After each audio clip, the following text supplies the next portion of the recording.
Chapter 161. This East City's ready-made clothing store was expensive, so there weren't many customers. Su Changqing saw two beautiful women who were about the same age as her, so she smiled and nodded to greet them in a friendly manner. The two women also smiled and greeted her. After transmigrating for almost a month, even Su Changqing could see that these two women obviously had a high status. Their hair was tied up in a bun, their breasts were exposed and their shoulders were covered with a gauze. They were wearing a short-sleeved shirt, a long skirt and a belt. One of the women was pregnant, and her belly was already showing. There were maids serving them. Although Su Changqing didn't know much about history, she still knew a phrase called Tang Dynasty clothing. The Tang Dynasty clothing was the heyday of China's clothing development.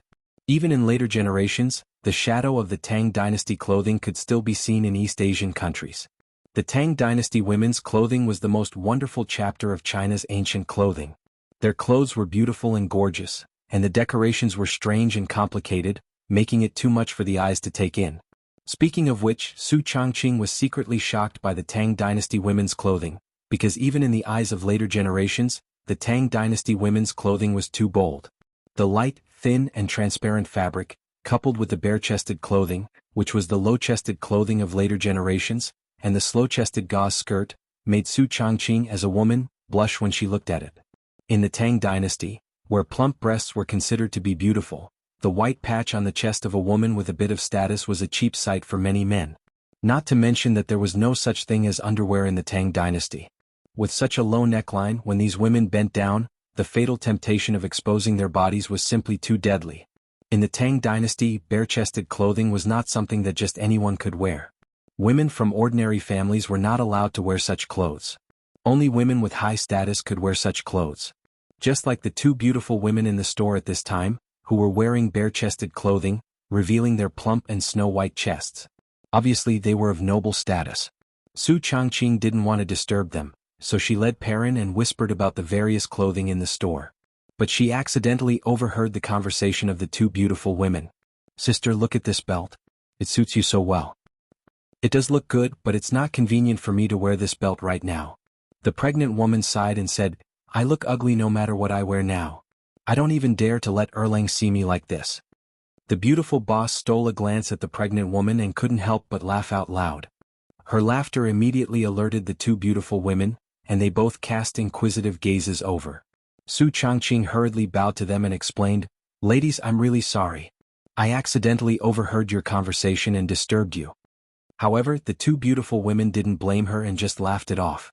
Su Changqing was a little embarrassed. His laughter just now was indeed a little impolite.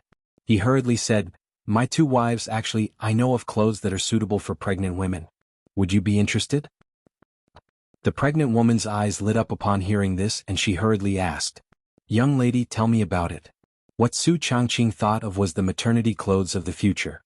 When women in the future were pregnant, they would usually buy maternity clothes that were wide, comfortable, breathable, sweat-absorbent, and easy to wear. And women in the future would pay more attention to the beauty of maternity clothes. Aside from the large waist, the style wasn't inferior to ordinary fashion. Su Changqing asked the female shop assistant of the ready-made clothing store to bring over a chest-length skirt. He pointed at the waist of the skirt and said, "Actually, this chest-length skirt is the most suitable for pregnant women. You just need to modify the waist a little." The chest-length skirt looked like the Korean clothing of the future. The so-called Korean clothing was passed down to Korea during the Tang Dynasty. The chest-length skirt tied the belt high above the chest. This style could achieve a different elegant effect regardless of whether the figure was plump or thin. Furthermore, the chest-length skirt that was modified at the waist was thin at the top and thick at the bottom. It looked dignified and elegant, and the wide skirt perfectly hid the pregnant belly. Whether it was a 6-month pregnant woman or an 8-month pregnant woman, it couldn't be seen after wearing it. It was the best combination for pregnant women. Su Changqing's words made the two beautiful women quite interested. The female shop assistant on the side was also very tactful and quickly said, "Honorable guests, there are tailors in this small shop. If you need, I can ask them to modify it right away. It can be done in a moment." The two beautiful women smiled and looked at each other. They nodded and asked her to take the chest-length skirt to the back of the shop to modify it. Su Changqing said with a smile, "Ladies, it's better not to wear silk clothes when you're pregnant. It's better for the fetus to wear cotton clothes." "Oh, why is that?" the beautiful woman asked. because cotton clothes are not irritating to the fetus and the pregnant woman. Moreover, cotton clothes are breathable and comfortable to wear. The beautiful woman immediately called the female shop assistant and asked if there were any cotton clothes. Cotton clothes were not common in the early years of the Tang dynasty. It was just a novelty. It wasn't until the middle of the Tang dynasty that cotton clothes became popular. There was no cotton cultivation in the Tang dynasty. At that time, there was only cotton from Gaochang in the western regions. The 7 indigenous people in Gaochang planted cotton, then spun and weaved cloth before sending it to the interior of the Tang dynasty. Because of its high price, its quality was not as smooth as silk, and it was much more expensive than linen. Therefore, cotton clothes were still a very small luxury at this time. This ready-to-wear shop specialized in making all kinds of women's clothes. They also had chest-length skirts made of cotton.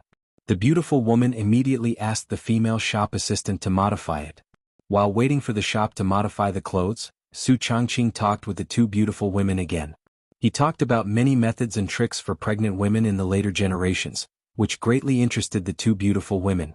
In fact, these were all common sense for women in the later generations. Although the beautiful boss was a virgin, she also had relatives, friends, and classmates who were married and pregnant.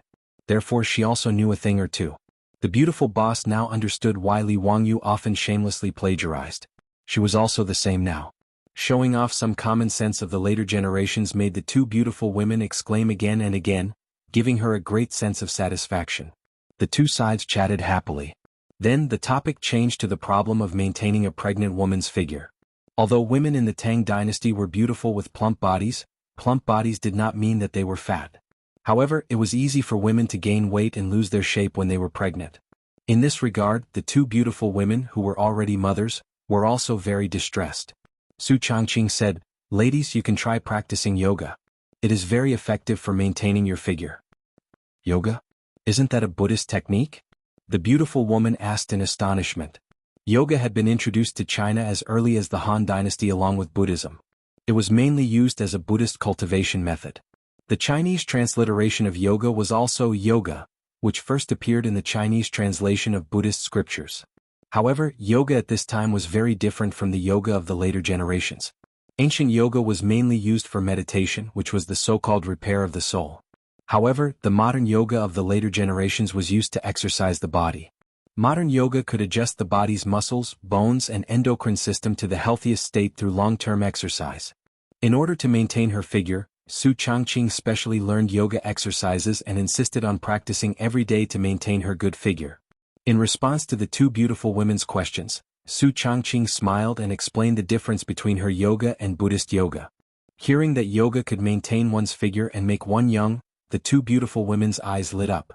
Women loved beauty, and this was the case no matter which dynasty it was. "Young lady, I wonder if it's convenient for you to teach us yoga?" The beautiful woman asked expectantly. Chapter 162. Su Changqing didn't refuse the 2 beautiful women's request. She didn't mind getting to know a few more noble women of the Tang dynasty. Since she and Li Wangyu were going to live in the Tang dynasty for a long time, she still needed to expand her network. These 2 beautiful women, whether it was their conversation or temperament, made Su Changqing have a good impression of them. Naturally, she was willing to get closer to such beautiful women. However, she was slightly embarrassed. "I can teach you yoga, but I need a convenient place. When practicing yoga, you can't wear too many clothes, otherwise it will affect your physical activity." The 2 beautiful women were stunned. This was a problem. The pregnant woman asked, "Are you from Chang'an?" Su Changqing smiled and shook her head. "I'm from Dingzhou village in Hu County. I run a carriage business in the East Market." "Dingzhou village in Hu County?" The beautiful woman smiled and asked, "Do you know Li Wangyu from the Li family in Dingzhou village?" The beautiful woman's words caused Su Changqing to be stunned as well, and only after a long time did he reply, "Of course I know him. I'm Li Wangyu's cousin. May I ask how the 2 of you know my cousin?" Her cousin's words were even vague, but the smile in the pregnant woman's eyes deepened. "I'm Li Jia Xiaolong's elder. So you're also my niece." "What? Li Wangyu's elder?" Except for the Li family in Hu County who had already shed all pretense of cordiality, Li Wangyu's current identity, what other elders did he have? Su Changqing was confused by the beautiful woman's words. She didn't know how to address these 2 beautiful women. Niece, let's go. I'll tell you in detail when we go to my house." After learning Su Changqing's identity, The beautiful woman became very enthusiastic and stepped forward to hold her arm. Su Changqing was dumbfounded. These two beautiful women didn't look much older than her. The two of them were about 27 or 28 years old. How did he suddenly become the junior of these two beautiful women? It was too late for regrets. She hated Li Wangyu's fabricated identity so much that her teeth itched. Damned Li Wangyu, why couldn't you have made up an identity? Su Changqing still didn't want to acknowledge this relative, but he was pulled out of the house by two enthusiastic beautiful women. He didn't even bother to take the dress that he had asked the shop to modify. A simple-looking two-wheeled carriage was parked at the entrance of the clothing store. Su Changqing was forced by the two beautiful women's warm invitation and had no choice but to follow them onto the carriage. Perrin was also invited by the beautiful woman's maid to get on the horse at the back of the carriage and follow the carriage all the way. The little girl also didn't know what was going on. Since when did his Langjun have any elders? Perrin, who grew up in the Li family, knew very well about Li Wangyu's relatives. She had never heard of any elders or relatives in Chang'an City. However, the two beautiful women didn't seem to be bad people. Perrin could only suppress the suspicion in her heart and follow the carriage all the way.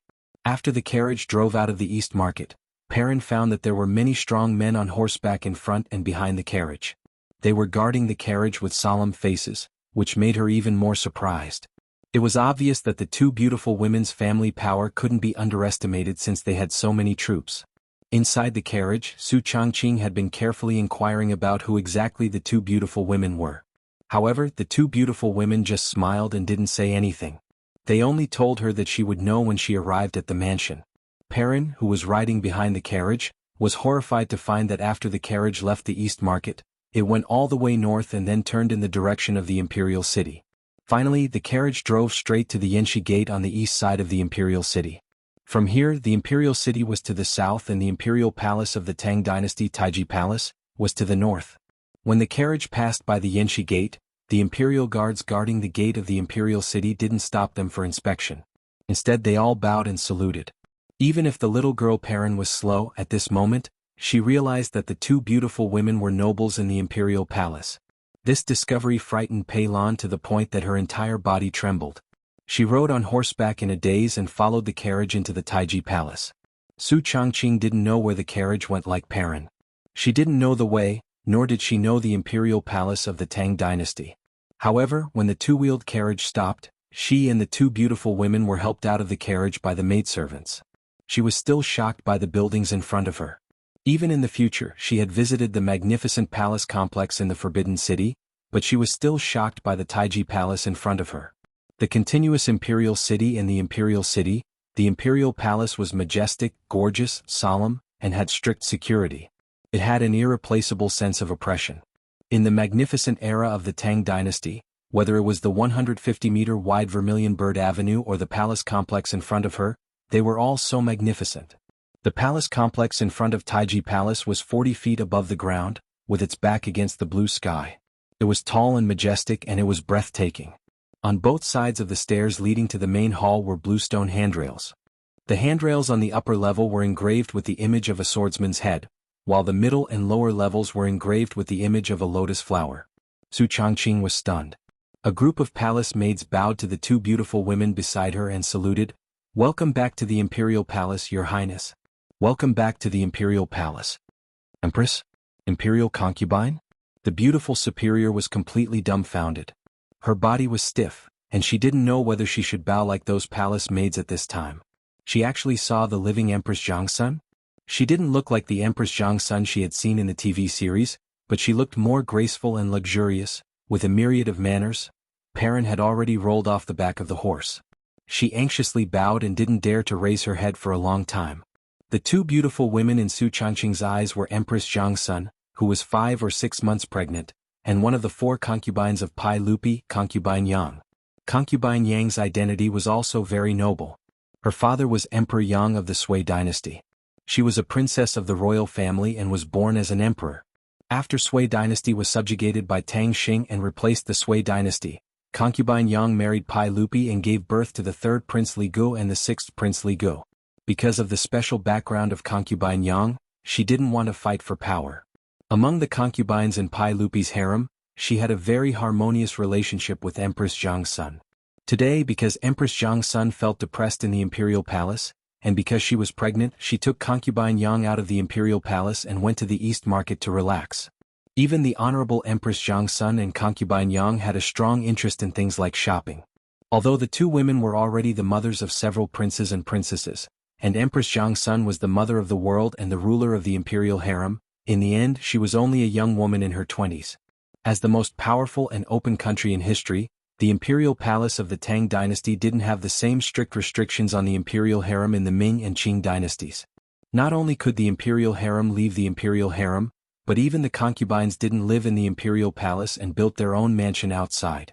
Compared to the imperial harem in the Ming and Qing dynasties, it was simply a heaven-like existence. Therefore, it wasn't very surprising that Su Changqing would encounter Empress Jiang's son and concubine Yang in the East Market today.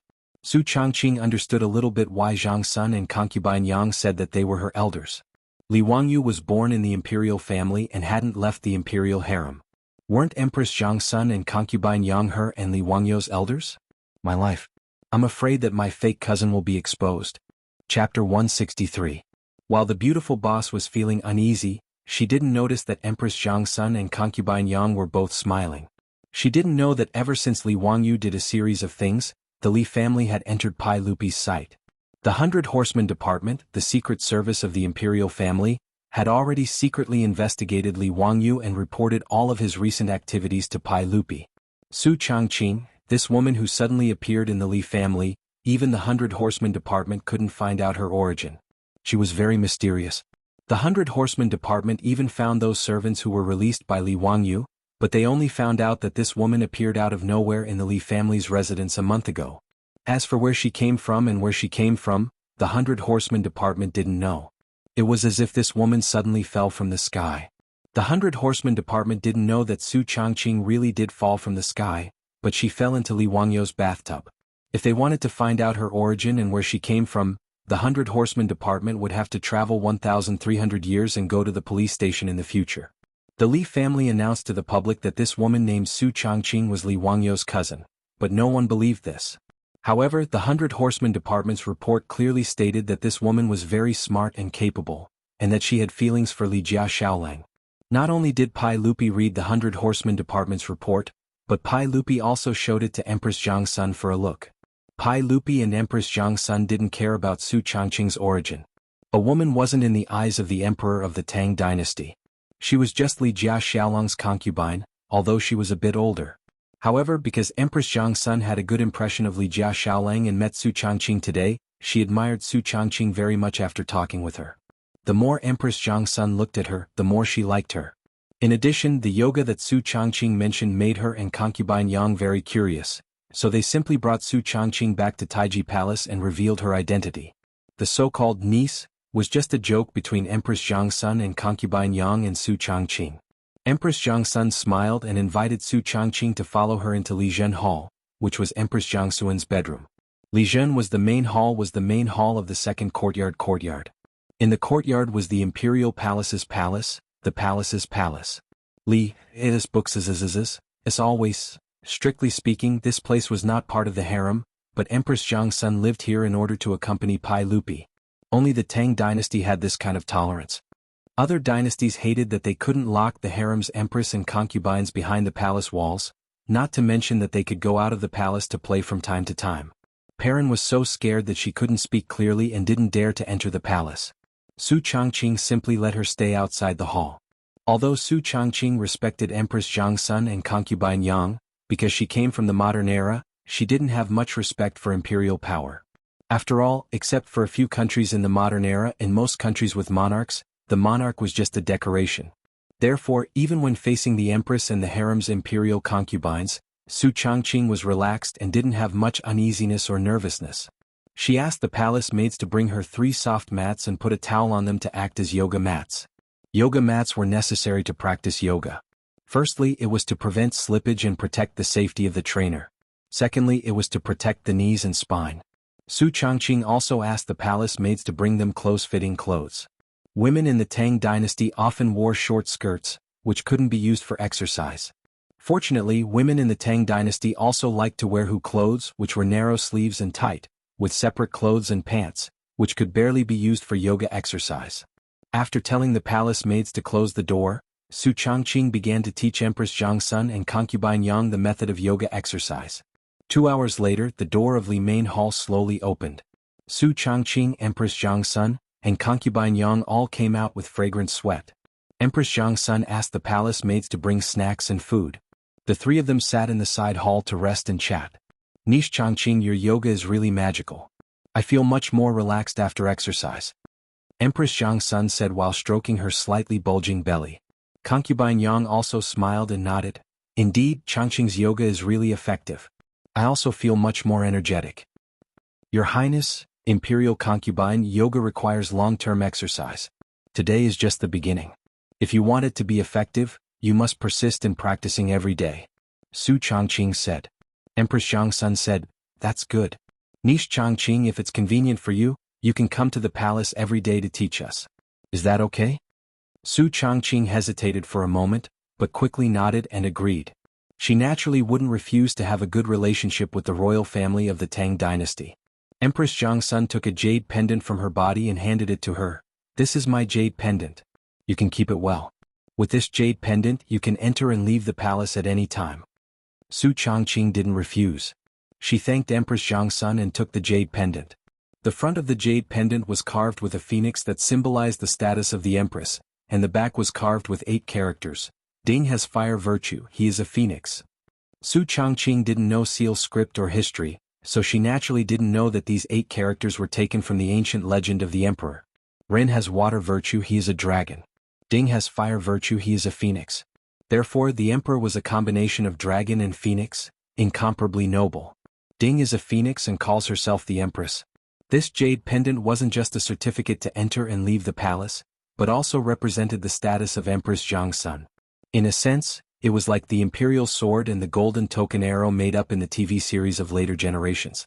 It was like the emperor himself. Although she couldn't use the jade pendant to do whatever she wanted or order the court officials, it was enough to avoid a lot of trouble when necessary. This jade pendant represented that the holder had a close relationship with Empress Jiangsun. At least no one in Chang, and would be blind enough to offend the holder of the empress's jade pendant. The reason why Empress Jiangsun gave the jade pendant that represented her status.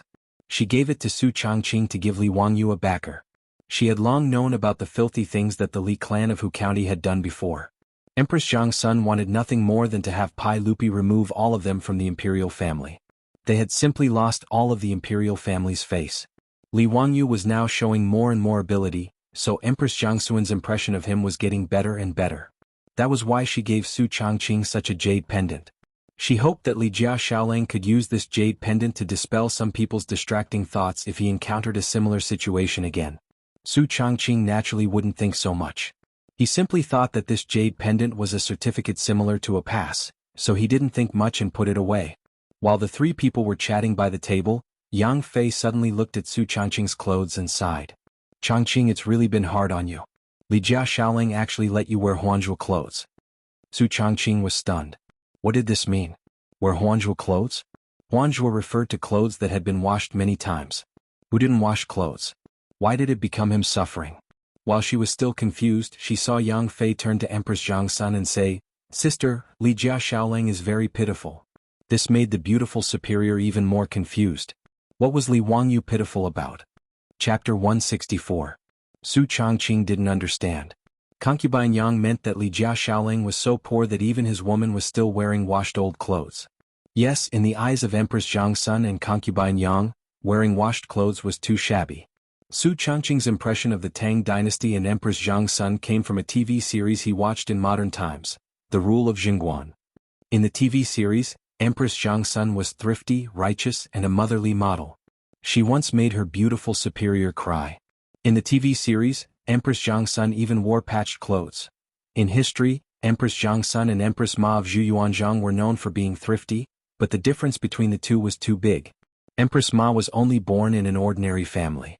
Her family was even increasingly poor. It could be said that she was born in a bitter family.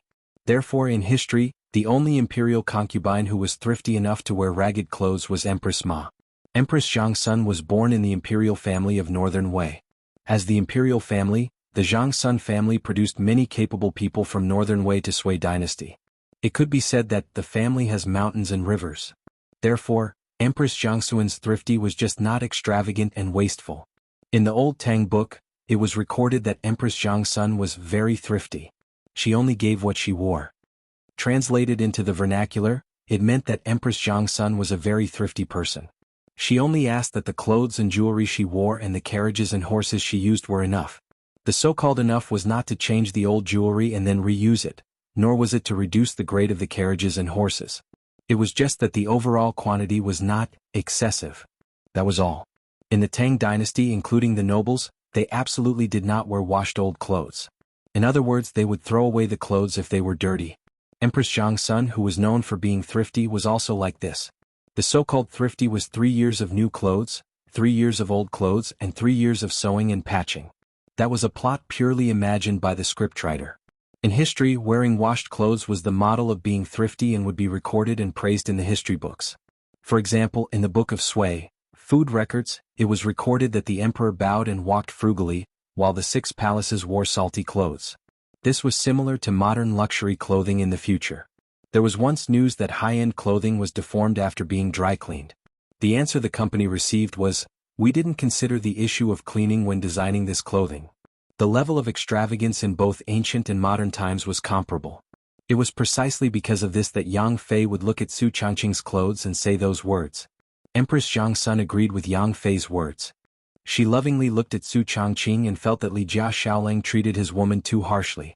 By the time Su Changqing understood the meaning of the Empress and Gui Fei's words, he didn't know whether to laugh or cry. Did the royal family and nobles of the Tang dynasty have some misunderstanding about the concept of being thrifty? However, a thought suddenly appeared in her mind, and her expression immediately became miserable. He had to admit that women were born actresses. His beautiful superior's expression at this moment was very much like a young lady who was poor and had been wronged. The only thing missing was a weeping beauty. "Your Highness Gui Fei Yang, you may not know, but Wang Yu is currently carrying a debt of nearly 3 million yuan. If he doesn't have the money to pay off the debt by the end of the year, I'm afraid he will be sued and beaten. It's a pity that his parents are dead and he is being humiliated. He almost couldn't even keep his lord's grave. Under such circumstances, how could he dare to wear new clothes?" Her words weren't false. Empress Jiangxun also knew the situation and felt that Li Jia Xiaolang wasn't easy. Empress Jiangxun said, "That child has suffered. Why don't I help him pay off the debt?" Su Changqing hurriedly said, "No, Your Highness, Wang Yu is stubborn and definitely won't accept charity. That day Yu Shernan's secret supervisor also wanted to pay off the debt for him, but he refused." Empress Jiangxun sighed, "AI, then what should we do?" Su Changqing suddenly smiled and asked, "Your Highness, I have an idea. It can benefit the imperial family and also help my Li family get out of trouble. I don't know if Your Highness is interested?" "There's such a good thing? Let's hear it." Empress Jiangxun and concubine Yang were very curious. Su Changqing told them all about the Shunfeng Express Carriage Company and analyzed the profits in detail for Empress Jiangxun and concubine Yang, as well as the current financial problems the carriage company was facing. Due to the lack of sufficient funds, the four-wheeled carriage company's development was very slow, and the market demand was abnormally large. In fact, this wasn't a whim of the beautiful superior. Originally, she had discussed with Li Wangyu whether or not to pull Cheng Chumo and the other dandy families into the company. The four-wheeled carriage company was really too big a cake. It was so big that the Li family in Dingzhou village couldn't eat it all. If they weren't careful, they might even choke to death. This wasn't an alarmist talk, but the seemingly inconspicuous four-wheeled carriage transportation business actually had too much profit in it. Li Wangyu only relied on Fang Xianling and the Imperial Edict of Chang and City's special franchise. It was difficult to resist the greedy eyes of the aristocratic families. According to Su Changqing and Li Wangyu's analysis, to meet the needs of many merchants in Chang'an City, at least 1,000 four-wheeled carriages were needed. Even if the average daily profit of a carriage was the same copper coins, the Shunfeng Express might make a profit of 1,000 strings of coins a day in the future. Millions of coins, but only a day's profit. Could be imagined how big this cake would be. Before she and Li Wangyu discussed how to invite the dandy families to invest in the carriage company, she unexpectedly met Empress Jiangxun today. If they wanted to choose a partner, was there anyone more suitable than the imperial family in the world? No matter how greedy the aristocratic families were, they didn't dare to extend their claws to the imperial property. And once the imperial family invested in the Shunfeng Express, Not only could they solve the initial capital needs of the development of the carriage company, but they could also find a group of managers from the imperial family who could write and calculate. Why not? Su Changqing believed that Empress Jiangsun would not refuse her proposal, which was a win-win choice. Sure enough, after she explained the key points, Empress Jiangsun didn't hesitate to decide to cooperate. Empress Jiangsun was not only the master of the harem, but also all the imperial property was under her jurisdiction. She could decide the cooperation with the Li family in one word. This empress will offer 800 horses and 5,000 strings of copper coins. Niece, how much can you give this empress? Empress Jiangsun looked at Su Changqing with interest, wanting to see how she would answer. Su Changqing didn't hesitate at all and directly replied, Your Highness, the imperial family will take 50% of the carriage company, the Li family will take 30%, and the villagers will take 20%. What do you think? Okay. Empress Jiangsun nodded with satisfaction and was very satisfied with Su Changqing's proposal. But I have two conditions and I hope Your Highness can agree. Before Empress Jiangsun spoke, Su Changqing quickly said her conditions. I hope that the Shunfeng Express will still be managed by me, and the imperial family will send accountants and managers to supervise. Is that okay? Okay. Empress Jiangsun nodded again. She didn't want to take this property away from the Li family, which was not her original intention. Su Changqing couldn't help but smile. He didn't expect that he would get such a big backer for his family when he accompanied the little girl to stroll in the street today. Chapter 165. After settling the matter of the imperial family investing in SF Express, Su Changqing only felt that a large stone had been lifted from his heart. The Li family had a backer, and the carriage company also had the capital to develop. She believed that with her management ability, she could complete the monopoly of Chang'an's transportation business within a year. After making an appointment with Empress Jiangsun and concubine Yang to teach yoga in the palace the next day, Su Changqing led the trembling little girl parent out of the Tang dynasty's palace. Seeing that it was getting late, she prepared to return to SF Express to meet Niu Yong and then return to Dingzhou village to share today's unexpected harvest with Li Wangyu. Empress Jiangsun considerately asked the palace maid to prepare 2 horses for them to ride. Su Changqing disliked that kind of hat that was connected to a circle of long black muslin. After wearing it, it would cover the face and body. The conical hat was stuffy, so she never wore this kind of thing called a hedgerow when riding a horse. But she didn't expect that today she would get into trouble because she didn't bring this hedgerow. The Zheng family of Xinjiang was one of the 5 families and 7 kings of the Tang dynasty. The ancestors of the Zheng family of Xinjiang could be traced back to the Zheng state that was enfeoffed by King Xianwang of Zhou. After the fall of the state, the royal family still used Zheng as their surname and Xinjiang as their capital. At the end of the Eastern Han dynasty, the Zheng family gradually developed into a noble family. When the Tang dynasty was established, the Zheng family of Xinjiang was the most prominent Zheng family in the world. There was a saying that the Zheng family of the world came from Xinjiang. The Zheng family of Xinjiang had many officials in the imperial court. The head of the family, Zheng Yuanshou, was an official in the Sui and Tang dynasties. Zheng Yuanshou's cousin Zheng Xianxia was the Minister of War, Civil Affairs and works in the Sui and Tang dynasties. The other members of the Zheng family of Xinjiang held the positions of General, Minister of War, Commander of the Army and so on. Not only did the family have such great power in the imperial court, but the Zheng family of Xinjiang had been doing business for generations. The wealth of the Zheng family was piled up like a mountain. The number of horses, fields, grains, silk, and jewelry was comparable to the Pai Lupi's imperial treasury. Just the interest from the loans alone was no less than 100,000 strings of cash every year. It could be said to be the richest in the world. The luxurious lifestyle of the Zheng family in Xinjiang was well known in Chang'an. Just in Chang'an city alone, there were 600 to 700 servants in the Zheng mansion. Every day there would be banquets, singing and dancing, bathing, sightseeing, luxurious clothes, and delicious food. Zheng Konghua, the eldest son of Zheng Yuanshou, the head of the Zheng family in Xinjiang, was 20 years old, but he was a famous playboy in Chang'an. Unlike Qing Chumo and the other top playboys, Zheng Konghua could be said to be the top scum of the Tang dynasty. Although Qing Chumo, Fang Yai and the others loved to play around, they knew when to stop and did not use their family's power to do evil. But Zheng Konghua, on the other hand, kicked a widow's door, dug up a family's grave, drank the mother's milk during confinement, and scolded a big blind man as a mute. It could be said that the top of his head was oozing pus, and the soles of his feet were covered in ulcers. Furthermore, Zheng Konghua also had a huge hobby, which was that he loved beauties the most, especially the women of good families. He would often bring his men to snatch women from the common people and make merry every night. Because of this, the people in Chang'an City who sued the Zheng family almost broke the drum of grievance of the Chang'an County and Wanyan County. However, the Zheng family in Xinjiang had power and money. These people who complained were often coerced by the Zheng family, or used both the carrot and the stick. They paid a small sum of money and sent them away. Now in Chang'an City, when Zheng Kongbo brought his men to the streets, they could almost achieve the effect of clearing the streets, and people could not wait to avoid them. On this day, Zheng Kongbo was idle and bored, so he led a group of servants and was ready to go to Ping Kong Square to have fun. The Zheng mansion was located in Daning Square, which was not far from the imperial city. When they came out of the square, a group of people shouted and shouted as they went to Ping Kong Square in the south. When they arrived at Wangxiamen Street, Zheng Kongbo's eyes suddenly lit up. What a beautiful girl. There were 2 rouge horses in front of them, and one of them had a young lady sitting on its back. Although her figure appeared thin and frail, she had the countenance of a flower and the face of the moon, and was indescribably beautiful. Beside her on the horse, there was a 13 or 14-year-old girl, who also looked lovely. When Zheng Kongbo saw her, he felt a burst of heat in his lower abdomen. This woman was delicious and she was his type. He did not care about the people coming and going on the street, and they were near the imperial palace. He waved his hand and was ready to let the troops surround them.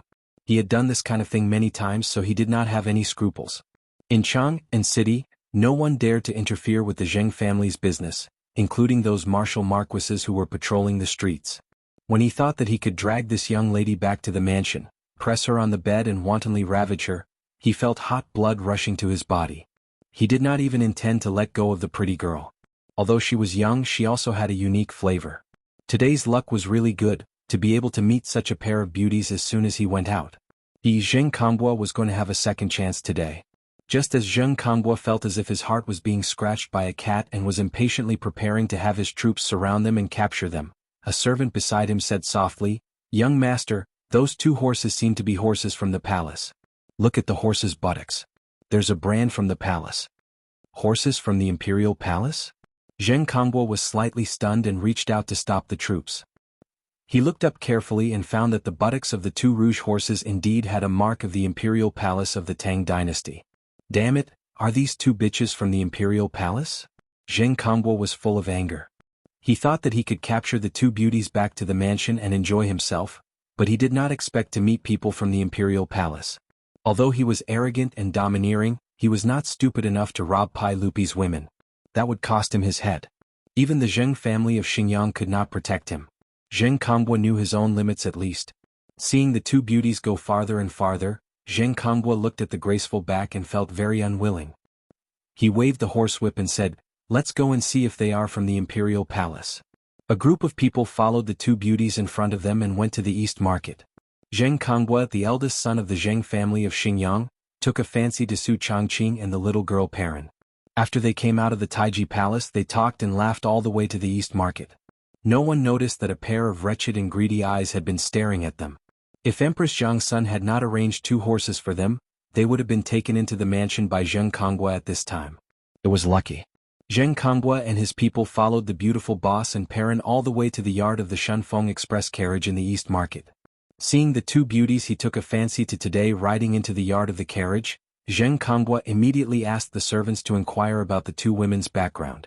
At the door of the carriage, several villagers of Dingzhou who did not carry goods were squatting on the ground and chatting. The servants of the Zheng family used the pretense of looking for people to get information from these simple men easily. When he came back, his face became quite strange. "Did you get the information? Are the 2 beauties from the imperial palace?" Zheng Kongbo asked impatiently. The servant shook his head and said, "Yes, they are not from the imperial palace. They are from the Li family of Dingzhou village in Hu County." Zheng Kongbo was stunned. "Li family of Dingzhou village in Hu County? Is there a noble surnamed Li in my dynasty who lives in that Dingzhou village?" The servants and troops shook their heads again and again, which made Zheng Kongbo slap his thigh regretfully. "Damn it, I made a mistake. They are clearly the young ladies of Tian Shilang's family. Go rush in and grab the 2 beauties for me." The troops of the Zheng family responded loudly and jumped off their horses. They grinned and rubbed their fists and rushed to the carriage, ready to take them by force. Chapter 166. At present, the drivers of the Shunfeng Express were all farmers in Dingzhou village. Because there were not many carriages in the carriage company, there were not many farmers in the carriage company. Suddenly they saw more than a dozen big men rushing to the carriage company. The farmers who were squatting at the door were all shocked. Seeing that these people were not friendly, the farmers immediately stood up and blocked the door of the carriage company. Some smart ones immediately turned around and ran to the carriage company to inform others. They were not ordinary people without the strength to truss a chicken. With the guidance of more than a dozen experienced soldiers in the village, the farmers in Dingzhou village all knew how to fight. "Stop, who are you? What do you want to do?" A farmer shouted loudly. The leader of the Zheng family shouted, "Go away! Who dares to stop the Zheng family of Xinjiang?" "Zheng family of Xinjiang? Have you all made a mistake? We are a carriage company. Go away, Zheng family's work? Do we need to explain it to you farmers?" The leader of the troops ignored him and shouted to his men, "Rush in and catch them. Young master will reward you handsomely."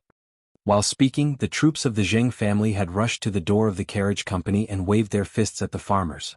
Zheng Konggua's troops did not put these farmers in their eyes at all. They rushed over one by one with a grim smile, intending to beat the farmers blocking the door half to death and then rush into the carriage company to kidnap the people. After the name of the Zheng family of Xinjiang was revealed, the few villagers who were blocking the door hesitated for a moment. The name of the 5 surnames and 7 hopes of the Tang dynasty was too well known. Even these farmers knew that this was the top aristocratic family of the Tang dynasty and could not be easily offended. But seeing that the troops did not say anything and directly attacked, some farmers were caught off guard and took a few punches. They were beaten fiercely and waved their fists back regardless of anything. For a moment, the door of the carriage company was in a mess.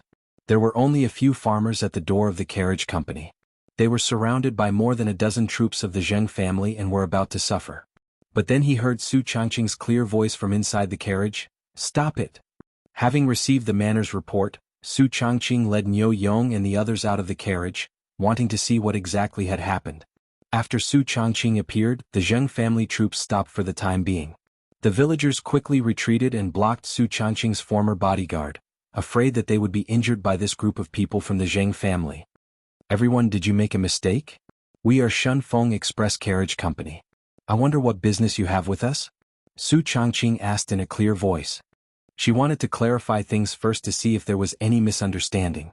Their carriage company did not receive any transportation orders from the Zheng family in Xinjiang, so they did not have any dealings with the Zheng family. Why did the Zheng family's troops come to their doorstep with such ferocious expressions? It would have been better if the beautiful boss did not appear. When her beautiful figure appeared at the door of the carriage company, Zheng Konggua's evil thoughts were aroused. Zheng Konghua pushed away the troops in front of him from the back and came forward with a lewd smile. He smiled at Su Changqing and said, "Young lady, it's all a misunderstanding. Our Zheng family wants to find your carriage company to transport goods. Young lady, please come with me to the Zheng mansion to discuss." "Young master, if you need to transport goods, we will arrange people to negotiate with your mansion. Please don't block the door of our carriage company." Su Changqing saw this man's pair of peach blossom eyes staring at her lustfully. She felt disgusted and immediately said perfunctorily. Zheng Konghua smiled and said, "How can other people come to discuss? My goods are very important. I need to talk to young lady personally." "Young lady, you won't not give face to the Zheng family in Xinjiang, right?" Su Changqing did not want to be entangled with this person and coldly refused. "I'm sorry, we can't do business with your mansion. Please find another place." "Young lady, you don't want to give face to the Zheng family?" Zheng Konghua suddenly put on a straight face and shouted at the troops of the Zheng family, "Go! Capture that young lady and bring her back to the mansion. Lowly servant, you don't want face." As soon as he said this, the villagers of Dingzhou village were suddenly awakened. It turned out that the reason the Zheng family came knocking on their door was not for anything else but to snatch Madame Su. Because they were afraid of the Zheng family's power, the villagers who did not dare to act freely all clenched their fists and angrily glared at the troops of the Zheng family. As long as they dared to rush forward, the villagers of Dingzhou village would dare to risk their lives. They dared to touch the goddess of wealth of Dingzhou village, the lifeblood of the entire village. Su Changqing was also angered by Zheng Konggua's words to the point that his face turned frosty. He said coldly, "In broad daylight under the clear sky, your Xinjiang Zheng family dares to be so lawless?" As if he heard a funny joke, Zheng Konghua raised his head and laughed loudly. "Ha, to you farmers, our Zheng family is the law. Young lady, why bother to be a farmer's slave? Isn't it good to pleasure under this young master's crotch? This young master promises to make you wish you were dead, ha. The beautiful superior was so angry by Zheng Kongwa's filthy words that her body trembled and she was speechless for a long time. Zheng Kongwa continued to tease, "Lowly servant, as long as you serve this young master well in bed, this young master promises you endless glory, splendor, wealth and rank in the future. That's right, bring that young lady along too. Today this young master wants to eat both young and old." His words angered Niu Yong to the point that he could not restrain his anger. Niu Yong did not wait for Su Changqing to speak and rushed out of the main door. He waved his iron fist and rushed towards the Zheng family troops. When the villagers who were blocking the entrance saw Niu Yong rushing forward, they all rushed forward and fought with the Zheng family troops. At this time in the carriage, there were no more than 10 villagers of Dingzhou village while the Zheng family troops numbered no less than 20 to 30 people. However, although Zheng Kongwa's troops had a lot of people, they had already been spoiled by the luxurious lifestyle of the Zheng family. Those who could be recruited into the Zheng family troops were originally fierce soldiers in the army. However, ever since they joined the Zheng family, especially the troops that followed Zheng Kongwa, they had been indulging in debauchery and committing atrocities every day. They had long lost the courage they had in the past and could only bully some ordinary people. At this moment, the group of villagers led by Niu Yong rushed forward and barely resisted for a few rounds. They were somewhat unable to withstand it and retreated in a mess. Zheng Kongwa was so angry at the clumsy performance of his own troops that he stomped his feet. "Trash, you bunch of trash. Go. Beat this bunch of farmers to death." The 20 to 30 troops gathered again after being yelled at by their own Lang Jun. Relying on their numbers, they turned back and fought with the villagers again. After all, they were in Chang'an City. Regardless of whether it was the Zheng family troops or the villagers of Dingzhou village, they did not use weapons. Therefore, Niu Yong's abilities could not be used. Instead, he suffered some losses because he was missing an arm. Seeing that the villagers of Dingzhou village were in trouble, Niu Yong suddenly lifted his leg and kicked a troop in front of him. He shouted, "Retreat to the carriage and defend." The villagers immediately clustered around Niu Yong and fought as they retreated. They all retreated to the main door to defend. The width of the main door of the carriage was only enough for 5 to 6 people to stand side by side at the same time. For a moment, the Zheng family troops' advantage in numbers was not effective and they were blocked at the entrance. When both sides were in a deadlock, a copper whistle was heard. It was the marquises of the East City who had heard the news and rushed over. Chapter 167. Seeing the marquises of the Marquis shop arrive, Zheng Kongwa coldly snorted and waved his hand to signal his troops to retreat. Although he was arrogant and did not put these marquises in his eyes, he was not arrogant enough to kidnap people in front of them. After all, the Zheng family of Xinjiang was only one of the 5 surnames and 7 nobles, not the royal family of the Tang dynasty. If this matter was reported to the government, it would be troublesome. When Su Changqing opened the carriage business in Chang'an, he had already taken the initiative to visit the Cheng family. Although he did not say it explicitly, he meant that he wanted Lu Guogong to take care of them when it was convenient. Qing Yaojin naturally did not refuse. After knowing that the carriage business was opened in the East Market, he ordered the housekeeper to pass a message to the colonel of the East Market Marquis shop to take care of the Li family's business. The colonel of the East Market Marquis shop was called Qin Xian, a collateral relative of Qin Xiong. The Qin family had a good relationship with the Cheng family, Yuqi family, and other military leaders. This could be seen from the fact that these playboys could gather together to eat, drink, and play. Of course, the reason why Qin Huaidao, Qin Xiong's son, was not invited to play with the playboys was because Qin Huaidao was only 3 years old this year. He was too young, therefore with Lu Guogong's words, Qin Xian naturally obeyed. He also often sent marquises to patrol the streets of the East Market to prevent Chang and ruffians from causing trouble. Today the Zheng family suddenly made trouble. 20 to 30 Zheng troops surrounded the carriage business. This gave Qin Xian a headache when he received the report. He was a small 8th grade general and a collateral relative of the Qin family. How could he dare to go against the Zheng family of Xinjiang? But if he allowed the Zheng family to cause trouble and Lu Guogong found out, he would not be able to get away with it. In a dilemma, Qin Xian ordered all the marquises of the Marquis shop and rushed to the carriage business. He planned to see what happened first and think about whether he could mediate. It would be best if he could resolve this conflict.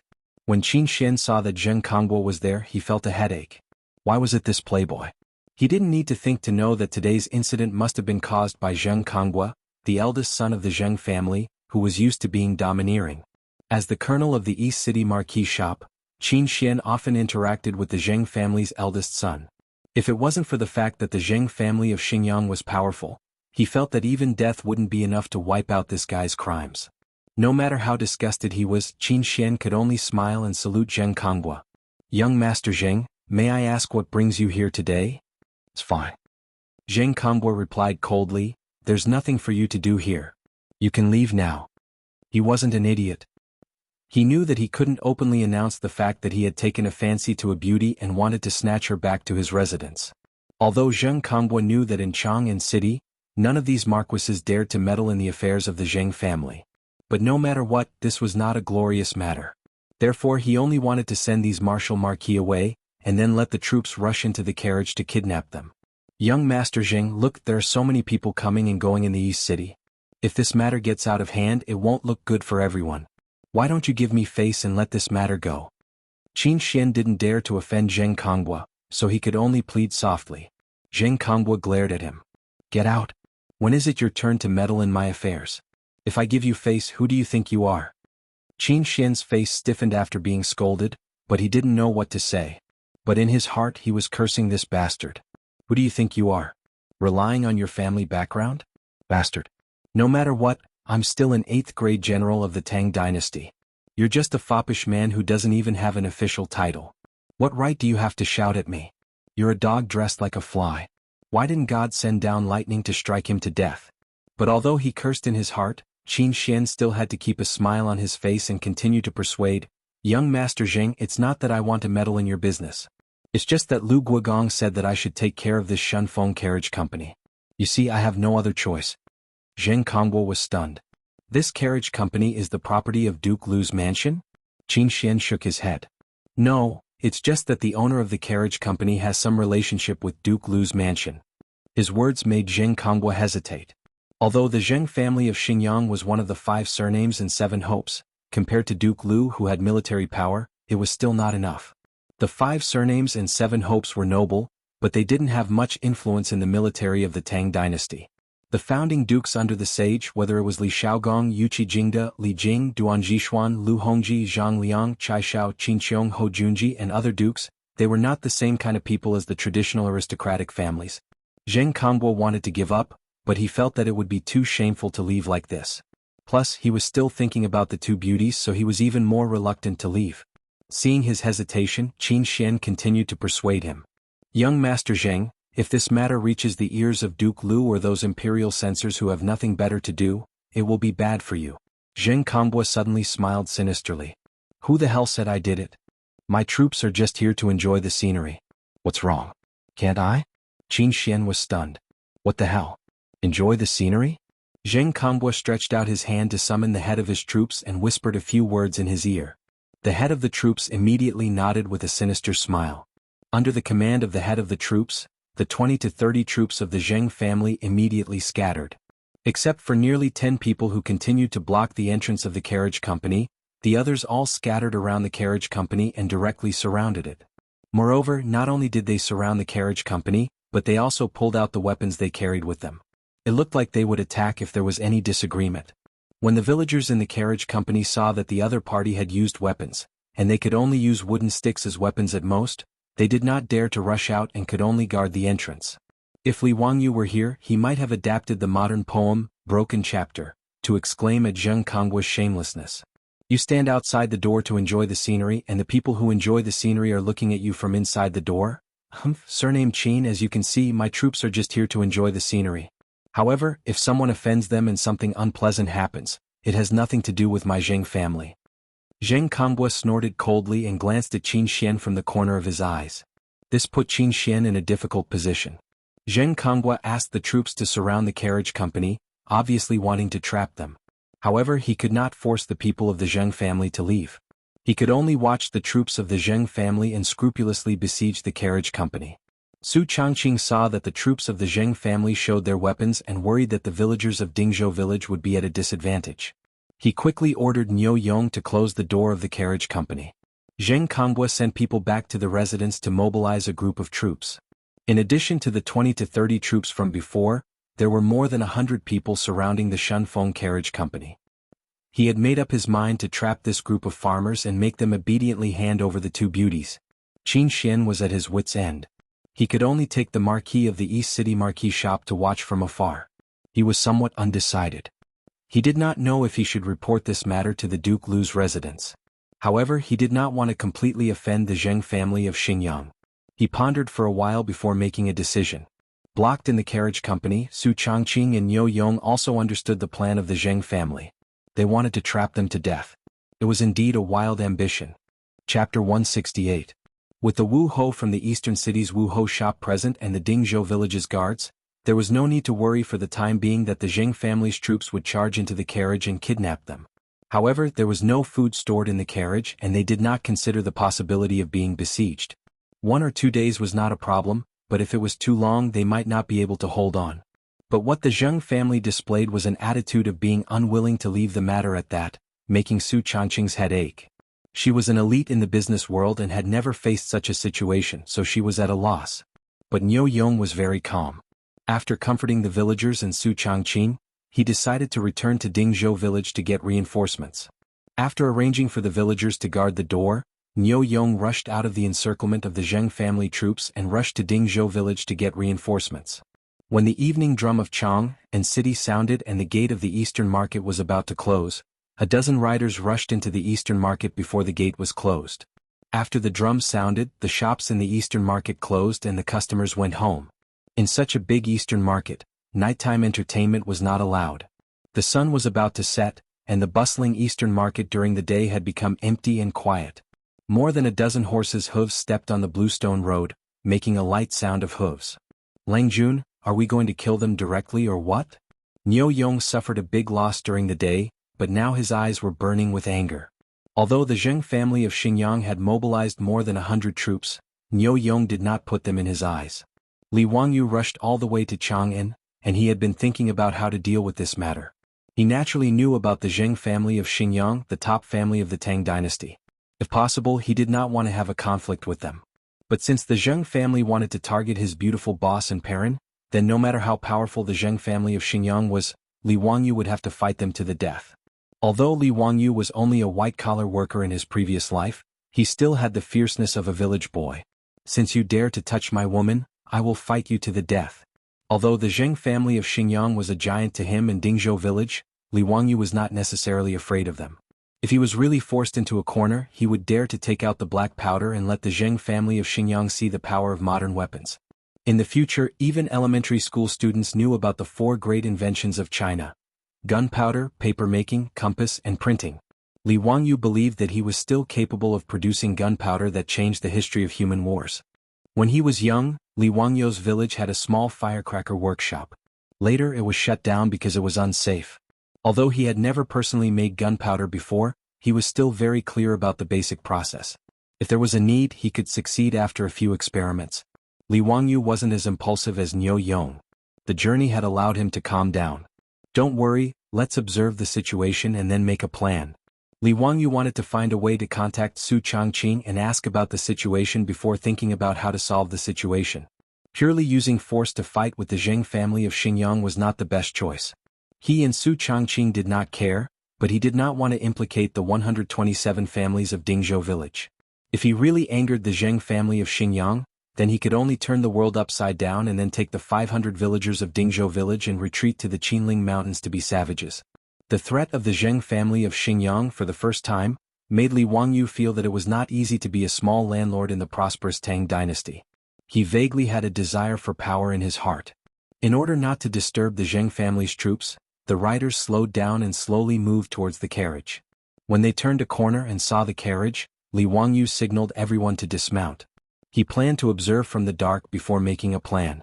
Just when they passed by a closed shop at the corner, the shop's door was suddenly opened from the inside. A figure flashed out and grabbed Li Wangyu, wanting to drag him into the shop. This sudden turn of events gave Li Wangyu a fright. Behind him, Niu Yong, Niu Wu, and the others also drew their weapons. "Xiaolang, it's me," the person quickly whispered. Li Wangyu looked up and could not help but laugh. The person who grabbed him was not someone else but the fatty Cho Kuan. "Brother Cho, why are you here? Why are you here?" Li Wangyu quickly asked everyone to put away their weapons and turned to ask Cho Kuan. The fatty first pulled everyone into the shop, Even the horses were led to the backyard of the shop. He then ordered the shop assistant to reclose the shop's door.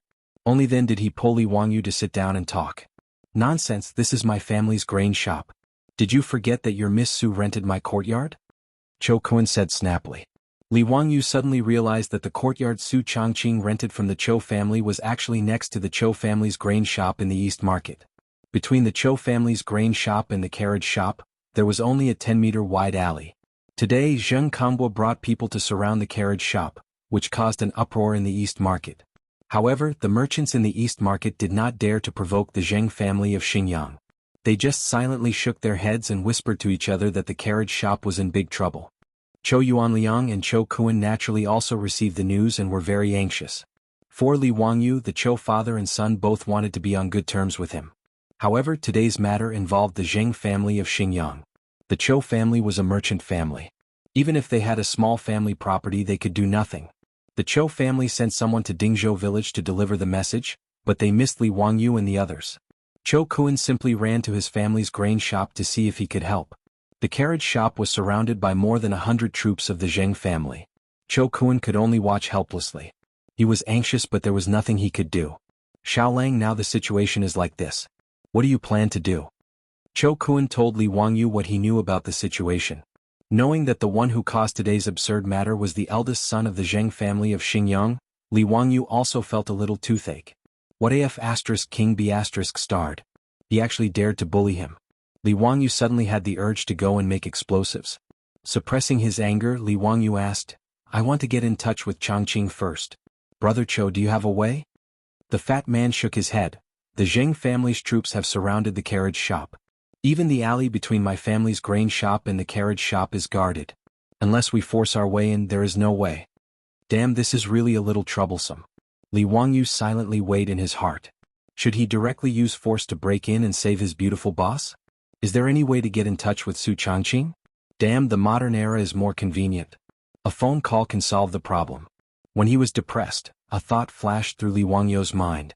This method seems to be reliable. Chapter 169. Li Wangyu suddenly smiled, which made Cho Kun, Niu Yong and Niu Wu puzzled. "Xiaolang, why are you smiling?" Fatty asked curiously. Li Wangyu said, "Hee, I just suddenly thought of a way to contact Changqing." "What way?" "You'll know in a while. Brother Cho, help me prepare a few things." Li Wangyu told Fatty the items he needed, but Fatty was stunned by what he heard. What the hell is this? Can he use these things to contact Miss Su, who is trapped in the carriage? Fatty shook his head. No matter how he looked at it, it didn't seem reliable. However, Fatty immediately asked the shop assistant to help Li Wangyu prepare. Fortunately, the things he wanted were not complicated, so they were easily found. 2 hollow bamboo tubes, thick mulberry paper and thin copper wire. The other things were simple, but the copper wire was rare. In the end, the shop assistant of Cho family knocked on the door of a jewelry shop in the east side of the city and found a copper wire about 10 meters long for Li Wangyu. Obviously, Li Wangyu thought of the telephones he played with when he was young. He wanted to make one to contact Su Changqing, who was in the carriage. Actually, cotton thread could also be used, but the copper wire had a better effect. Anyone who studied physics in junior high school would know that sound was transmitted through vibration. The copper wire's metal structure was tightly rehearsed, so the loss of sound transmission was small, and the self-made phone had a better effect. He used thick mulberry paper to seal one end of the bamboo tube, making it like a drum's resonant cavity, and then he put the copper wire through the mulberry paper and fixed it. Without much effort, the 2 ends of the bamboo tube were connected to the telephone. "Xiaolang, what is this thing used for?" Fatty couldn't understand what Li Wangyu wanted to do. Li Wangyu pretended to smile mysteriously. "Hee, you'll know in a while. Let's go, we'll find a place to send the telephones over." Compared to the other areas of Chang'an City, the land in the east side of the city was worth an inch of gold. Therefore, the shops here were usually 2 stories tall or even 3 stories tall. The Cho family's grain shop and carriage shop were 2-story-high shops on both sides, and in the middle was a 10-meter wide alley. Everyone went up to the second floor of the shop and quietly opened the window to look outside. At this time, the sky was already dark, but there were still Zheng family troops holding torches in the alley below, guarding the alley to prevent anyone from jumping over the wall to escape. Li Wangyu saw that the carriage shop's windows were tightly shut, so he had Niu Wu pick up some small pebbles. Across the alley, he continuously threw the pebbles at the window on the second floor opposite. The slight sound of pebbles hitting the window frame traveled far in the night, attracting the Zheng family troops who were guarding the alley to come over and take a look. Li Wangyu and the others quickly shrank back to avoid being discovered by the Zheng family troops below. That troop held a torch and looked around. After confirming that no one had escaped, he cursed and left. Li Wangyu asked Niu Wu to continue throwing pebbles. After a few more pebbles, the window on the second floor of the carriage shop opposite was silently opened. Because there were no lights on the opposite side, it was dark and they couldn't see clearly. Li Wangyu and the others didn't dare to make a sound, fearing that they would attract the Zheng family troops. Niu Wu, think of a way to throw this bamboo tube into the opposite window. Li Wangyu picked up the bamboo telephone he made and ordered in a low voice. Niu Wu nodded. Although he didn't understand what his Langjun wanted to do, he still picked up the bamboo tube. He shook it slightly in his hand and aimed it at the open window across from him. He then reached out and threw the bamboo tube over. The bamboo tube with thin copper wires drew an arc in the night sky and accurately flew into the window on the second floor of the opposite carriage shop. Langjun, it's done. I threw it over. What do we do next? Don't tell me you want to pull a rope over? Niu Wu asked. Li Wangyu smiled and waved his hand. No need. Just wait. When Changqing sees it, we will be able to contact them. That's it? Fatty had a face of confusion. He couldn't figure out how throwing the bamboo tube would allow them to contact Madame Su in the opposite carriage shop. Li Wangyu didn't explain and just waited quietly by the window. He believed that when the villagers in the carriage shop saw the bamboo tube and didn't understand what it meant, they would definitely ask their beautiful superior. In the future, this was a toy for children to play with. Their beautiful superior would understand at a glance. As expected, not long after, the copper wire was slowly pulled tight by the people in the opposite carriage shop. Li Wangyu hurriedly reached out and picked up the bamboo tube. After the copper wire was pulled tight, he whispered into the bamboo tube. Changqing, did you hear that? Fatty, Niu Yong, and Niu Wu all looked at Li Wangyu as if they were looking at an idiot. Did Li Jiaxiaoling lose his mind? Could it be that he expected Madame Su's voice to come out of the bamboo tube when he was talking? However, before they could persuade Li Wangyu, they suddenly heard a clear female voice come out from the bamboo tube in Li Wangyu's hand. Hey, is that Wangyu? I heard it. Immeasurable deity.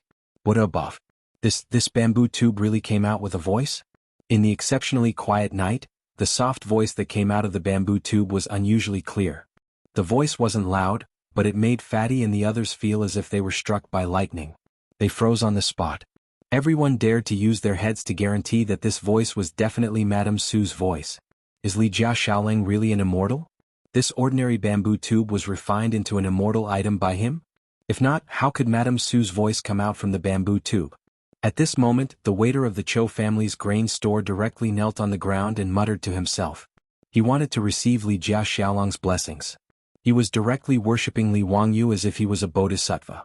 At this moment, Li Wangyu didn't have the time to pay attention to the reaction of this group of Tang dynasty's country bumpkins. He hurriedly asked into the bamboo tube, Changqing, are you okay? I'm fine. Perrin and I are both safe. It's just that the Zheng family's people are blocking the door so we can't leave. That's good. Don't worry. First, tell me, why did the Zheng family suddenly come knocking on our door? Li Wangyu asked. Su Changqing's voice came, I'm not sure.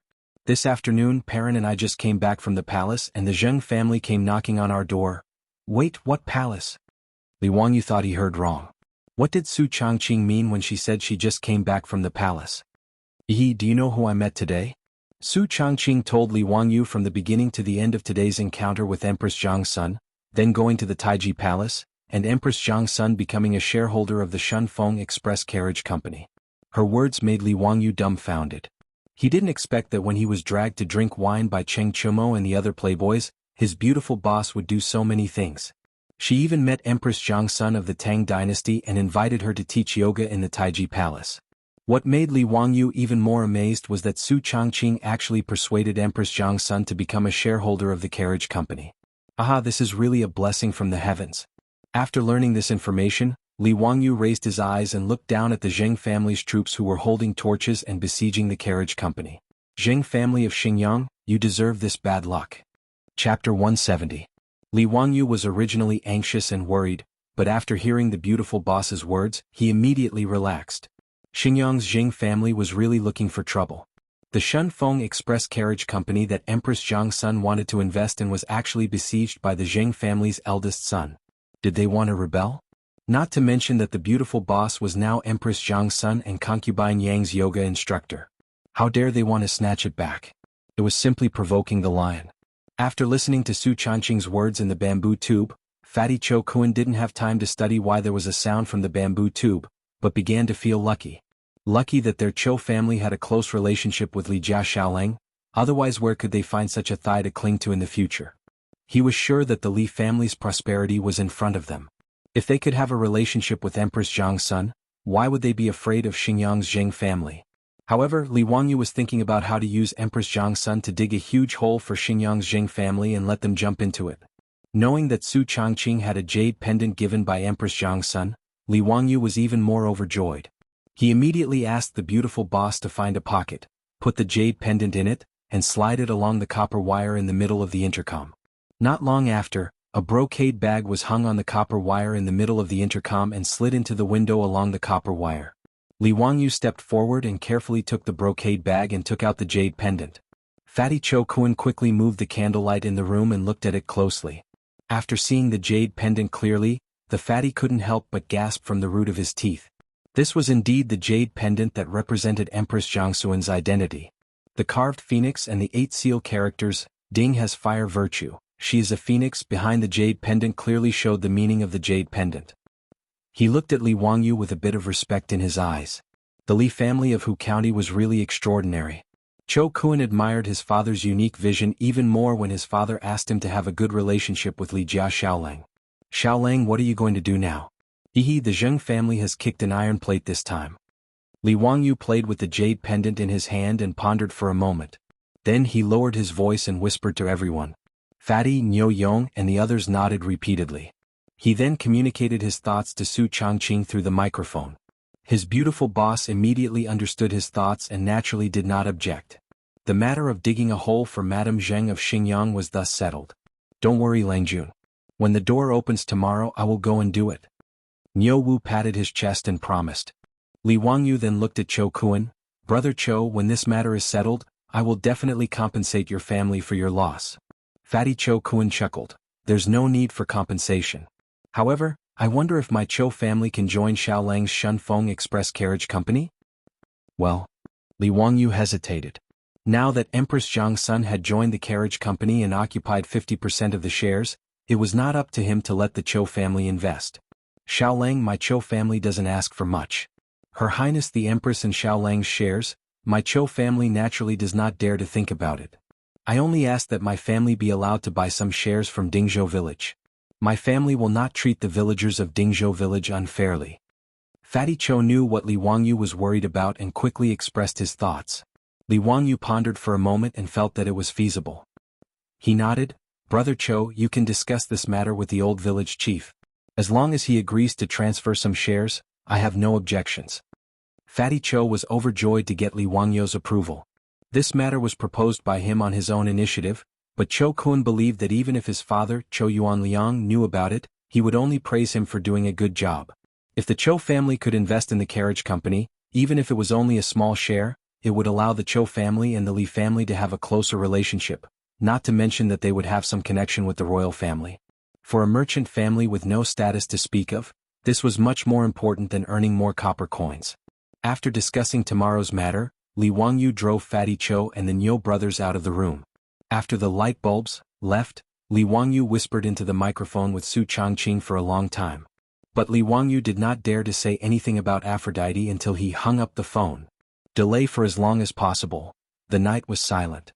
The next morning when Chang and City's morning drums sounded, Niu Wu rode out. The carriage company next to the Cho family's grain store was still closed. The Zheng family's troops also refused to retreat. They surrounded the carriage company so tightly that not even a drop of water could trickle through. Qin Xian's subordinates, Wu Ho, also watched from afar. The three parties were in a deadlock for the whole night. Zheng Kongbua naturally did not stay here last night. After he let the troops surround the carriage company, he led his people to Ping Kong Fong. He spent the whole night drinking and playing with women. Until it was almost noon, Zheng Kongbua kept yawning. With a pair of dark circles under his eyes, he looked like he was still hungover. He swayed from side to side on horseback. Under the protection of the troops, he came down to the East Market. This group of farmers still won't fucking open the door? Zheng Kongbua looked at the closed carriage company door and cursed. The leader of the troops nodded. Langjun, are we going to waste time with them like this? Or should we just break the door and rush in? Zheng Kongbua glanced at Wu Ho, who was not far away. No need, let's first surround them and play with them. Aha, it's been a long time since something so interesting happened. Anyway, there shouldn't be any food in the carriage company. Let's starve them for 2 days. Send someone to the restaurant and bring me a table of food. Today I will drink and have fun in front of the carriage company. Yes, Langjun, you go rest in the shade of the tree. I will do it right away. The leader of the troops asked someone to lay out a mat for Zheng Kongbua under the shade of the tree opposite the carriage company. He also ordered someone to send a table of food to the restaurant. Not long after, the doctor of the restaurant, led by the troops of the Zheng family, brought a table full of food and wine to Zheng Kongbua. Under the deterrence of more than 100 troops of the Zheng family, the road in front of the carriage company was almost cleared. The people coming and going in the East Market would rather take a detour than come near here. On both sides of the street where the carriage company was located, there were many merchants and Chang and residents who were watching the fun. They whispered to each other. Are these people from the Zheng family of Xinjiang? Why did you surround this carriage shop all of a sudden? I heard that the eldest son of the Zheng family took a fancy to a young lady in the carriage company and threatened them to hand her over. Ah, then they are really unlucky. How can it be good to be targeted by the Zheng family's playboy? In the house where I live, there was a young lady who was kidnapped by the Zheng family. She was humiliated for several days before being released. After returning home, she hanged herself. How pitiful. That family carried the body and went to Wanyan County to beat the drum and complain. In the end, they paid the family 10 copper coins. Tisk tisk, 10 copper coins to buy a life. The Zheng family is really overbearing. Isn't that right? God is blind. Why didn't he strike this bastard with lightning? Shoo, lower your voice. Don't talk nonsense. Be careful not to get into trouble. The carriage company is definitely finished. Look at the marquee shop. Even the marquee doesn't dare to interfere with the Zheng family's business. The onlookers discussed animatedly, but they could only shake their heads and sigh. They felt that the carriage company was doomed today. While Zheng Kongbua was happily eating and drinking, he did not notice that on the second floor of the Cho family's grain store not far away, through an open window, Li Wangyu was watching him with an expression of watching a play. Chapter 171. Cho Kuan, who was accompanying Li Wangyu, was slightly anxious. Xiaolang, why aren't your troops back yet? There won't be any changes, right? Don't worry. They should be back soon. Li Wangyu replied confidently. Just as he finished speaking, Niu Yong suddenly said, Langjun, I saw Niu Wu. He's back. Li Wangyu and Cho Kuan looked in the direction that Niu Yong was pointing. On the street not far away, Niu Wu was riding a horse slowly towards them. He immediately grabbed the bamboo mouthpiece and said, Changqing, Niu Wu is back. We can start now. Got it. Su Changqing's voice came from the mouthpiece. Be careful. Don't worry. It'll be fine. Zheng Kongbua was still eating and drinking when he inadvertently raised his head. Suddenly, he saw that the door of the carriage house opposite was open. There was no one at the door. He suddenly became excited. He thought that the carriage house was finally ready to compromise after being surrounded by them for a night. Zheng Kongbua threw down his chopsticks and suddenly stood up. These farmers are finally willing to open the door. Men rush in and invite the two beauties out. Ah. The leader of the troops immediately waved his hand and led the troops into the carriage house. After the troops of the Zheng family rushed into the carriage house, they found that there were only a few four-wheeled carriages in Noda's courtyard. There were no signs of the farmers. Motherf *Ker, this group of field workers actually dared to hide. Search, find them for me. Be careful not to hurt the two women that Langjun wants. The leader of the troops shouted at his men. Yes. The troops of the Zheng family responded and prepared to search around. But just as they dispersed, something unexpected happened. A few buildings in the carriage house suddenly emitted thick smoke. Before the troops of the Zheng family could react, the fire had already engulfed those buildings. The sudden fire in the carriage house not only shocked the troops of the Zheng family. Outside the door, Zheng Kongbua, who was waiting for his troops to bring the two beauties out, was also shocked. What's going on? Who set the fire? These idiots? Zheng Kongbua stomped his feet and cursed. In his opinion, this fire should have been set by his own troops. In fact, he had asked them to do this kind of thing many times. But did these bastards not have brains? Don't you know where you are? The Tang dynasty is the most prosperous place in Chang'an City. Are you afraid that others won't find out that you've set fire to it? Without waiting for Zheng Konghua to let the servant beside him call out to his own troops, Qin Xian, who had been watching from afar, rushed over with the marquis of the marquis shop. "Young Master Zheng Yu." Qin Xian's face was filled with indignation. He pointed at Zheng Konghua for a long time before he could speak. He really did not think that the Zheng family's eldest son would be so daring. In broad daylight, he ordered his family to charge into the carriage and set fire to capture people. Qin Xian knew that he could not do anything to Zheng Konghua, and could only hatefully stomp his feet, and turned to Wu Ho behind him and instructed, "Quickly go and gather water bags to extinguish the fire. Do not let the fire spread. Go." Since ancient times, fire prevention had been the most important thing in China. People were used to using all kinds of wood as building materials. Whether it was the people or the imperial palace, fire prevention was the most important thing. Even in the imperial palace, because of fire, it was not the first time that the palace was burned down.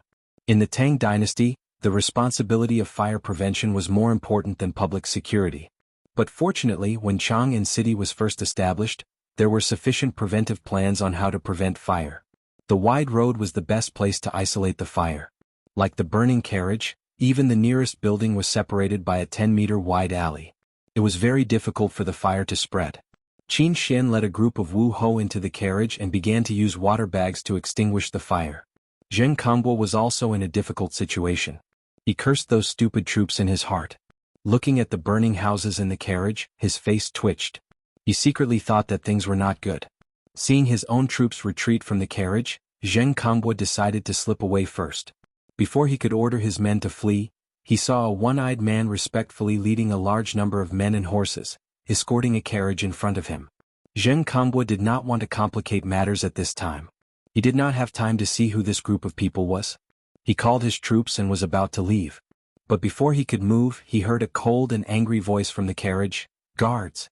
Take down all the people of the Zheng family for me. Don't let any of them go." "Yes."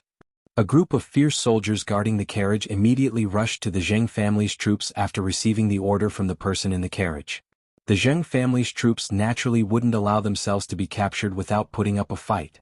They wanted to resist, but they were beaten up by this group of guards until they covered their heads and scurried away like rats. Many of the Zheng family's troops were beaten to the ground. Then their hands and feet were skillfully tied with cooked beef tendons. Zheng Konghua was shocked and shouted, "Stop! Who are you?" "I am Zheng Konghua, the eldest son of the Zheng family of Xingyang. Who dares to touch me?" He never thought that there would be people in Chang'an City who dared to touch his Zheng family. Zheng family of Xingyang? How powerful they are. Today, I want to ask Madame Zheng who gave them the courage to set fire and kidnap people in broad daylight in Chang'an City. As the voice fell, the curtain of the carriage was opened. Empress Jiangsun, with an angry face, came down from the carriage with the help of a palace maid. She was followed by concubine Yang. Your Highness, I. Zheng Konghua was angry at first. But when he saw Empress Jiangsun coming down from the carriage, he was so scared that he could not speak clearly. His body trembled like a sieve and he directly collapsed to the ground. As the eldest son of the Zheng family of Xingyang, he was taken to the palace by his father to attend several banquets in the palace. Naturally, he knew Empress Jiangsun. Zheng Konghua did not expect that he just wanted to grab two beauties. How could he attract Empress Jiangsun? Thinking of the marks on the backs of the two rouge horses yesterday, he thought, are these two beauties really from the harem? Zheng Konghua regretted it so much that his intestines turned green. He wished he could slap himself several times. As for the Zheng family's troops who originally wanted to resist, when they heard their Longjuan's words, they were so scared that they all knelt down. Empress Jiangsun did not look at Zheng Konghua who was paralyzed on the ground. She anxiously looked at the burning carriage and ordered the guards on her left and right, "You also go help put out the fire. Quickly go and rescue Lady Su." "Yes." The guards responded and rushed to the carriage without hesitation. With the help of Empress Jiangsun's guards and the quick response of the East City's marquee shop, the fire in the carriage was quickly put out. Su Changqing led the little girl Perrin and the villagers of Dingzhou village out of the carriage under the protection of the palace guards. "Changqing thanks your highness and concubine Yang for saving me." Su Changqing curtsied to Empress Jiangsun and concubine Yang. "Lady Su, are you okay?" Empress Jiangsun asked with concern. Su Changqing did not suffer any injuries. Except for the traces of smoke on his body and face, he was not injured. Su Changqing shook his head. "I'm fine. When the fire started, I was protected by the villagers and hid in the cellar."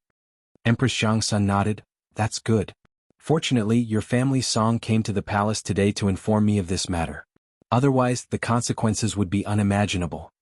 Su Changqing's face was miserable. He curtsied to Empress Jiangsun again. Your Highness, please forgive me. I did not protect the imperial family's property and let the carriage be burned down by the evildoers. Lady Su, what are you talking about? What crime did you commit? The carriage was burned down. How can you be blamed? Empress Jiangsun did not care that she was pregnant. She hurriedly went forward to help Su Changqing up. She turned her head and glared at Zheng Konghua, who was completely stunned. Xinjiang's Zheng family is so powerful. They even dare to set fire to my property. Good. Very good. Today I will ask Zheng for an explanation and see if the world is still the world of the Tang dynasty. Empress Jiangxuan's words made Zheng Konghua feel dark. The carriage was the imperial family's property? How could this be? He had clearly asked the troops to find out that the carriage was the property of a family surnamed Li in Dingzhou village in Hu County. When did it become the imperial family's property? Zheng Konghua was naturally not an idiot. When he thought that his troops set fire to Empress Jiangxuan's property, he felt that the sky had collapsed. Zheng Konghua, who was originally sitting on the ground, had a blank mind at this time. He could only murmur, "This is impossible. This is not true." Not far away by the window on the second floor of the Chou family's grain store, Li Wangyu and Fatty Chou Yu looked at this scene and laughed very happily. Li Wangyu dug a hole for Zheng Konghua, but he did not expect that Zheng Konghua would be so cooperative. He jumped without hesitation and his posture was beautiful. Full marks. Chapter 172. Last night, when Li Wangyu learned that his beautiful boss had the jade pendant given by Empress Jiangsun, he was relieved. No matter how arrogant Madame Zheng of Xinjiang was, as long as Su Changqing showed the jade pendant, the people of the Zheng family in front of the carriage would naturally withdraw. But Li Wangyu, the cynical man, did not intend to let Madame Zheng go so easily. If he only relied on the Empress jade pendant to scare away Zheng Konghua, he would be sorry for himself and his beautiful boss. If his thoughts were not smooth, he would not be in a good mood. In order to make himself happy, Li Wangyu did not hesitate to dig a huge hole for Zheng Konghua. Niu Wu went out early in the morning. According to Li Wangyu's order, he took the jade pendant and went to the Taiji Palace to see Empress Jiangsun. Li Wangyu asked him to ask for help from Empress Jiangsun, saying that Su Changqing was trapped in the carriage and could not go out.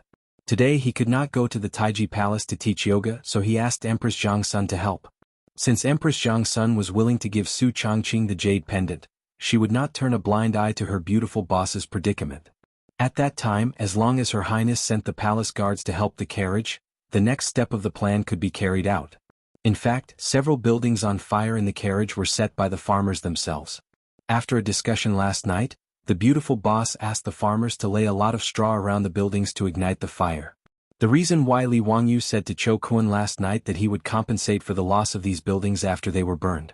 When Li Wangyu saw that Niu Wu led the people in the palace, he would immediately inform Su Changqing to open the gate of the carriage and attract the troops of the Zheng family into the carriage. Then he would immediately set the buildings on fire. He just wanted to frame the Zheng family and let their yellow mud fall on their crotch. Even if it was not shit, it was shit. Under the watchful eyes of the public, countless people saw the troops of the Zheng family rush into the carriage like wolves and tigers, and then the carriage was on fire. No one would believe that it was not the troops of the Zheng family who set the fire. Even Zheng Konghua thought that it was his troops who set the fire.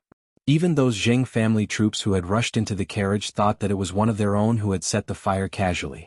At that time, dozens of Zheng family's troops had rushed into the carriage and the scene was chaotic. Even they themselves were not sure if the fire was set by their own people. Li Wangyu's plan was very successful, but he did not expect Empress Jiangsun to come in person. Fatty Chou Kun was also a little nervous now. Xiaolang, why did Her Highness the Empress come personally? Could something have happened? It's fine. Isn't it better for Her Highness to come in person? This time, the Zheng clan will find it even more difficult to escape this calamity. Li Wangyu comforted with a smile. That's good, that's good. The fatty was very respectful towards the royal family and aristocratic families. He was afraid that today's matter would bring about some trouble. Sure enough, as Li Wangyu expected, he stood by the window and looked from afar. He saw Empress Jiangsun say a few words to her beautiful boss and then take her boss to get on her carriage. Before Su Changqing got on the carriage, he glanced at Li Wangyu's window and made an okay gesture to him from afar. Looking at the eldest son of the Zheng family who was dragged away by the palace guards like a dead dog, Li Wangyu punched his palm. It's done. Empress Jiangsun would not let go of the foppish young master of the Zheng family of Xinjiang. The farce caused by the eldest son of the Zheng family had finally come to an end. When the Zheng family troops were dragged away by a group of palace guards like wolves and tigers, it scared the merchants who had been watching the fun. Everyone thought that the carriage company would meet with a calamity this time. Who would have thought that the insufferably arrogant eldest son of the Zheng family of Xinjiang would be dragged away in the end? This made the crowd in the distance immediately burst into an uproar and talk about it. Brother Qin, what's the background of this Shunfeng Express? They are not even afraid of the eldest son of the Zheng family of Xinjiang? I don't know, but I think that group of people just now seem to be palace guards. Palace guards? Are you sure? Sure, keep your voice down. Do you want to die? The Zheng family of Xinjiang kicked an iron plate today. I didn't expect that the sage of the Tian family was behind this carriage company. Brother Chao, didn't you ask this carriage company to transport goods? What's so special about this carriage company? This carriage is amazing. A carriage can carry 30 stones of goods and travel 300 miles a day. Gentlemen, if you have any goods to transport in the future, you can find this Shunfeng Express.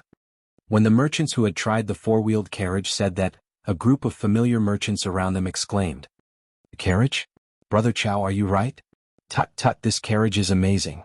It seems that I have to rely on this Shunfeng Express to transport goods in the future. A timid merchant whispered, we have dealings with the carriage company. Will we offend the Zheng family of Xinjiang? Brother, I'm afraid you haven't woken up yet.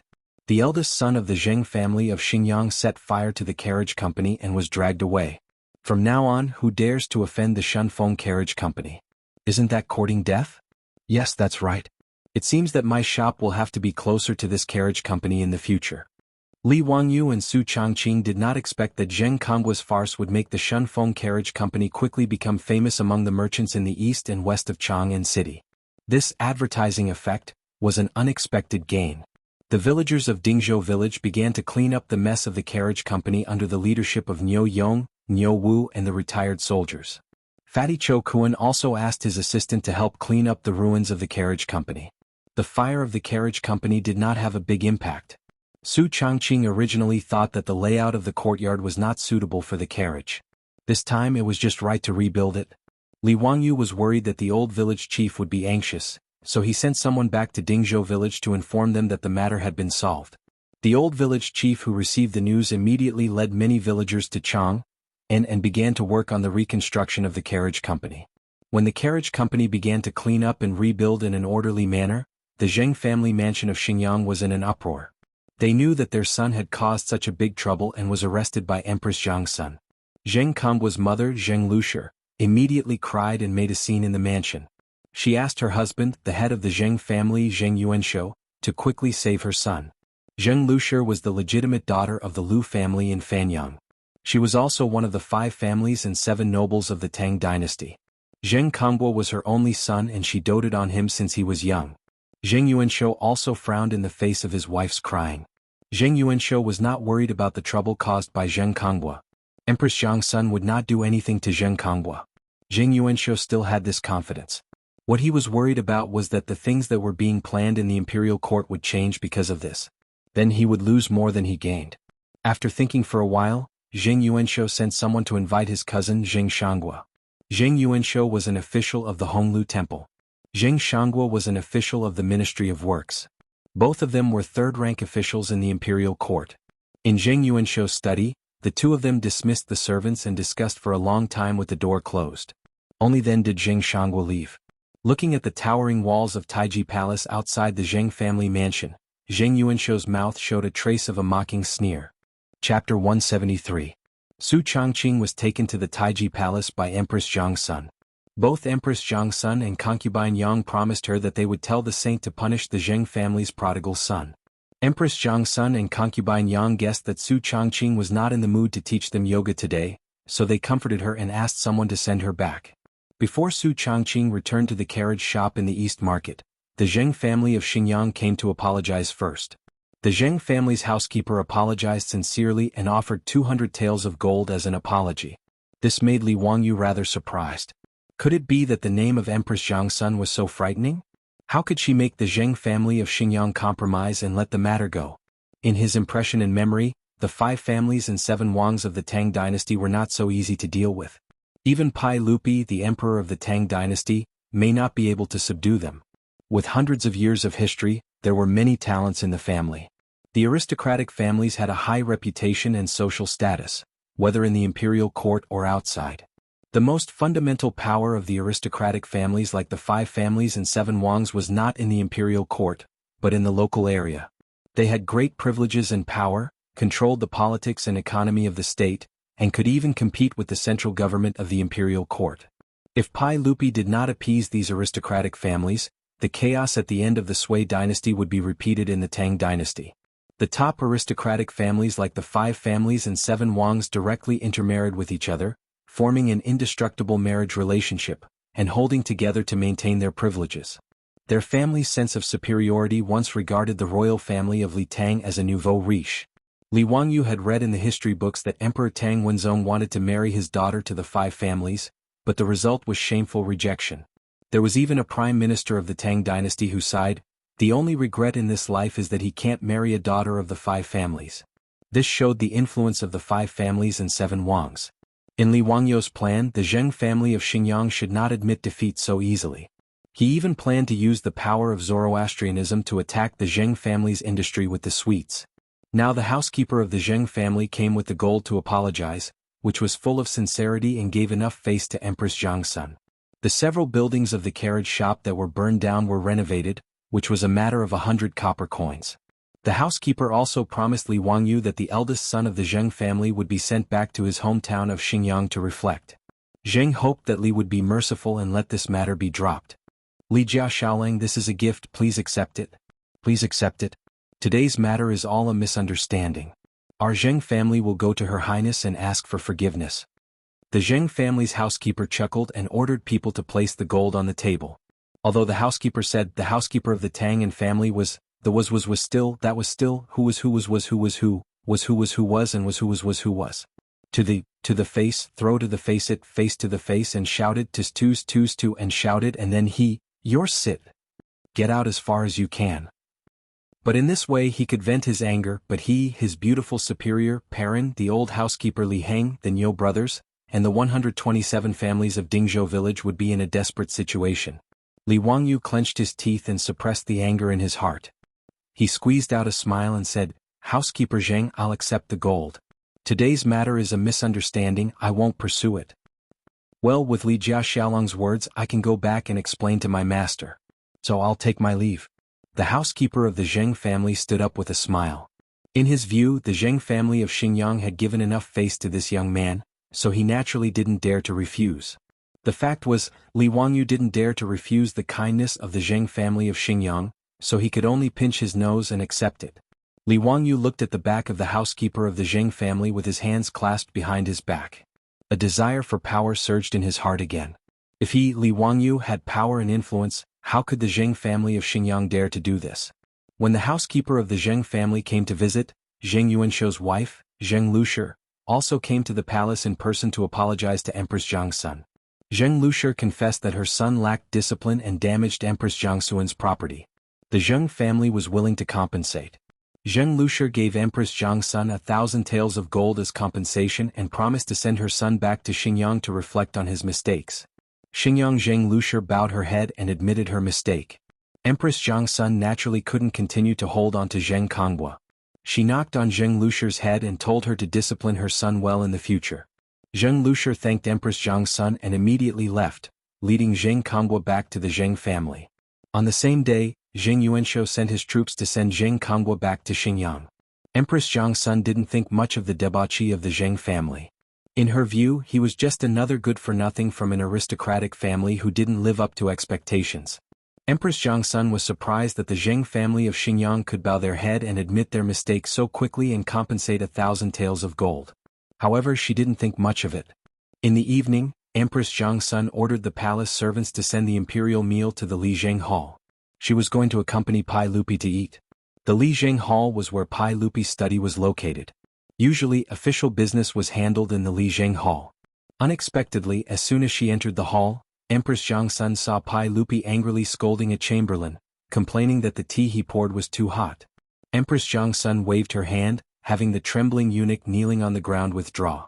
Only then did she turn her head to say to Li Erxiao, "Erlang, why are you so angry? Be careful not to hurt your body." Guanyin maid, "I'm fine." Pai Lupi saw Empress Zhang's son appear and slightly suppressed the anger in his heart. "It's just some imperial court matters." Empress Zhang's son saw that it was an imperial court matter and didn't ask any more. She was born in a famous family and was well educated. In fact, she was also very proficient in imperial court matters. However, Empress Zhang's son adhered to the principle of the imperial harem not interfering in politics.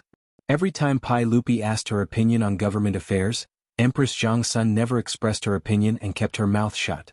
The more Empress Zhang's son didn't express her opinion, the more Pai Lupi liked to ask her opinion. Once, Pai Lupi forced Empress Zhang's son into a corner. After being forced to say to Pai Lupi, she said, "A hen leads the morning. Our family is poor. Do you care?" The meaning of these words was, is it okay for a hen to crow? Thus, she dispelled Pai Lupi's idea of asking her about government affairs. However, because of this, Pai Lupi trusted Empress Zhang's son even more. Empress Zhang's son saw that Pai Lupi was in a bad mood, so she picked interesting things to talk about to ease her husband's mood. She saw that she caught the eldest son of the Zheng family of Xinjiang today. In the end, she said with a smile, "This Zheng family of Xinjiang is tactful. They compensated me with 1,000 taels of gold. I invested in Li Jia Xiaolong's carriage company, so I don't have to pay a single copper coin."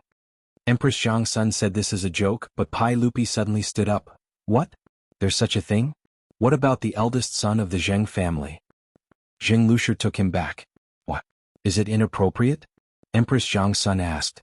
Pai Lupi slapped the table gloomily. "Zheng Yuanshou, that old man. I hate that I can't pull out my sword and cut him down." His words stunned Empress Zhang's son. She didn't care whether the imperial harem was interfering in politics or not. She quickly asked what happened. Chapter 174. Pai Lupi originally did not want Empress Zhang's son to know about this, but after thinking about it, he could not hide it any longer. He sighed and told her about what had happened in the imperial court today, which angered Empress Zhang's son. Before the locust plague appeared in the Guanyi circuit, the officials in the imperial court had already received reports from the various counties and prefectures. Pai Lupi had also gathered the important officials many times to discuss countermeasures. But before Pai Lupi could make up his mind to exterminate the locusts, the 100 Cavalry Department reported that there had been undercurrents in Chang, and recently, pointing to Pai Lupi as the cause of the locust plague. The change of Xuanwu Gate. The rumors on the streets attributed the locust plague to the change of Xuanwu Gate, accusing Pai Lupi of not cultivating personal morals, killing his brothers, imprisoning his father and incurring punishment from the heavens. This was the wrath of the heavens. Pai Lupi was furious at the time and ordered the 100 Cavalry Department to investigate the source of the rumors. This was originally just a rumor on the streets and would not cause a stir in the imperial court. Who would have thought that today, when Pai Lupi wanted the officials to discuss how to deal with the locust plague, a bomb was set off against him in the imperial court. The one who set off the undercurrents was an 8th-rank imperial censor. This young imperial censor bypassed the censor Wei Zheng and directly presented a memorial to Pai Lupi in the imperial court. In front of hundreds of officials, he accused the locust plague of being the wrath of the heavens because of the massacre in the 9th year of Wuda. The Forbidden Blood Gate, together with the sword, has been ridiculed through the ages. It is the wrath of the heavens that caused the locusts to descend from the heavens. Your Majesty, please issue an edict of self-punishment. To save the people of the world. The young imperial censor did not care about imperial censor Wei Zheng's attempts to stop him. Under the gazes of the officials and Li Er's towering rage, he said these words. He wanted Pai Lupi to issue an edict of self-punishment and apologize to the world. The imperial court was shocked. Pai Lupi was unable to restrain his anger. He ordered Wei Zheng, the censor, to investigate and then left in a huff. Fortunately, Pai Lupi was quite magnanimous. Otherwise, he would have ordered people to drag the censor out of the hall and flog him to death. In fact, Pai Lupi didn't need the 100 Horsemen Department to investigate. He already knew who was behind this. 5 surnames and 7 hopes. Since the Wei and Jin dynasties, the Wuxia imperial court had been controlled by the aristocratic families. The establishment of the Tang dynasty also relied on the support of the aristocratic families in Guangzhou. Moreover, the aristocratic families in Shandong still maintained the centuries-old tradition of reading and teaching the classics, so they still enjoyed a superior political and social status. Even though Pai Lupi was committed to weakening and destroying the aristocratic families, There was nothing he could do to them for the time being, unless he wanted the Tang dynasty to fall into war again. Since Pai Lupi wanted to deal with the aristocratic families naturally wouldn't sit still and wait for their doom. This time they used the locust plague to turn it into a divine punishment to force Pai Lupi to issue an edict of self-condemnation. This was a card played by the aristocratic families. Without this memorial, Pai Lupi could have issued an edict of self-condemnation because of the locust plague. He could have imitated King Wu of Zhou and said, "The people have sinned, so I punish them." Then he would have ordered to exterminate the locusts. Not only would he not lose face, but it would also increase his prestige as an emperor. However, if someone pushed the bucket of sh*t to his head and used the incident at the Xuanwu Gate as an excuse to force Pai Lupi to issue an edict of self-condemnation, it would be impossible. If Li Er really did so, his dignity as an emperor would be thrown to the ground by the aristocratic families. He would even have to step on it a few times and it would never be picked up again. Using an 8th rank censor to put Pai Lupi on the fire pit, the aristocratic families were really good at this. The Zheng family of Xingyang was the most active aristocratic family in the imperial court. Pai Lupi was almost certain that the Zheng family was behind today's matter.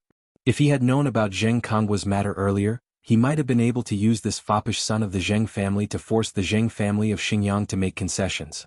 However, he didn't expect the Zheng family of Xingyang to react so quickly and apologize to Empress Zhangsun without hesitation before sending Zheng Kongwa back to his hometown in Xingyang. Pai Lupi could only let out a long sigh. He had to find another way out of this situation. After Empress Zhangsun learned about what happened in the imperial court today, it was too late for regrets and she was secretly angry. However, it was Pai Lupi who comforted her, fearing that the 6-month pregnant empress would have a miscarriage. Leaving aside how Pai Lupi comforted his wife in Chang and city's Taiji Palace, in the Li family of Dingzhou village in Hu County, Li Wangyu was also feeling uneasy as he looked at his beautiful superior who was talking to Aphrodite. On the way back to Dingzhou village, Li Wangyu saw that he couldn't hide anymore, so he gritted his teeth and told his superior about Aphrodite. His beautiful boss, who had a smile on her face, had a frosty look on her face. She did not say a word. Li Wangyu begged and pestered her, but he still couldn't get her to look at him. Even the Niu brothers didn't say anything as they felt the pressure from their beautiful boss. They looked at Li Wangyu with a look that said, "Langjun, you're on your own now." Li Wangyu was speechless. Why were all women like this? What was the point of having a Cold War so often? His ex-girlfriend from university was the same. Whenever there was any friction between them, she would give him a Cold War and often wouldn't speak to him for a week, as if he were a stranger. Li Wangyu didn't expect that his University of Pennsylvania graduate and goddess-like beautiful superior would be the same. Even the little girl Pei Lan didn't give him a good look. She looked at him with eyes that were about to roll up to the sky. Li Wangyu was so angry that he almost wanted to grab this little girl and give her a good spanking. How rebellious. It was fine if his beautiful superior was like this, but even a little girl like you dared to be like this. After returning to the Li family of Dingzhou village, both the old butler Li Heng and Ma Zhou acutely sensed that the atmosphere wasn't right when they came out to welcome them, so they wisely kept their mouths shut. Su Changqing jumped off the horse's back and didn't even look at Li Wangyu as he pulled Pei Lan towards the rear courtyard. Li Wangyu was afraid that she would get into a conflict with Afro and was ready to follow them with cold sweat on his forehead.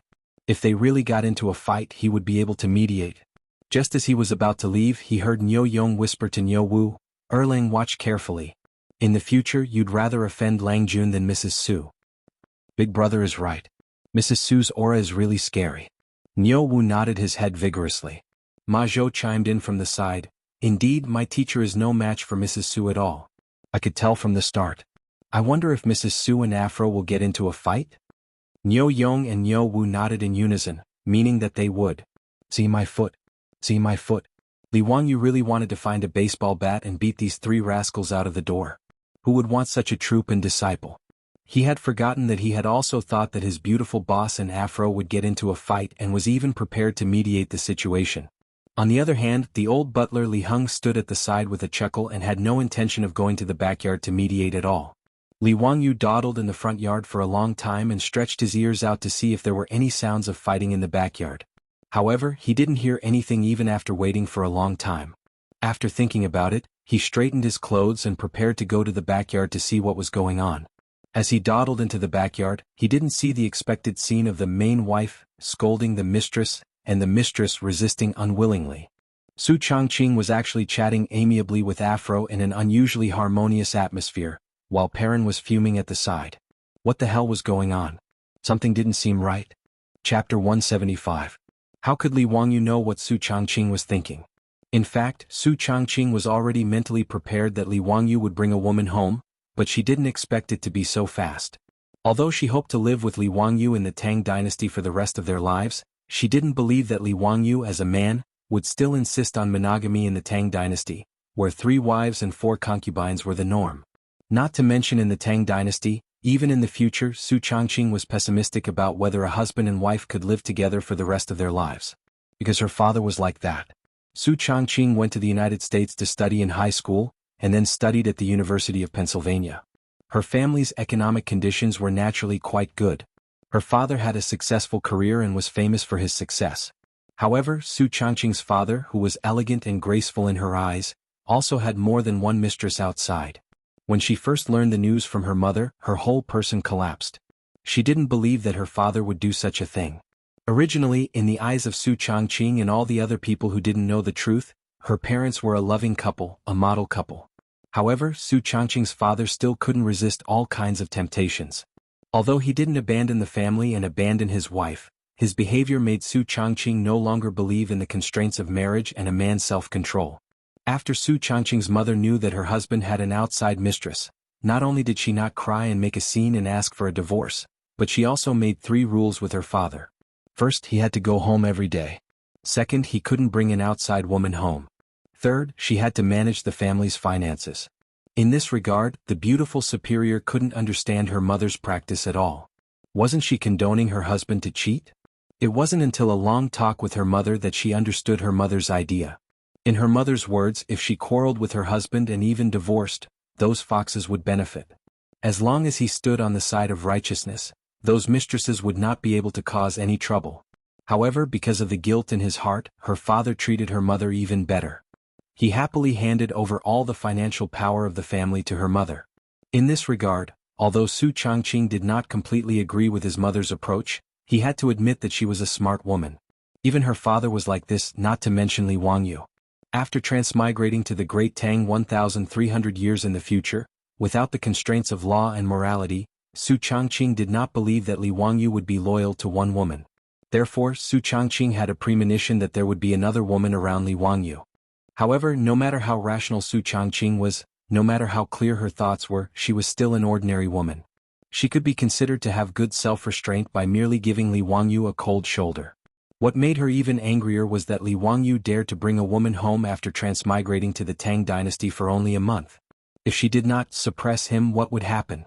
Did he want to learn from Wei Xiaobao? If that was the case, Su Changqing would definitely not tolerate it. Even if she did not leave the Li family at that time, she would draw a clear line between herself and Li Wangyu. They would just be friends from then on. In Su Changqing's heart, she would only allow Li Wangyu a chance to make a mistake, at most. Otherwise, she would rather live alone in the Tang dynasty for the rest of her life. Therefore, her beautiful superior's cold shoulder was actually deliberately put on for Li Wangyu to see. She felt more heartache for the poor girl Fu Luo. Li Wangyu had explained Fu Luo's background to her. She was captured at the age of 13 and then sold from Europe to the distant East. If not for Li Wangyu rescuing her, she would probably have been a prostitute for the rest of her life. The beautiful superior who had a frosty expression on Li Wangyu's face melted after entering the backyard. After seeing Fu Luo's appearance, the beautiful superior was also greatly surprised. This girl really resembled the Hollywood movie star, Angelina Jolie, too much. The beautiful superior couldn't help but gnash her teeth in anger again, wishing she could pinch Li Wangyu's waist a few times to vent her anger. This bastard pervert. He said that he pitied Fu Luo, but he was clearly lusting after her beauty. Su Changqing would not vent her anger on Fu Luo. After adjusting her mentality slightly, she began to talk to Fu Luo in a pleasant manner. Although Fu Luo was the daughter of a Byzantine noble, she was only 15 or 16 years old. How could she be a match for Su Changqing, an elite who had cultivated for many years? After a few sentences, Fu Luo had begun to address Su Changqing as sister, as if she were treating her beautiful superior as a caring sister. The girls' giggles echoed between them now and then, as if they were best friends who had known each other for years. Perrin, on the other hand, was rather jealous. She felt that her sister Changqing, was in danger of being snatched away by this ugly woman. When Li Wangyu sneaked into the backyard stealthily, he happened to see Perrin glaring at Fu Luo angrily. Her lips were so pouted that a bottle of oil could be hung from them. Li Wangyu was rather dumbfounded by what he saw. What was going on with the three women at home? Seeing that there was no sign of a fight, he tried to sneak away again, only to be glared at by his beautiful superior who had already discovered him. "Come here." "Yes. What can I do for you, your majesty?" When Li Wangyu saw that his beautiful superior seemed to be smiling, he immediately began to act cute shamelessly. He imitated the eunuchs in TV dramas, flicked his sleeves and bent over to ask. Su Changqing couldn't help but laugh at his behavior, but his beautiful superior immediately wiped the smile off her face and coughed lightly. "Don't be so cheeky. Don't think that this is the end of it. If it weren't for Sister Fu Luo's sake, don't even think about having dinner tonight. Let me ask you, will you still bring women home in the future?" Yes, you're right. I won't. I promised the chairman that I won't bring any more," Li Wangyu said with a flattering smile. Fu Luo and Perrin were both stunned. Their Longjuan's behavior was simply too shocking for them to accept. How could the two young ladies of the great Tang, who had never been baptized by feminism, accept the way Li Wangyu and Su Changqing interacted with each other? Perrin couldn't help but cover her little mouth with her hand, afraid that she would cry out in alarm. She looked at Su Changqing with a worried expression and thought to herself, is it really okay for Sister Changqing to talk to Langjun like this? What did Langjun mean when he said he would make a promise to the chairman? Su Changqing sneered and stared at Li Wangyu seriously. "Li Wangyu, this is the first and last time. Otherwise I promise to leave this house. I'm a man of my word." A drop of cold sweat slid down Li Wangyu's forehead as he hurriedly nodded in agreement. In fact, Li Wangyu didn't have any intention of having multiple wives and concubines. He had saved Fu Luo out of pity. But judging from Su Changqing's words, why did it seem like he was allowing him to take Fu Luo into his room?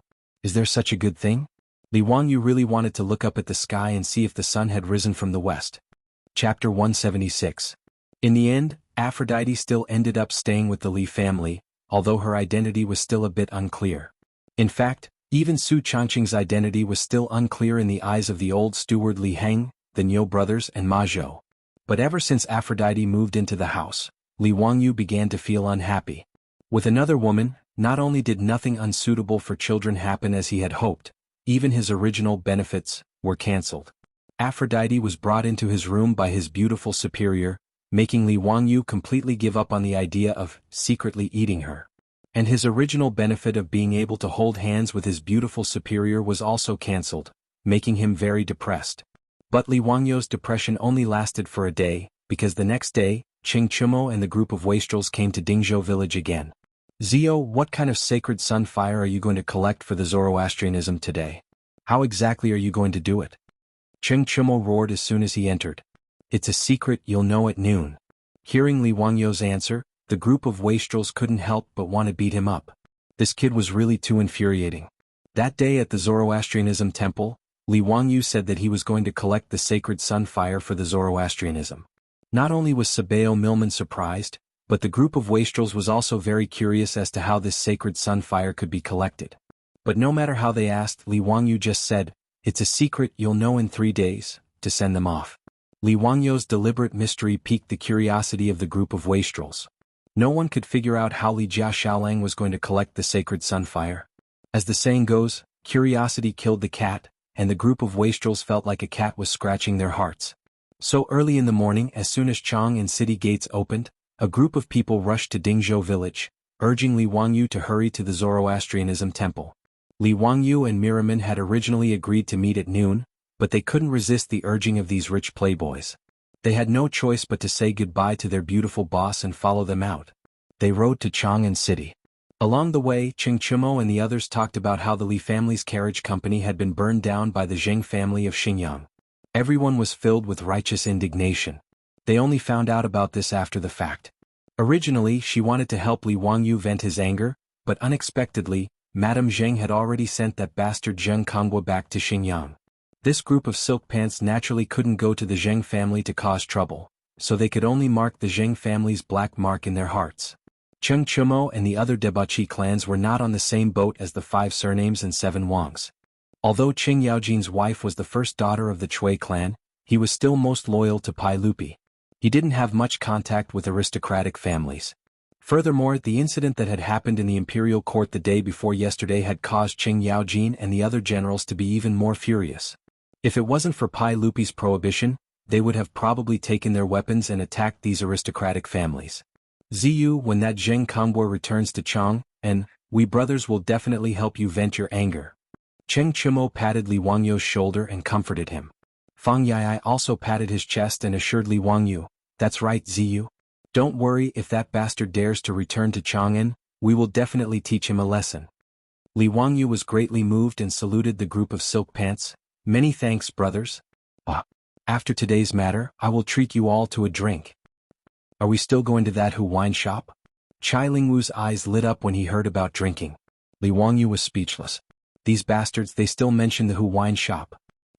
The group of people chatted and laughed as they quickly entered Chang'an. When the group of people entered Liquan Square, they found that the square was already crowded with people, so crowded that not even a drop of water could trickle through. The silk pants and Li Wangyu were all dumbfounded. What the hell was going on? It wasn't the Lantern Festival today, so why were there so many people in Liquan Square? Yuchi Baolin shouted, "Those in front, move aside. What the hell are you all doing here?" After he shouted, not only did no one move aside but he also received a lot of rolling eyes and mockery. What is this big idiot shouting about? Can't he see that there are people here? That's right, why are you all squeezing? We want to go to the Jia Temple to watch the show. Today there is a powerful person in the Jia Temple who is going to collect the sacred fire of the sun in front of everyone.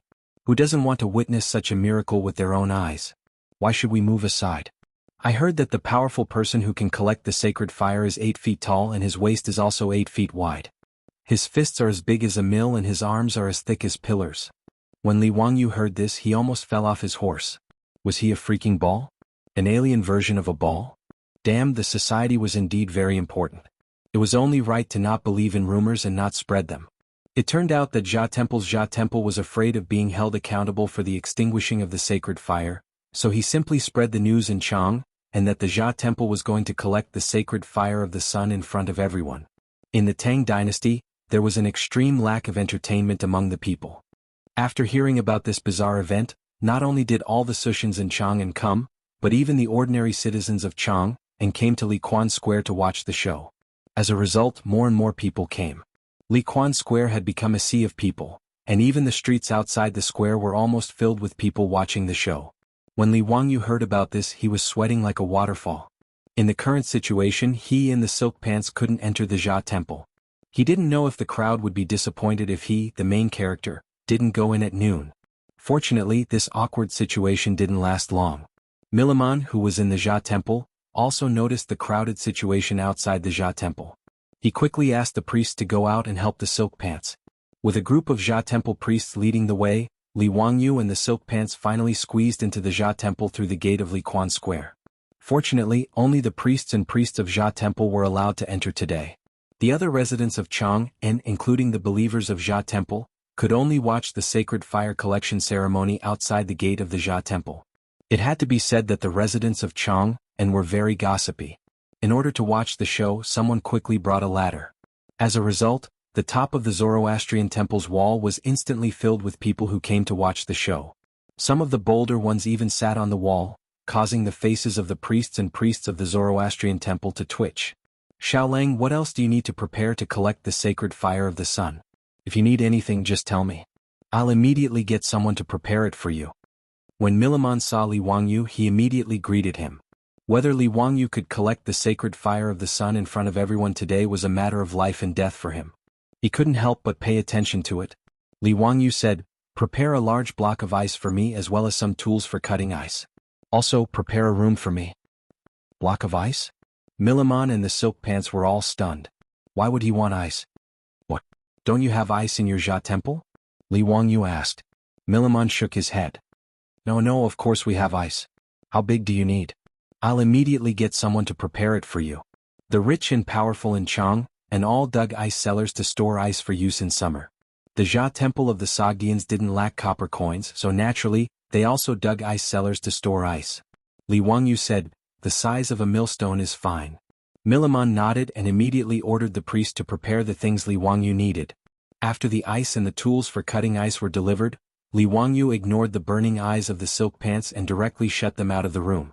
He started to busy himself in the room. The collection of the Olympic sacred fire in later generations focused the sunlight in the center of a concave mirror to generate high temperature to ignite the sacred fire. In addition to the concave mirror, the magnifying glass that he played with when he was young could also focus sunlight and play the role of igniting the fire. Li Wangyu naturally didn't have a magnifying glass. He only knew that glass was probably made by burning sand. But if he really wanted to make glass in the Tang dynasty, it would be a fantasy. But in addition to glass, grinding ice into a convex lens like a magnifying glass could also play the role of focusing sunlight. Although there would be many bubbles and cracks in the ice, and its transparency was far less than glass, the diameter of the magnifying convex lens could still focus sunlight and ignite flammable objects. So Li Wangyu asked Millimon to prepare a millstone-sized block of ice for him. He took the ice chisel tool in the room and began to grind the convex lens of the ice. As the sun gradually rose, the Jia Temple's sacred fire gathering ceremony was about to begin. In Milliman's eagerness, the door finally creaked open. Li Wangyu walked out with a relaxed face. "Sabeo, you can start the sacred fire gathering." Chapter 177. The Sogdian ritual of gathering the sacred fire began with the prayers of the Zoroastrian priests. Dozens of priests murmured their prayers: "Burning sacred fire, burn my broken body. Good and evil, only the light is good. Joy and sorrow return to dust. Pity my people, they have so many worries." Leading the priests in front of the altar, Milman recited long passages of the Avesta scripture, reciting the hymns of the gods. As mentioned before, the highest level of sacred fire, the fire of victory, was not only a sacred fire, but also an ordinary sacred fire worshipped by believers. For this ritual, Miriam used 3 days to gather the sacred fire worshipped by all the Sogdian worshippers in Jianghu. Now, the highlight of the ritual was to wait for Li Wangyu to gather the sacred fire of the sun and combine the two flames into one to complete the ritual. Although the process of gathering the ordinary sacred fire was quite rushed, Miriam believed that as long as Li Wangyu could gather the sacred fire of the sun, it would be the highest level of sacred fire, even higher than the sacred fire worshipped in the Persian temple. After the tedious and solemn ritual was completed, it was Li Wangyu's turn to perform.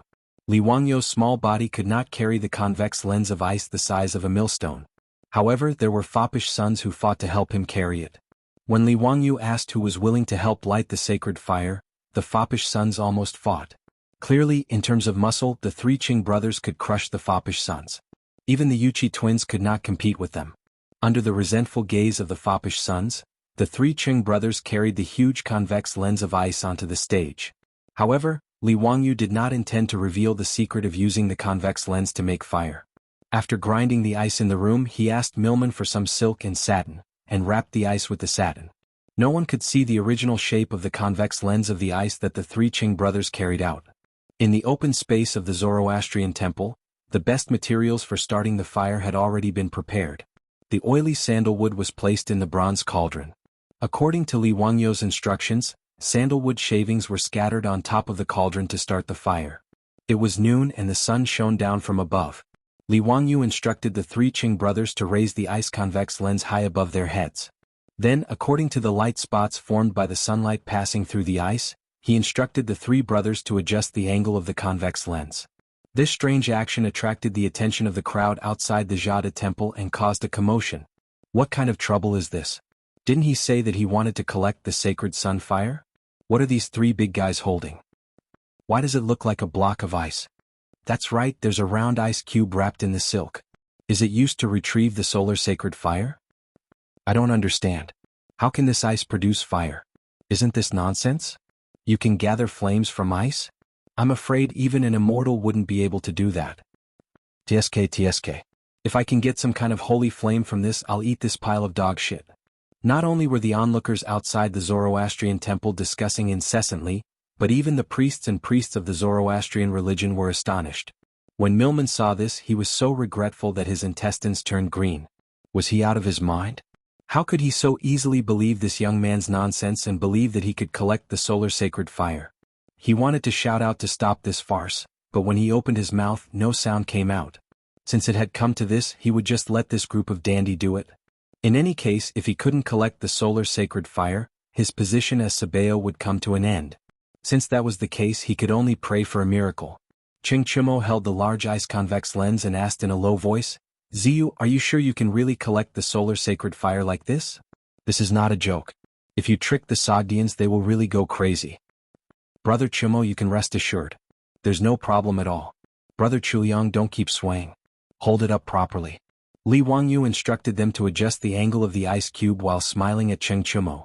But although he said so, the three brothers of the Cheng family didn't have the confidence that the solar sacred fire would really be collected from the ice cube they were holding. Under Li Wangyu's constant instructions and adjustments, the noon sun finally condensed into a large spot of light through the ice convex lens and shone on the wood in the copper cauldron. Li Wangyu clapped his hands. Okay, that's it. Brothers, hold on. Don't move around. Seeing him so determined, the Cheng brothers obediently held the ice cube high. But because the purity of the ice cube wasn't high, and Li Wangyu's level of polishing was limited, although the light spot was condensed and shone on the wood in the copper cauldron, there was no reaction. Milman became more and more anxious. He couldn't help but walk to Li Wangyu's side and ask in a low voice, "Xiao Lang, is this how the solar sacred fire is collected?" Li Wangyu replied matter-of-factly, "Of course, Sabeo, you see, the sun's sunlight has been condensed by me.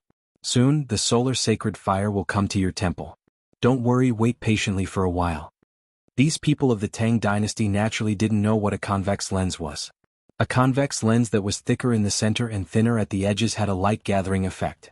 After learning the basic knowledge of junior high school physics, he knew that the convex lens would condense the sunlight that shone on its surface into a beam. The temperature would continue to rise until it reached the ignition point of the wood, and then the wood would be ignited. There was once an expedition team that accidentally lost a fire seed in the Antarctic. They processed the ice cube into a convex lens and condensed the sunlight to ignite the fire. So Li Wangyu didn't doubt that he could collect the solar sacred fire at all. But today, for some reason, the light spot of the ice convex lens shone on the wood in the copper cauldron for a long time, but there was no reaction. Time passed by and Li Wangyu was a little anxious. He ordered the Cheng brothers to adjust the angle of the ice cube several times, trying to make the light spot more focused.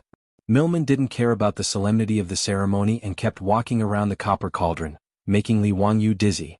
The crowd outside the temple watching the ceremony was getting louder and louder.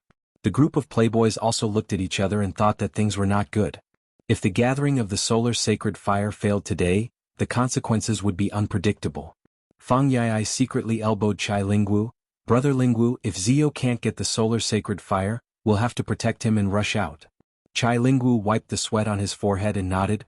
"Of course, we'll let the Yuchi brothers and the Cheng brothers protect Zio and run first. We'll bring up the rear." Yuchi Baolin and Yuchi Baochi also nodded and secretly rolled up their sleeves, ready to drag Li Wangyu and run away at any time. While the playboys were talking in low voices, discussing their escape plan, they saw the crowd outside the temple being pushed aside by a group of fierce-looking troops, creating a path. Several playboys that Li Wangyu had never seen before swaggered into the temple under the protection of the troops. "Yo, is the Cheng family's young master playing a monkey? Holding up a big ice cube to act for everyone to see?" The leader of the group, a young man with triangular eyes, mocked. Li Wangyu was stunned. Where did these bastards come from? They dared to mock Cheng Chumo and the others? Chapter 178. When Cheng Chumo and his two brothers saw them, they immediately put down the ice in their hands angrily. Fang Yai, Chai Lingwu, and the other playboys also rushed forward and blocked the way of the young men. Cheng Chumo rolled up his sleeves and was about to beat them up. "Wang, today I'll let you know what it means to have a fist as big as a clay bowl." Seeing that the playboys were about to fight, the young men couldn't help but take a few steps back. Their troops immediately rushed up to protect their masters and protected the young men behind them. Li Wangyu pulled Du He and asked, "Brother Du He, who are these people?" Du He replied angrily, "They are the bastards of the Chui, Lu, and Wang families." He pointed to the triangular-eyed man who had just spoken. "That one with a foul mouth is Wang Ziqiao, the legitimate son of the Taiyuan Wang clan. The others are Chui Daogu of the Qinghe Chui clan, Chui Hong of the Bowling Chui clan, and Lu Xiang of the Fanyang Lu clan." Li Wangyu was stunned when he heard this. Well, in the Tang dynasty, except for the legitimate sons of the Longxi Li clan and the Li clan of Zhao County, and Zheng Konghua of the Xingyang Zheng clan, who had run back to his hometown, the rest of the legitimate sons had all come to the Zhuang temple. He had always hated Zheng Konghua. Now that he heard that these young masters were jackals of the same tribe as Zheng Konghua, he looked at them with even more disgust. Especially when he heard the words Taiwan Wangs, and looked at the triangular-eyed young man, he thought that it was a close call. Was this guy the one who almost became his brother-in-law? Do these guys have a feud with you brothers? Li Wangyu asked. Du He spat hatefully and said, these bastards are the same as Zheng Konghua who provoked your family before. They're all not good people. We don't like them and have fought with them several times. But these cowards always let their own troops get beaten up. Bah. Li Wangyu nodded, understanding in his heart. The 5 clans and 7 watchful clans were of the same breadth and branch, especially after the Li family took over the world. The Chui clan of Bowling, the Chui clan of Qinghe, the Lu clan of Fanyang, the Zheng clan of Xingyang, and the Wang clan of Taiyuan, these 5 clans were even more united. The aristocratic families even viewed Pai Lupi as a nouveau riche. Naturally, they would look down on Qing Yaojin and the other founding dukes who had followed Pai Lupi to conquer the world. The elders of both parties maintained their composure on the surface. Even though Qing Yaojin looked boorish, he was actually a cunning old fox in the political arena. But the juniors of these aristocratic families and Cheng Chumo's group were not in the same boat. The two sides had already clashed many times in Chang, and due to various conflicts.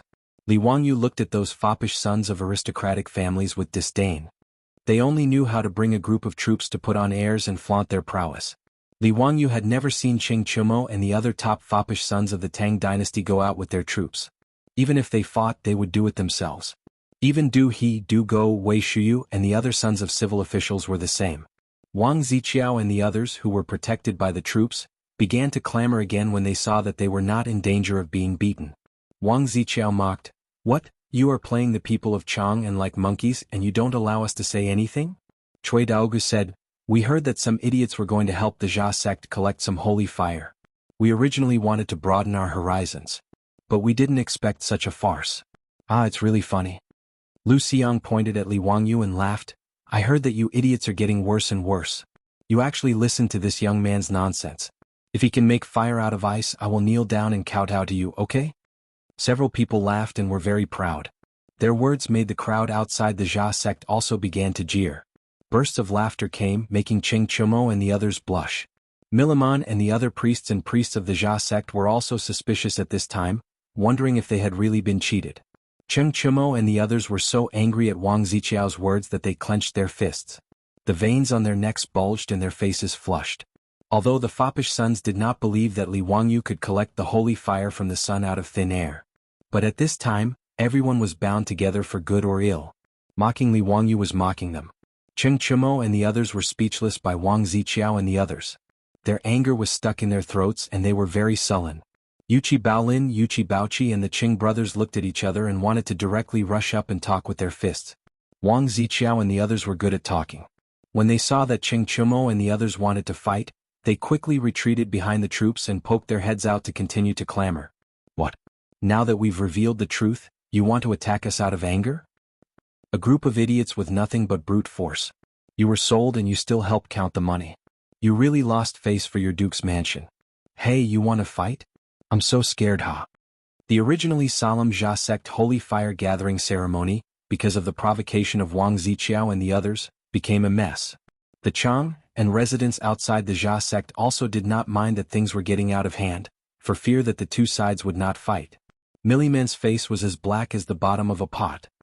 He glared at Cheng Chumo and the others, hesitating in his heart whether to throw them all out. Li Wangyu quickly reached out to stop Cheng Chumo and the others. "Brothers, please wait. Why do you have to fight with them? Don't ruin the Jia sect's holy fire gathering ceremony because of them. Jia sect is still waiting for the holy fire of the sun to descend on the Jia sect's fire altar. Don't lose sight of the big picture."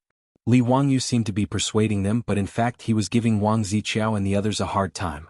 The meaning of his words was to push Wang Ziqiao and the others to the opposite side of Jia sect, accusing them of destroying the holy fire gathering ceremony. Sure enough, after he finished speaking, the priests and priests of Jia sect, including Miliman, looked at Wang Ziqiao and the others with unfriendly eyes. But as Li Wangyu said, regardless of whether the holy fire of the sun was collected or not, the holy fire gathering ceremony was still in progress. Wang Ziqiao and the others came out so casually and ridiculed Cheng Chumo and the others, which really interfered with the ceremony. When Li Wangyu said this, Wang Ziqiao and the others' faces changed. They hurriedly defended themselves. "Tian Shalang, don't talk nonsense. It's obviously you guys who deceived the Zoroastrianism. How is it us who are interfering with the ceremony?" "How did I deceive the Jia sect?" Li Wangyu asked. Lu Xiang pointed to the ice block put down by Cheng Chumo and the others. The 5 elements reinforce and restrain each other. This ice is water, water restrains fire, wood breeds fire, isn't it obvious? Even if you break the heavens, it is impossible to use ice to collect the holy fire. What he said was common sense to everyone, and everyone nodded again and again, thinking that it was reasonable. Li Wangyu laughed.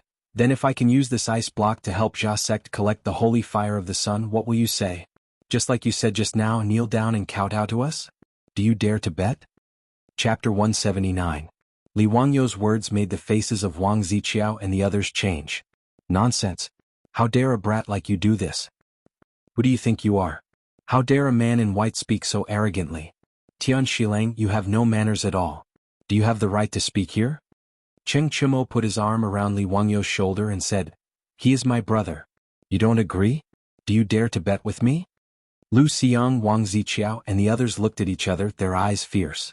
Not to mention that they did not believe that ice could make fire. After being provoked by Li Wangyu, they would not let it go. Lu Xiang gritted his teeth and said, fine, let's bet. If you can make fire with this ice, we will kowtow to you and apologize. But if you can't, you will crawl out of Lishuan Square today.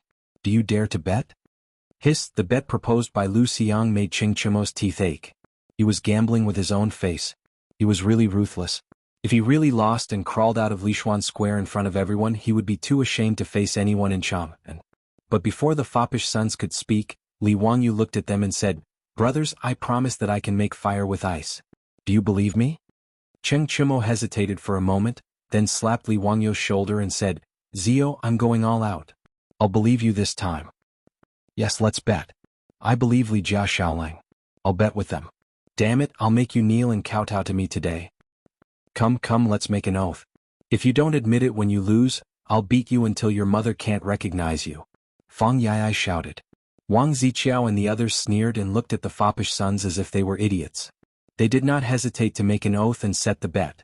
Seeing that the foppish sons believed him without saying anything and made a bet with Wang Ziqiao and the others, Li Wangyu was very touched. Brothers, Cheng Chimo slapped him on the shoulder again. Alright, Zio, stop talking. Hurry up and gather the sacred fire. I'm still waiting for someone to kowtow to me. Li Wangyu did not act pretentious, nodding his head and letting everyone disperse.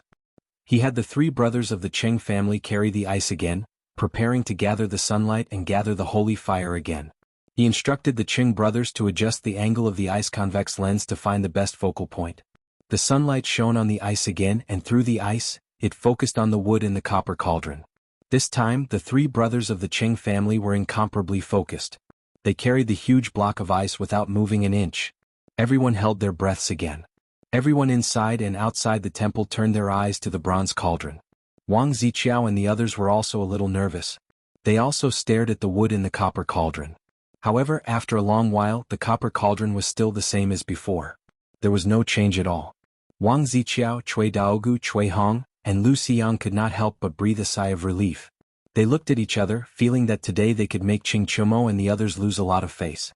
Regardless of whether Cheng Chimo and the others would keep their promise, climbing out of the Liquan Square from the Zhan Temple was a loss of face. Wang Ziqiao was even thinking about how to persuade the Zhan Temple's Sabeo to make trouble for Cheng Chimo and the others. Just as he was feeling proud and smiling, he heard Niu Jingping suddenly shout, "Look, smoke is coming out of the copper cauldron." His shout made Wang Ziqiao and the others' hearts skip a beat. They quickly turned their eyes to the copper cauldron. Under the noon sun, a wisp of green smoke was rising from the copper cauldron. The wisp of green smoke coming out of the copper cauldron was caused by the sunlight focusing on the wood shavings. Milamon, who was already feeling despair, was overjoyed when he saw this situation. He immediately began to recite the Avesta scripture with a group of Zhan Temple priests.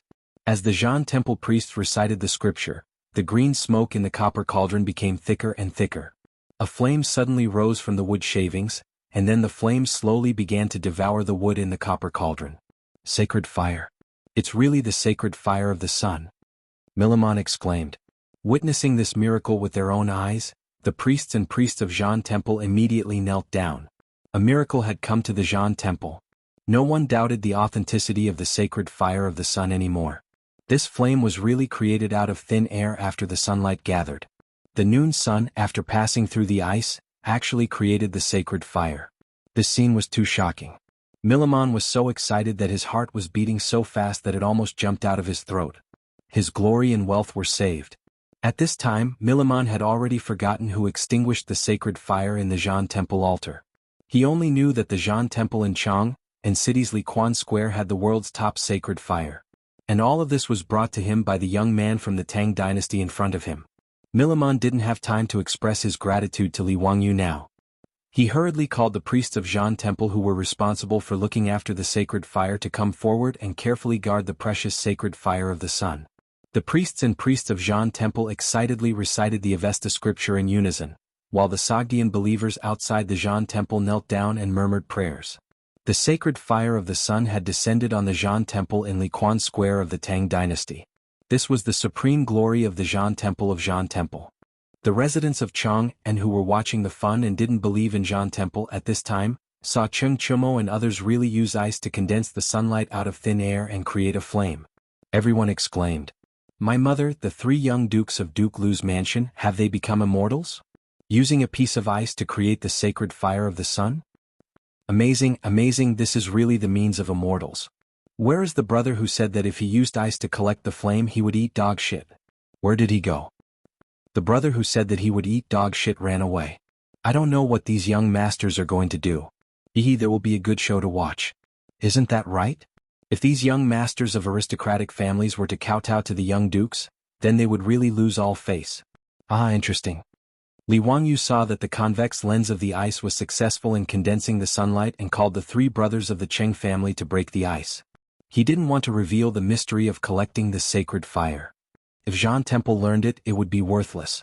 After the ice was broken, Li Wangyu smiled and said to the group of playboys, "Brothers, it seems that someone just made a bet with us?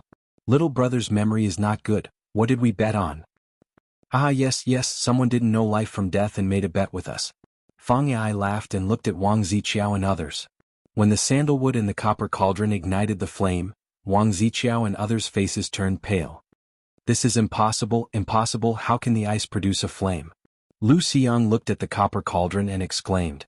Cui Daogu was even more unbearable. His body couldn't help but sway. If it weren't for the troops beside him supporting him, he would have fallen to the ground. The flame in the copper cauldron began to burn as if it was roasting them. Their backs began to soak with sweat. Chapter 180. Cheng Chumo walked towards them with an evil grin on his face. He cracked his knuckles with both hands. "Hey you guys, now you can kneel down and kowtow." "Why, you bastard, you finally let me vent my anger, quickly kneel down." Wang Ziqiao now felt dizzy. How did the ice block make the sandalwood in the copper cauldron burn? He began to regret coming to the Zhan Temple today to provoke them. Wasn't this the same as sending his face to the door for these playboys to slap? His pale face squeezed out a smile that was uglier than crying. "Cheng Chumo, don't go too far. Don't go too far." "Yes, what do you want to do? Do you really want to bully my Fanyang Lu family?" Lu Xiang and the others were also regretting. They had forgotten to look at the almanac when they went out today. Originally, they wanted to ridicule Cheng Chumo and the others who were not on good terms with them. Who would have thought that the ice block could make the sunlight burn? Today, the few of them could be considered to have been defeated. Their faces were probably going to be completely lost. "Wah, you bastards, what are you going to say to me? Don't give me that. If you admit that you don't have balls between your legs, then forget it, I can let you go today." Cheng Chumo put his hands on his hips and laughed. He was sweating in his heart just now. If it were not because he was angry at Wang Ziqiao and the others for being too insidious, and because he had an inexplicable confidence in Li Wangyu, he would not have gambled on this matter. His words made Wang Ziqiao, Lu Xiang and the others pale, but they did not know how to refute. If they really wanted to kneel down and kowtow to Cheng Chumo and the other playboys, they would never do it. This was worse than killing them. Wang Ziqiao simply snorted, "Humph, I don't want to lower myself to your level, let's go." After that, he was ready to call the troops to open the way for the 4 of them to slip away.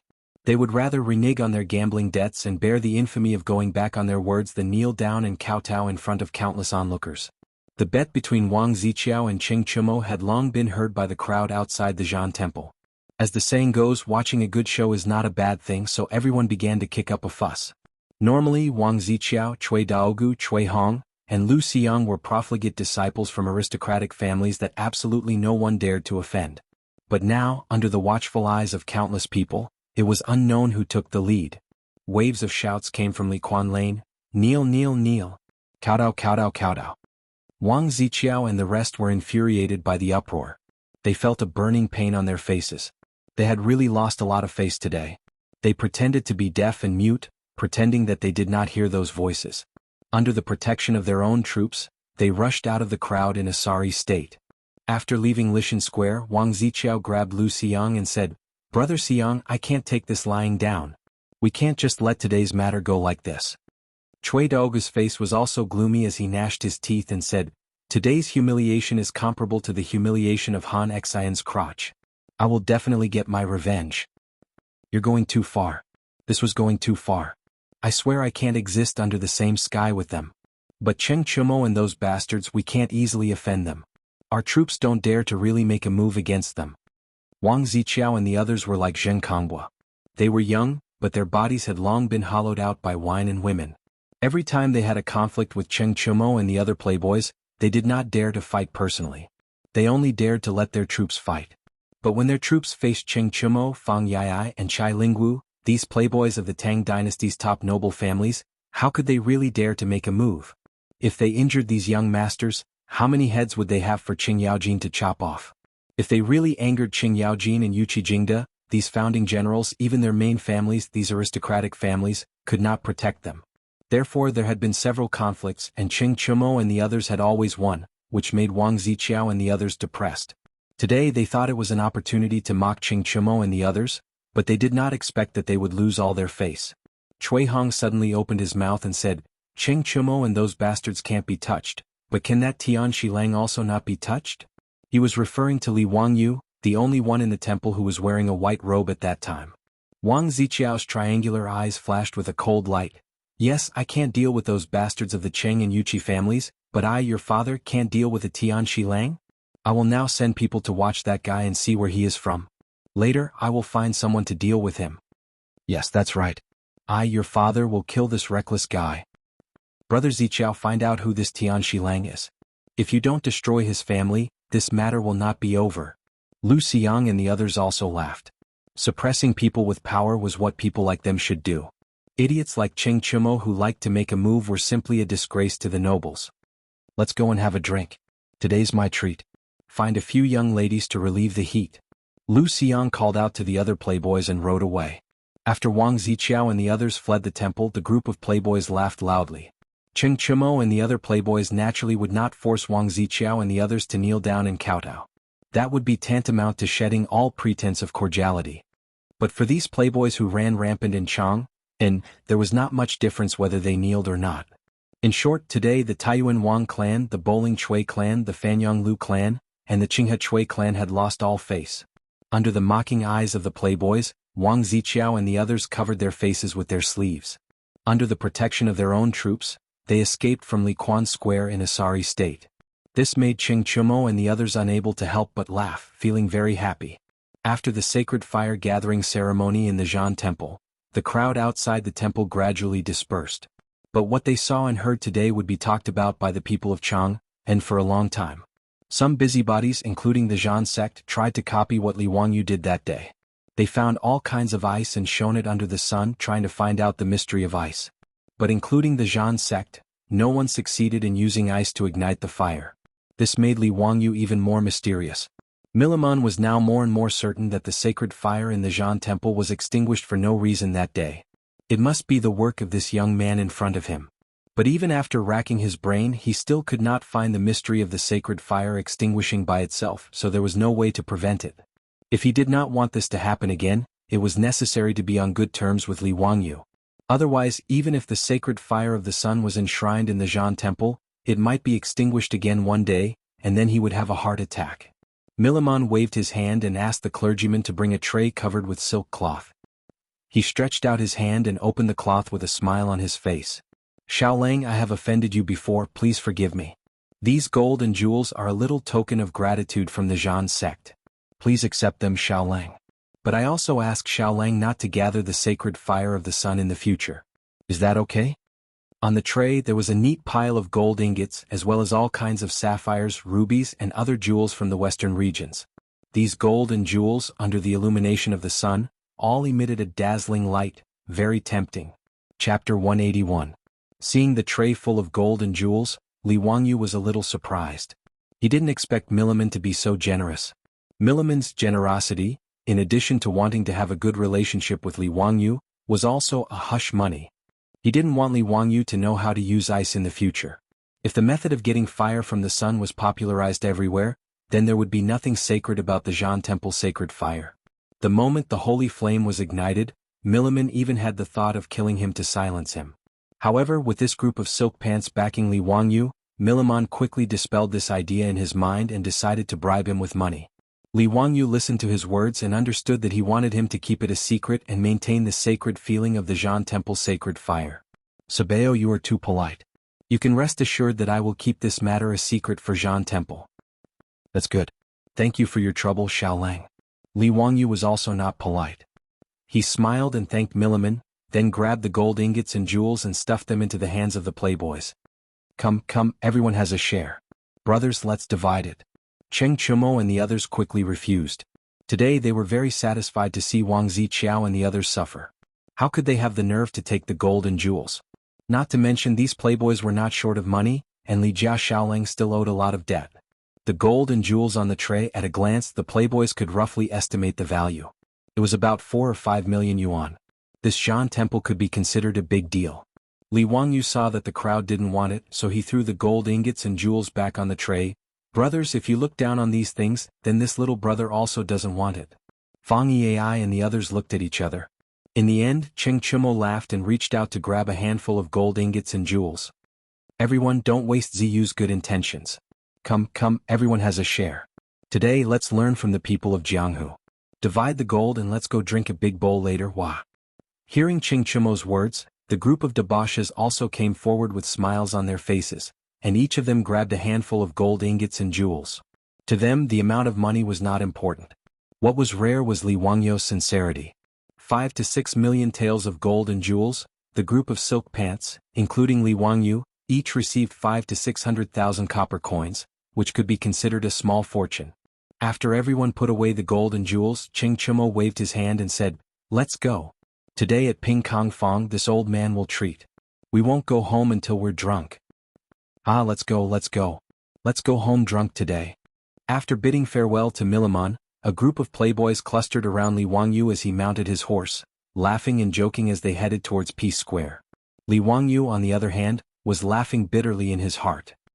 He was still in the observation period of his beautiful boss. If Su Changqing found out about this, he was afraid that it would be quite troublesome. What's more, it was broad daylight right now, just past noon. Was it really good to go drinking? But now it was too late for him to say no. Even if he said that his house was on fire, this group of silk pants would not let him leave. Li Wangyu shook his head. He planned to drink a few cups of wine and then use the excuse that he could not hold his liquor, and then run back to Zhou village. There were 2 delicate and beautiful women at home, so he did not have much longing for the girls of Ping Kong Fong. The group of silk pants rode their horses into Peace Square, heading towards a brothel in the square. Ping Kong Fong had tens of thousands of brothels, but these brothels were divided into 3 classes. The top-class girls were responsible for staying in the brothel and diligently practicing poetry and painting, singing and dancing, and would not easily see guests. It was rare to see anyone who was not a high official or a noble family. The second-class girls were responsible for receiving guests in the brothel and the brothel. They would accompany the merchants, rich young masters, and drink, play, sleep and play to their heart's content. The most common brothel did not serve any peddlers or commoners to earn a little money. Instead, they were trained to be tour guides. That's right, tour guides. In Ping Kong Fong, even the most common brothel's speech and behavior were much better than ordinary girls. Whether it was a scholar who had just entered Chang, and to take the imperial examinations, or a merchant who came to do business, they could all rent such a brothel to accompany them to tour Chang, and's beautiful scenery, explain history and stroll around the market. Or they could rent a few brothel when they went for a walk in the countryside, where high officials, nobles, poets and scholars gathered to drink to their heart's content. Accompanied by beautiful women, drinking wine, listening to songs and watching beautiful women dance, how delightful. Therefore, the brothel of Ping Kong Fong was not as simple as sleeping with guests. They could recite poems, paint and write poems. They could also dance, ride, shoot and dance with swords. They could be said to be multi-talented. Ping Kong Fong, which was full of beautiful women and high quality, was far from the brothel of the future, which only dealt in the flesh business, could compare.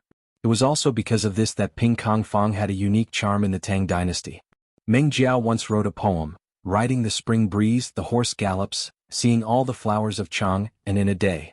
The flowers of Chang, and were not peonies or morning glories, but delicate beauty flowers. Li Wangyu had only come to Ping Kong Fong to sell erotic paintings, but it was his first time entering a brothel. He could not help but feel a little uneasy. Wei Shuyu suddenly winked at Li Wangyu and said with a mischievous smile, "Zio, there will be a lot of your admirers later. Don't be dazzled." What the hell was an admirer? Li Wangyu wanted to ask Wei Shuyu what he meant, but this guy pretended to be mysterious and did not explain. When the group of playboys was politely invited to the brothel by the handyman, the brothel's procuress came up to them with a smile. "Young dukes, you haven't been here for a long time. The young ladies in the brothel have missed you so much." This procuress was actually in her 30s, but in the eyes of the people of the Tang dynasty she was already old. A procuress was also an old procuress. It was said that the old procuress was an extinct bird. It was said that there were only females and no males. They bred by mating with other kinds of birds. They were very much like prostitutes who were promiscuous, so the brothel's boss was called the old procuress or procuress. Chai Lingwu, Wei Shuyu, and the others were veterans of the brothel and were familiar with the procuress. They teased, "Xianxia, don't you miss us? Young dukes, don't make fun of me. Please come in, I'll call the young ladies." The procuress named Xianxia smiled and led everyone into an elegantly decorated room. She asked the handyman to bring wine and food. Soon, a group of gorgeously dressed girls wearing topless dresses filed in, almost dazzling Li Wangyu's eyes. The topless dresses of the Tang dynasty, except for the noble women, were worn by the prostitutes who entertained people with their beauty. Their white and towering breasts were set off by the topless dresses, making Li Wangyu feel a little thirsty. With the status of Ching Chumo and the others, the ones who came out to receive them in the brothel were naturally the best girls. The young ladies of the brothel were only 15 or 16 years old, which was the age of high school girls in the future. Ching Chumo, these beasts only harm young girls. Li Wangyu despised them in his heart. Chapter 182. When Wei Shuyu saw these girls he immediately pointed at Li Wangyu and laughed. "Qin Yang, Lian Yang, Xuan Yang, don't you want to know the author of the poems, Journey to the Sword, and Hui Chongchun Jiang Xiaojing? Do you see the Xiaolang next to me? Why don't you come over and greet him?" His words made these girls' eyes light up, and they looked at Li Wangyu in a strange way. To put it in modern terms, it was like a fan's eyes were sparkling when they saw their idol. Li Wangyu was also stunned. How could he have fans in this brothel after plagiarizing a few poems? Were these the admirers that Wei Shuyu had mentioned? He didn't know that these girls in the brothel were not ordinary people. They knew everything about music, chess, calligraphy, and painting. Their love for poetry was no less than the pursuit of idols by fans in the future. It had to be said that in the Tang dynasty, being a poet was really a good profession. Wei Shuyu's words immediately caused Li Wangyu's side to be surrounded by girls. Each and every one of them looked at Li Wangyu with tender and admiring eyes. "Is this Li Wangyu from Hu County? Greetings, Mama Shue. I love Longjuan's song, Going Out of the Frontier. Can I sing it for you later?" "Greetings, Langjun. I am Qin Yang. Langjun, I am Lian Yang." Li Wangyu was surrounded by a group of girls who were 15 or 16 years old. Although he was a veteran in the future and had watched all kinds of Japanese action movies, he still felt a little helpless. "Zio, why are you still standing there? Why don't you compose a poem in this situation?" Ching Chumo also laughed. "Ching Chumo, are you sure you are not possessed by Song Xiaofeng?" Li Wangyu was speechless and rolled his eyes. But in the face of a group of girls who were looking at him with shining eyes, he couldn't say no. Forget it. If he wanted to compose a poem, then so be it. It was just plagiarism. Anyway, he was used to plagiarizing, right? Picking up the wine that the young lady beside him had eagerly poured for him, he raised his head and drained it in one gulp. Li Wangyu shouted, "Bring me pen and paper." In the Tang dynasty, poets composing poems in brothels was part of the standard work routine. This brothel's art house had already prepared for it. Immediately, some odd-job workers brought over paper, inkstone, brush, and ink. Several young ladies diligently helped him grind the ink. Li Wangyu thought for a moment and decided on a poem to plagiarize. He picked up the brush and began to write. As he wrote, he recited, "For Xiao Yang. Luo Xiong Ling Bo gave birth to Wei Chen. How could he succeed in visiting his relatives? How can 1,000 cups of green wine be drunk? A face full of red makeup kills people." He shamelessly plagiarized another one of Li Bai's poems, For 7th Madame Duan, and even changed the title of the poem to For Little Madame Zhu. This poem was not famous among Li Bai's poems, but it was very suitable for Li Wangyou's feelings. He needed to recite a poem. The poem was, "You are like Luo Xiong Ling Bo, Luo Xiong giving birth to Weichen. How could I get close to you? I really feel a little drunk with 1,000 cups of wine. Who gave you such a beautiful face?" To put it bluntly, it was Li Bai's romantic poem to coax the girls. As soon as Li Wangyou copied this poem, the girls in the room looked at him with even more strange eyes. Every girl felt that this poem was written for them. Now, all the girls recruited by the brothel keeper Yunyang all surrounded Li Wangyou. Ching Chumo and the others were not annoyed. As they drank and made merry, they watched Li Wangyou being surrounded by a group of prostitutes. Seeing Li Wangyou's battered and exhausted appearance, everyone laughed. Li Wangyou was surrounded by these delicate and soft girls, who kept urging him to drink. A girl who was good at singing and playing the pipa began to sing his poem, for little Madame Zhu. Some who were good at dancing also began to dance. In the room the atmosphere began to warm up. A group of playboys under the service of the prostitutes continued to drink wine. Li Wangyou also unconsciously drank a few more cups. The alcohol went to his head and he began to teach the girls around him how to play the finger-guessing game. Two little bees flying in the flowers fly. Papa. Ah ah. Kiss kiss. Lang Jun, you are so bad it doesn't count, let's play again. The playboys had never seen such a way of playing the finger-guessing game. They were very interested and soon learned it. They began to play the little bees. However, Li Wangyou was starting to regret it.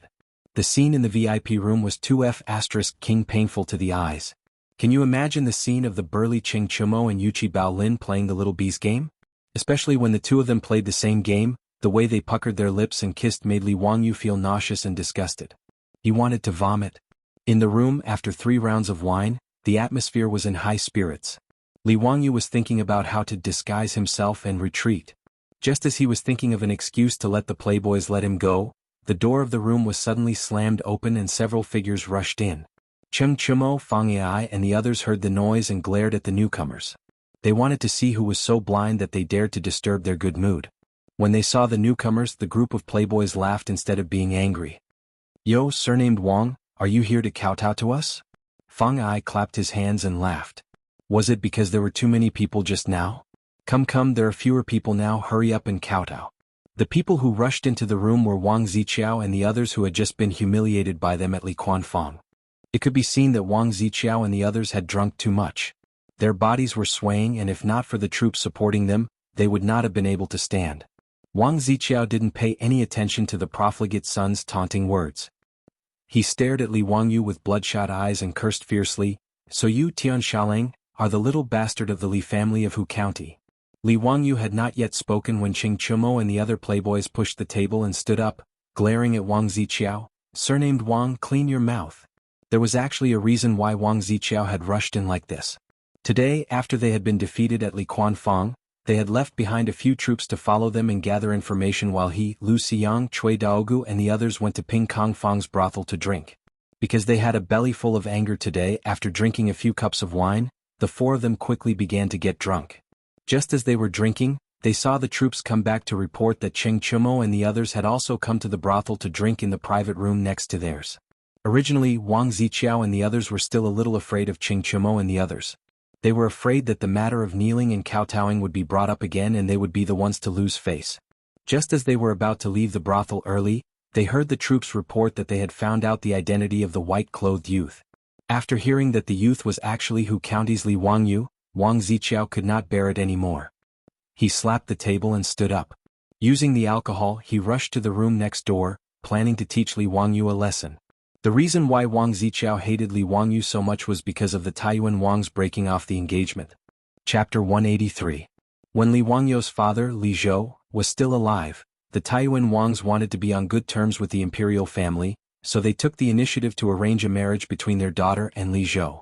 Considering Li Zhou's position in the imperial court at that time, this marriage was well matched.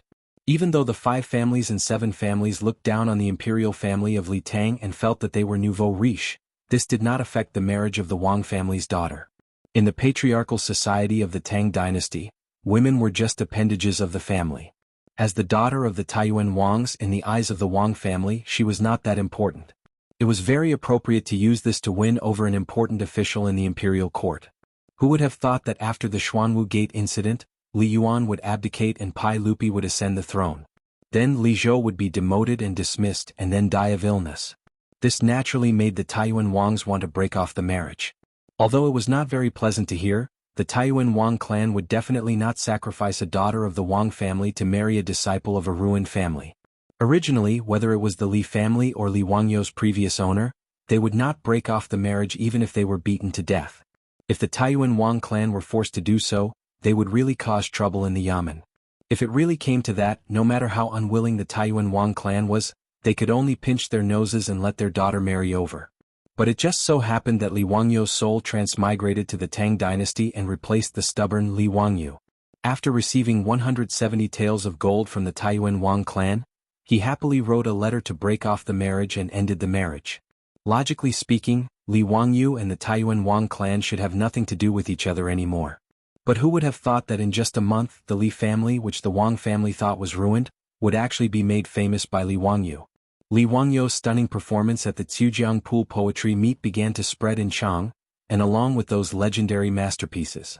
Although Pai Lupi had left in a huff that day, as news of what had happened at Chongping County Duke's birthday banquet spread, many people began to speculate. The officials and nobles of the imperial court were all discussing this. If nothing unexpected happened, this Qilin son of the Li family would soon restore the family's glory.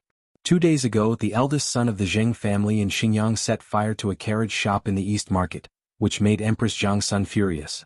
This made the nobles in Chang, and even more shocked. With the methods of the nobles, they quickly found out that this carriage business was originally the property of the Li family in Hu County. Now, it was a joint venture with Empress Jiangsun. Not only did Pai Lupi appreciate him, but he could also connect with Empress Jiangsun.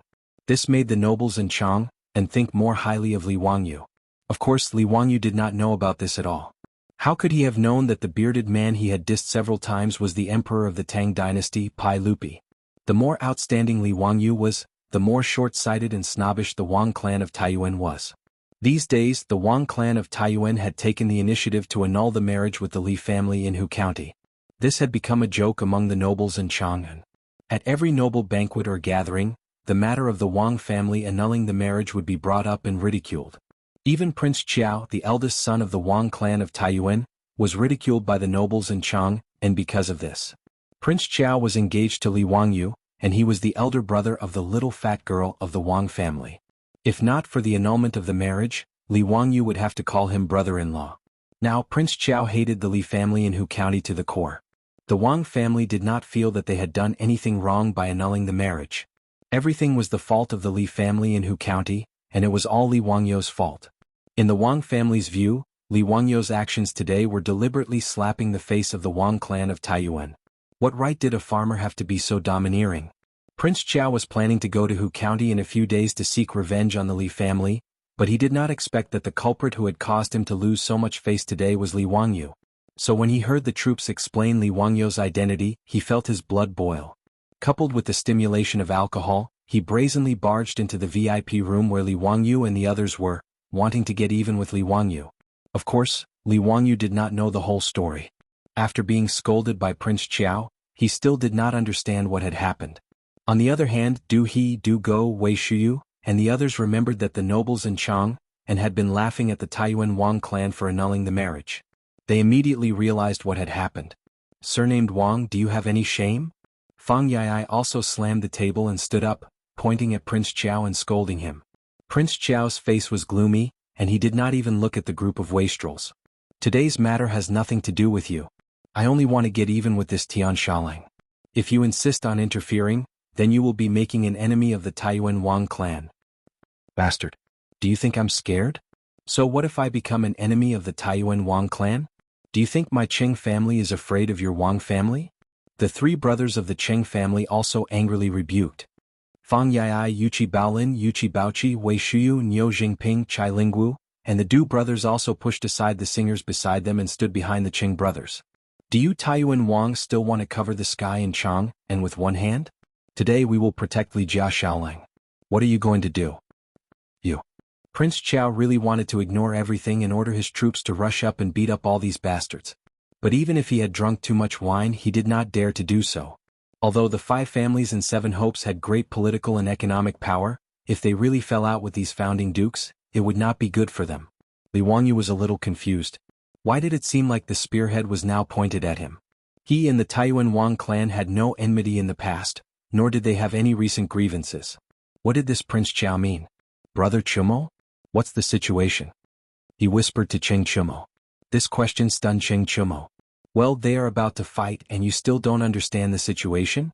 Cheng Chumo had no choice but to tell him about the Taiyuan Wang clan's annulment of the engagement with him. Li Wangyu was dumbfounded. Was this considered sitting at home, but trouble fell from the sky? The Taiyuan Wang clan was ridiculed by the nobles in Jianghu. How could this be blamed on him? Was there any law? Was there any reason? After all, Li Wangyu was not a playboy like Cheng Chumo. He could not act unscrupulously and unscrupulously. If he could, he did not want to be enemies with the 5 families and 7 hopes. For him there was no benefit at all. Even that bastard Zheng Konghua.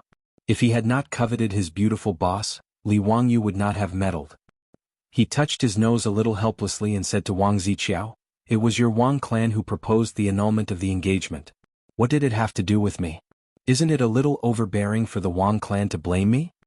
Wang Ziqiao did not expect that Cheng Chumo and his group of playboys would really go against the Taiyuan Wang clan for the sake of Li Wangyu. For a moment he was embarrassed. And Lu Xiang, Cui Daogu and Cui Hong, although they were on the same side as Wang Ziqiao, were not willing to get involved in this matter.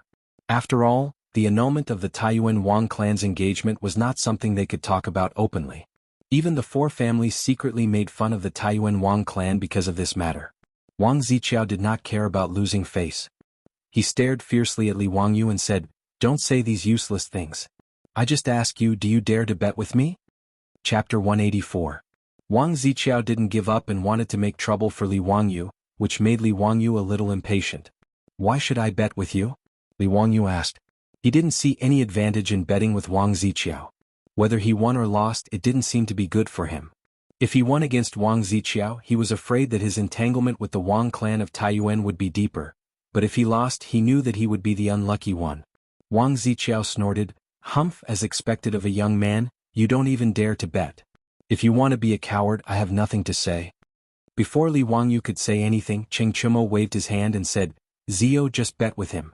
Whether it's batting, cock and dog fighting, quail fighting, leaf card games or even Tiehu or Hulu, we brothers will accept it for you. If it's a game of wager, do you think you'll lose to him?" "Yes, Xiaolang, bet with him." "Wang, you won't deny it after you lose, right?" "How dare he? If he doesn't admit it after he loses, does he still want the face of the Wang clan of Taiyuan?" "Zio, just bet with him."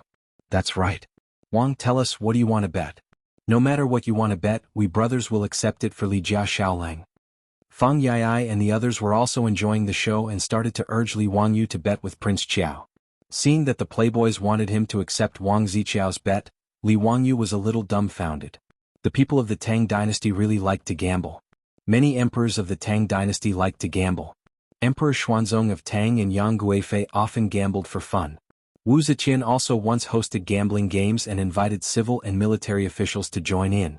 Under the influence of the imperial court, the officials and the people of the Tang dynasty were also very fond of gambling, which almost became a fashion. What Cheng Chumo said just now, batting, cockfighting, quail fighting, leaf card, hurling, and hurling were all the ways the Tang people were used to gambling. Batting, similar to polo, is also called batting. Running dog racing is dog racing to see whose dog runs faster. The Tang dynasty not only liked cockfighting, but also quail fighting. Yezi Mahjong could be considered the ancestor of Mahjong. As for throwing arrows into the pot, the winner was the one who threw the most arrows into the pot. Hulu was a gambling method unique to the Tang dynasty. It was a small square made of wood, similar to dice, painted in black and white. When gambling, grab 5 black and white dices and throw them into the bowl. The one with the most black faces wins. When he threw it out, he had to shout, "Lu." What Lu meant was 5 black faces facing up. One of the signs of the Tang dynasty was that in every square in Chang, and people could hear the words Lu and Lu at any time. Therefore, this kind of gambling was also called Hulu. Other than that, there was also literary gambling. It was not uncommon for scholars to gamble on poems and essays. Cheng Chumo and this group of debauches were proficient in all kinds of gambling, so they were full of confidence in urging Li Wangyu to bet with Wang Ziqiao. Li Wangyu was speechless and resisted the urge to roll his eyes. This group of debauches, why were they so excited when they heard about a gambling fight? These hopeless gamblers. The gambling fight proposed by Wang Ziqiao was different from the one they had with the debauches in the Jia Temple. The bet in the Jia Temple was more of a fight between the rich playboys, a battle of personal feelings. Therefore, even if Wang Ziqiao and the others reneged on the bet, Qing Chumo and the others just laughed, because if they lost they would also do the same. If they could sweep the other party's face, they would have already achieved their goal. The gambling fight was more similar to the duels between nobles in the West. The result of the gambling fight would not be easily reneged, otherwise it would be despised. Emperor Shizong of the Tang dynasty once gambled with an official, using his position as the stake. The official, Qin Jingguan, won the bet and was conferred the title of Sichuan Jidushi. After the bet, he became a governor of the border, ruling over 26 states including Jianghu and Han. Li Wangyu knew this, so he did not want to accept the gambling fight proposed by Wang Ziqiao. But now it was too late for him to refuse. The debauches had accepted the gambling fight for him. If he did not accept the challenge, he would be sweeping the face of Qing Chumo and the other debauches, and the gains would not make up for the losses. Fine, a gambling fight it is. How do you want to gamble? Li Wangyu looked helplessly at Wang Ziqiao. At this time Wang Ziqiao had sobered up a little, and after being disturbed by the debauches, he felt some regret. Just now, when he blurted out that he wanted to gamble with Li Wangyu, he forgot about the group of debauches behind Li Wangyu. Just as Qing Chumo said, he was not sure if he could win against this group of debauches in a gambling fight. If he lost the gambling fight he would lose all his face today. Wang Ziqiao's triangular eyes involuntarily looked behind him, wanting to see if Lu Xiyang and the others had any good ideas. But when he saw one of the Wang family's troops standing behind the crowd, he suddenly had an idea. Since we are willing to gamble, then let's play something new. Wang Ziqiao shook his head. Let's gamble on ventriloquism. What the hell? Ventriloquism? Wang Ziqiao's words stunned Li Wangyu and the other debauches. They did not know how to gamble on ventriloquism. Ventriloquism had existed in China since ancient times. The records of the Grand Historian recorded that Lord Meng Changjun of the state of Qi during the Warring States period used the ventriloquism of his followers to escape from the state of Qin back to the state of Qi. This was also the origin of the idiom, the crow of the rooster and the thief of the dog. Li Wangyu also remembered the ventriloquism from his middle school Chinese class. In the capital, there is a person who is good at ventriloquism. All the guests stretched their necks, glanced sideways, smiled and sighed silently, thinking that it was wonderful. Looking at the screen, the person, the table, the chair, the fan and the ruler were all the same. But how could they gamble on ventriloquism? Moreover, Li Wangyu did not know any ventriloquism. Would box work? He knew a little about ventriloquism. He looked at the group of debauches who also seemed to be a little dumbfounded. It seemed that they also did not know any ventriloquism. Wang Ziqiao's drunken eyes swept across the crowd proudly. He pointed to the troop behind him and said, I know a little about ventriloquism for this song. I will not bully you. I will give you 2 chances. No matter what sounds you can make from your mouth, if you can imitate this song, then I will win this gambling fight. If not, then you win. He paused, stared fiercely at Li Wangyu and said, If you lose today's gambling fight, you will kick this guy out of Chang'an City. From now on he will not be allowed to take a step into Chang'an City. Qing Chumo and the others looked at each other and did not know how to respond. They had never heard of the gambling fight proposed by Wang Ziqiao. Moreover, if they lost, Li Wangyu would never be allowed to enter Chang'an City again. The consequences were somewhat serious. The group of debauches was checkmated by Wang Ziqiao. They could not help but feel a little embarrassed. They had spoken too confidently just now, and now it was difficult to clean up the mess. Fang Yai saw that everyone was in a difficult position and wanted to act shamelessly.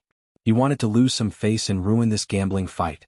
Li Wangyu suddenly said, If you lose, what will you do? He was also a little angry now. This Taiyuan Wang clan was so against him. Did he really think he was a clay figurine? That he could do whatever he wanted to do? Li Wangyu's stubborn temper also rose.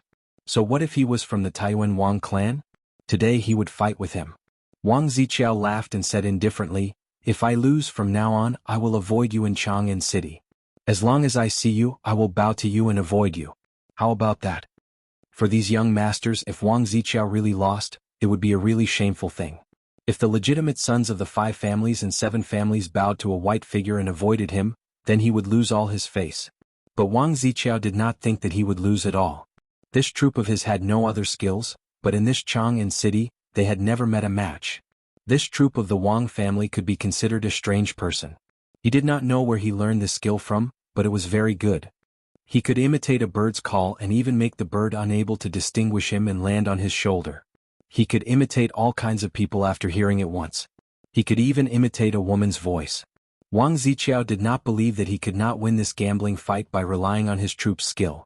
Okay, since you insist on a gambling fight, then it's a deal. Cheng Chimo and others did not have time to persuade Li Wangyu before he directly nodded and agreed.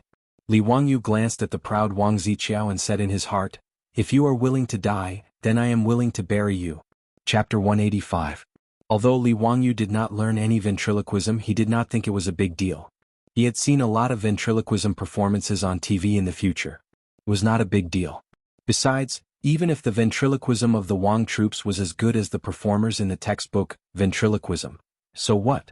Ventriloquism was not like a tape recorder. It was just through the mouth, teeth, lips, tongue, throat, nose and other vocal organs to imitate various sounds of nature, such as birds and beasts, wind and rain, thunder and lightning, etc. Was it that easy to imitate the things that Li Wangyu knew? Seeing that Li Wangyu did not hesitate to agree to Wang Ziqiao's bet, Cheng Chimo and the others wanted to stop it, but it was too late. In the view of these foppish sons, losing the bet was fine, but since they had agreed, they had to give it a try.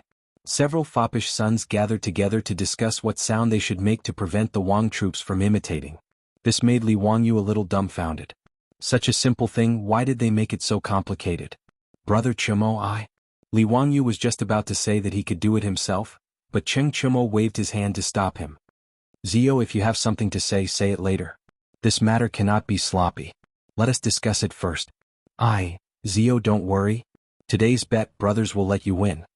Li Wangyu wanted to speak several times, but he was interrupted by Cheng Chimo, which made him very depressed. Forget it, let them do it. Anyway, there were 2 chances, so there was no need to worry.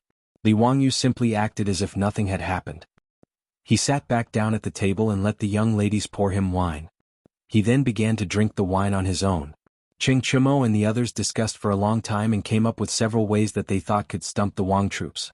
Fang Yai reached out and summoned a female singer. Li Wangyu remembered that this girl was called Xuanyang. She sang a good song, her voice was sweet like an oriole coming out of the valley. It seemed that these foppish sons, in the first round, wanted to use a female voice to embarrass the Wang troops who were good at ventriloquism. Mama Shui, pick your best song and sing it a cappella, Fang Yai instructed. Yes, I'll sing now. Mama Shui bowed to the fops, stood up, cleared her throat and began to sing. Zhao Ke's beard tassels, Wu Go's frost and snow.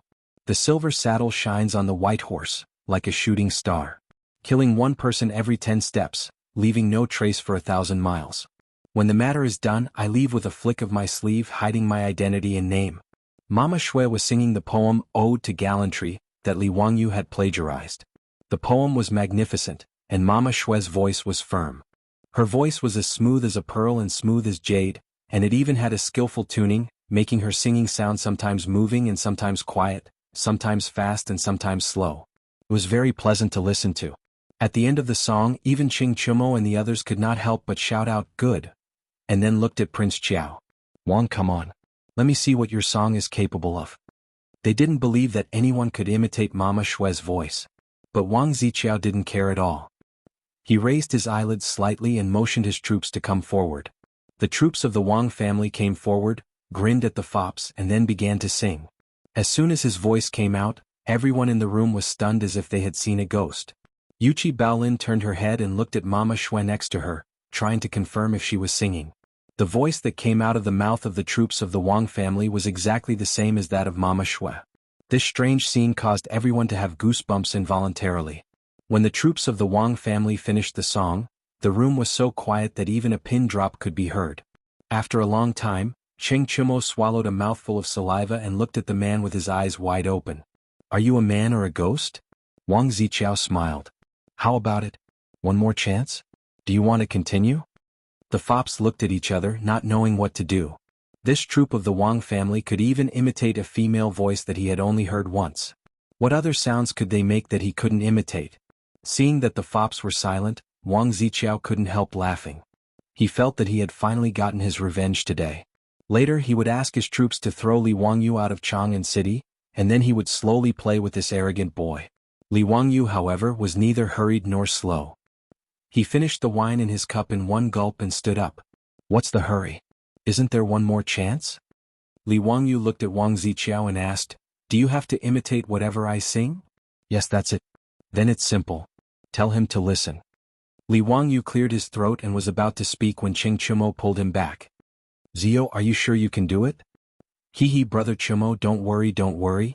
When I finish singing he will be dumbfounded. Li Wangyu laughed. He twisted his neck. It was time to show his real skills. A long time ago, a giant dragon suddenly appeared and brought disaster. It took away the princess and disappeared. The kingdom was in danger. Li Wangyu's singing caused the silk pants to frown involuntarily. Although the tune was strange, it wasn't difficult. Wang Ziqiao was even more relieved. His troops could imitate this kind of singing without any difficulty. It would be more difficult to imitate the singing of the female singer. While Wang Ziqiao and the others were grinning, Li Wangyu suddenly changed the lyrics. The king was very happy and hurriedly asked for his name. The young man thought for a moment and said, Your Majesty, my name is Darabamba Ban Bidib Dobaruing. Again, Darabamba Ban Bidib Dobaruing. Isn't that right, Darabamba Ban Bidib Dobaruing? Yes, Darabamba Ban Bidib Dobaruing. What the hell is this, a ghost? Wang Ziqiao's mouth couldn't help but open wide. He stared blankly at Li Wangyu, who was still singing. The originally relaxed troops beside him were sweating profusely. What was this bastard from the Li family singing?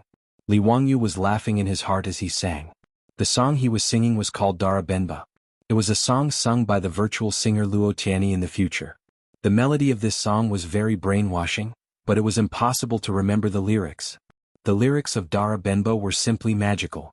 When Li Wangyu heard this song for the first time, he was completely dumbfounded. Li Wangyu spent a whole week memorizing the lyrics in order to learn this song.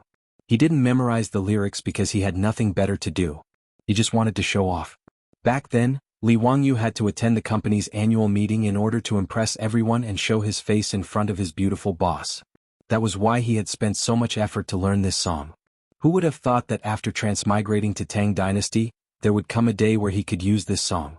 After Li Wangyu finished singing, he smiled at Wang Ziqiao and said, Come on, let your troops imitate my song with their ventriloquism.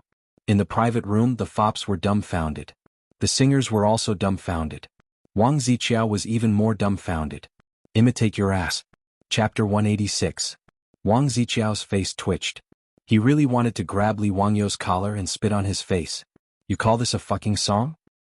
He looked at the equally sluggish troops beside him and knew that he would not be able to imitate this song with his mouth technique. Humph. Let's go.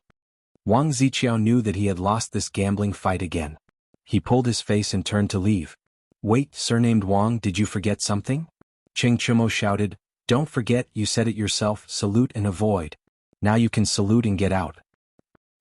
Wang Ziqiao's eyes were red as he angrily stared at Qing Chumo. What? As the legitimate son of the Taiyuan Wang clan, are you going to refuse the gambling bet? Tsk, what 5 surnames and 7 hopes, the name is just an exaggeration. Qing Chumo may look like a rough man, but his mouth was not forgiving at all. Wang Ziqiao's face was red, his fists clenched, his nails almost embedded in his flesh. He did not say anything, just bowed slightly to Li Wangyu, and that was his salute. After that, he did not say anything, nor did he say goodbye to Lu Xiang and the others. He took the Wang clan troops and directly left the brothel.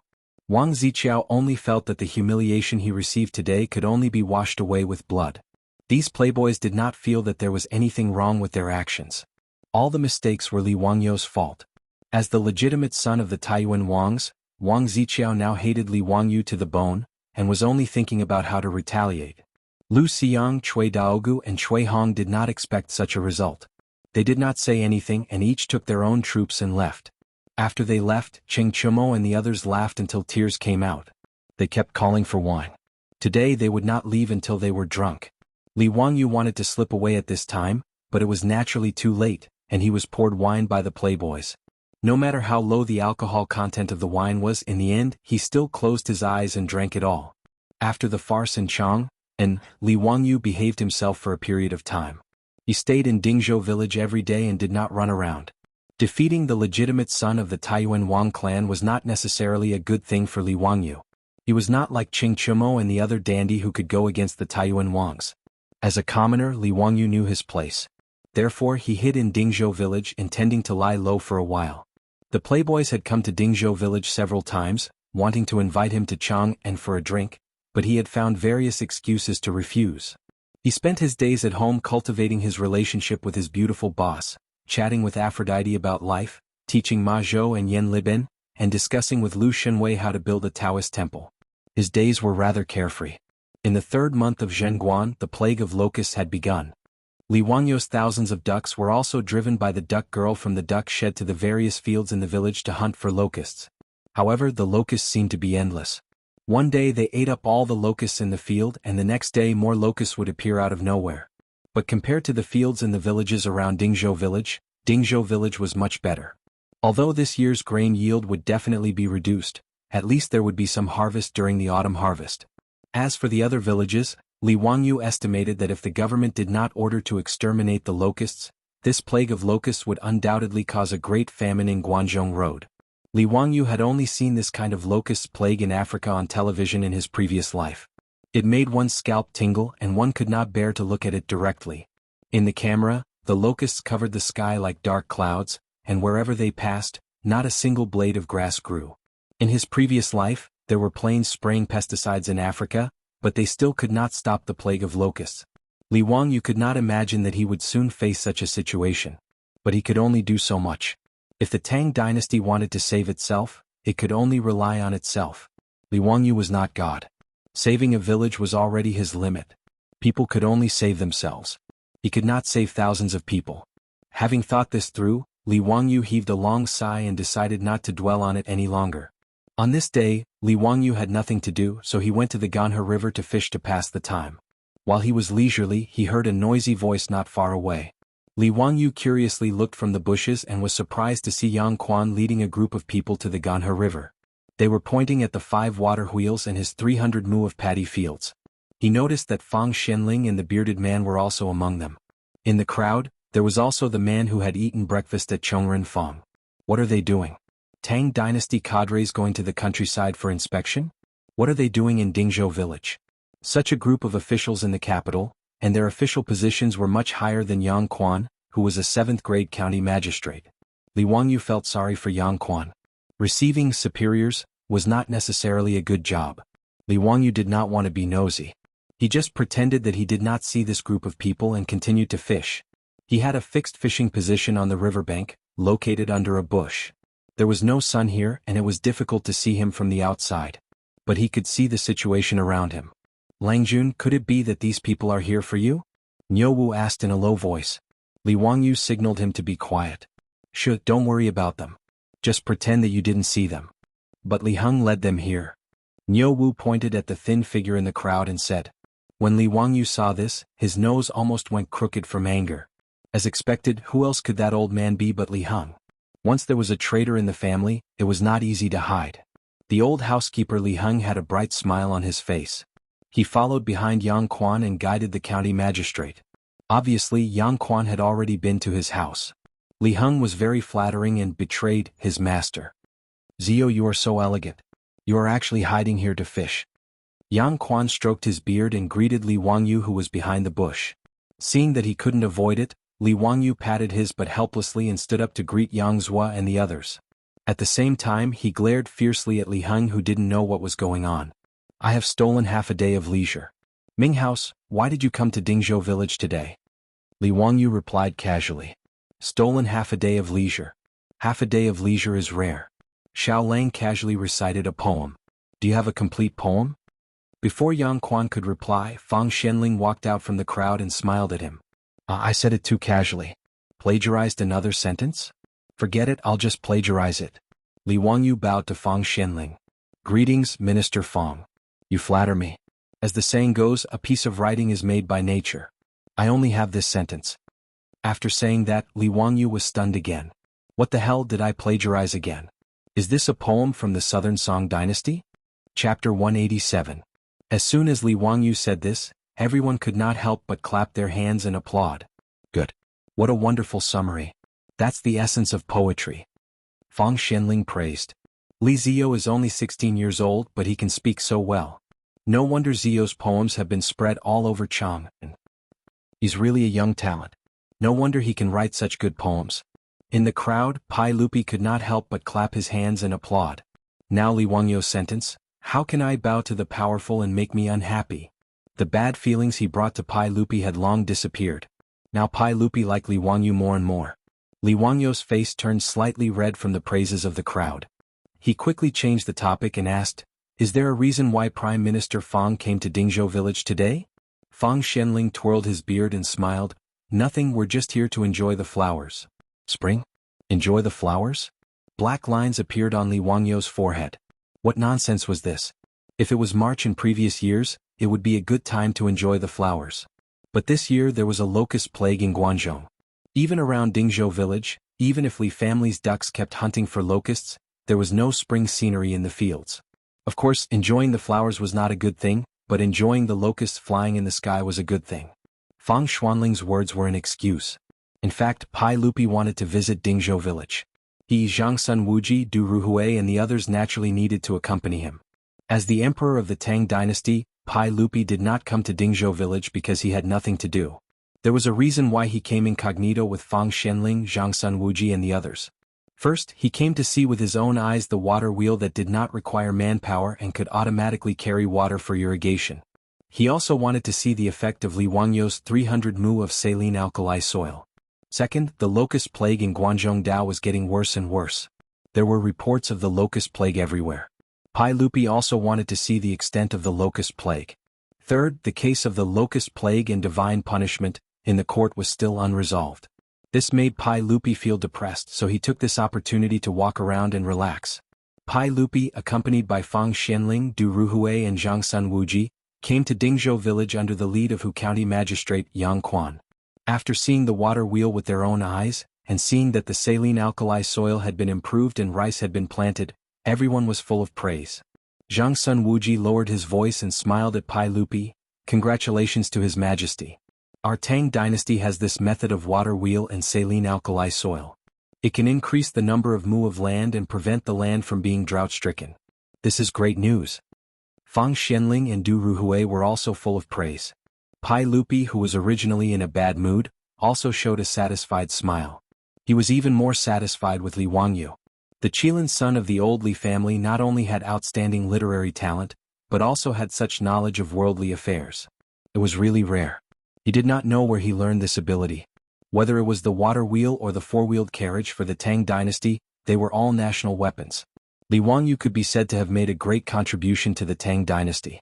But the more it was so, the more Pai Lupi felt that he had the responsibility to educate this kid.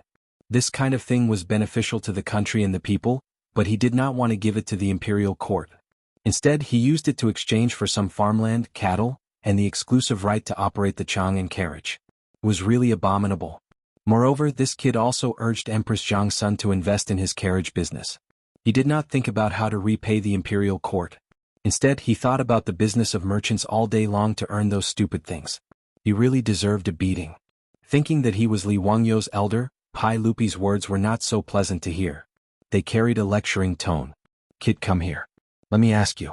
Since you gave the water wheel and the method to improve the soil to the imperial court, why did you ask Yang Mingfu for cattle as a reward? Pai Lupi felt that he had good intentions, but he was destined to make a fool of himself. It was a waste of effort. Li Wangyou had always been unhappy with this curly-bearded man. He was very tired of his words. How could he listen to Pai Lupi's lecture? Moreover, the two sides were in completely different positions. Naturally, their views on this matter were also completely different. In the eyes of Pai Lupi, the emperor of the Tang dynasty, if the people under his rule had good things, it was natural for them to give it to the government. As for the reward, it should be given by the government at their discretion. It should not be privately asked for. In the Wuxia dynasties where imperial power was supreme, there was no such thing as intellectual property protection. Things that were useful to the people of the country were public goods. Imperial power did not recognize the exclusivity of private creations. This was also the reason why the ancient people, once they had something good, would keep it for themselves. Independent sects, ancestral secret recipes, and so on all originated from this kind of social environment where there was no awareness of intellectual property protection. This forced them to think of ways to protect their own interests. Therefore, from the standpoint of the emperor of the Tang dynasty and Li Wangyou's elder, Pai Lupi felt that it was normal for him to teach this bastard a lesson. Including Fang Xianling, several important officials also nodded and smiled. They felt that Pai Lupi's question was not wrong. If it weren't for his teacher, Yu Shernan, and the fact that Yang would truly cherish Li Wangyu's talent, he wouldn't have taken out some cattle to trade with him. Rather than an exchange, it was more appropriate to say that Yang Quan's gift to Li Wangyu was appropriate. What bargaining? It was just Yang Quan teasing him. However, Li Wangyu did not see it that way. What right did he have to confiscate something that he had invented, with just a few words? It was simply the logic of a robber. Aren't my 2 skills worth 20 cattle?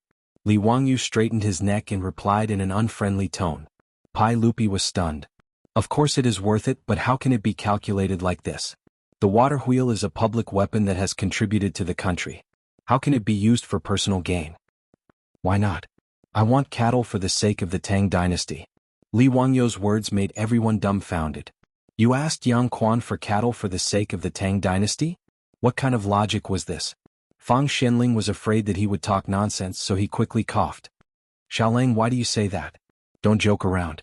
Li Wangyu's smile suddenly disappeared. He felt that he had the obligation to explain to these officials of the Tang dynasty why intellectual property protection was necessary. You should have read Lu's Spring and Autumn Annals, right? These bigwigs of the imperial court were all learned scholars, including Li Er, who was familiar with the classics. Naturally, they knew what Li Wangyu was talking about and nodded. Li Wangyu continued, in Lu's Spring and Autumn Annals, Zigong redeemed people and Zilu received cattle. Have you forgotten? His words made everyone stunned. What did Zigong redeemed people and Zilu receive cattle have to do with this? Chapter 188. Zigong redeeming a person and Zilu receiving an ox were stories recorded in the Spring and Autumn Annals of the Lu family. There was a law in the state of Lu. If the people of Lu saw their compatriots in a foreign country suffering misfortune and becoming slaves, as long as they could redeem these people and help them regain their freedom, they could receive compensation and rewards from the state. Confucius's student, Zigong, redeemed the people of Lu from a foreign country, but refused the state's compensation. Confucius said, if you take the gold, you won't lose anything. If you don't take the gold, you won't be able to redeem the people. What he meant was that if Zigong didn't accept the money, no one would redeem the people of Lu in the future. Because Zigong didn't lack money, it didn't mean that other people didn't lack money.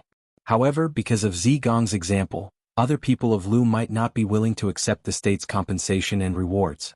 As a result, no one was willing to redeem the people of Lu from a foreign country.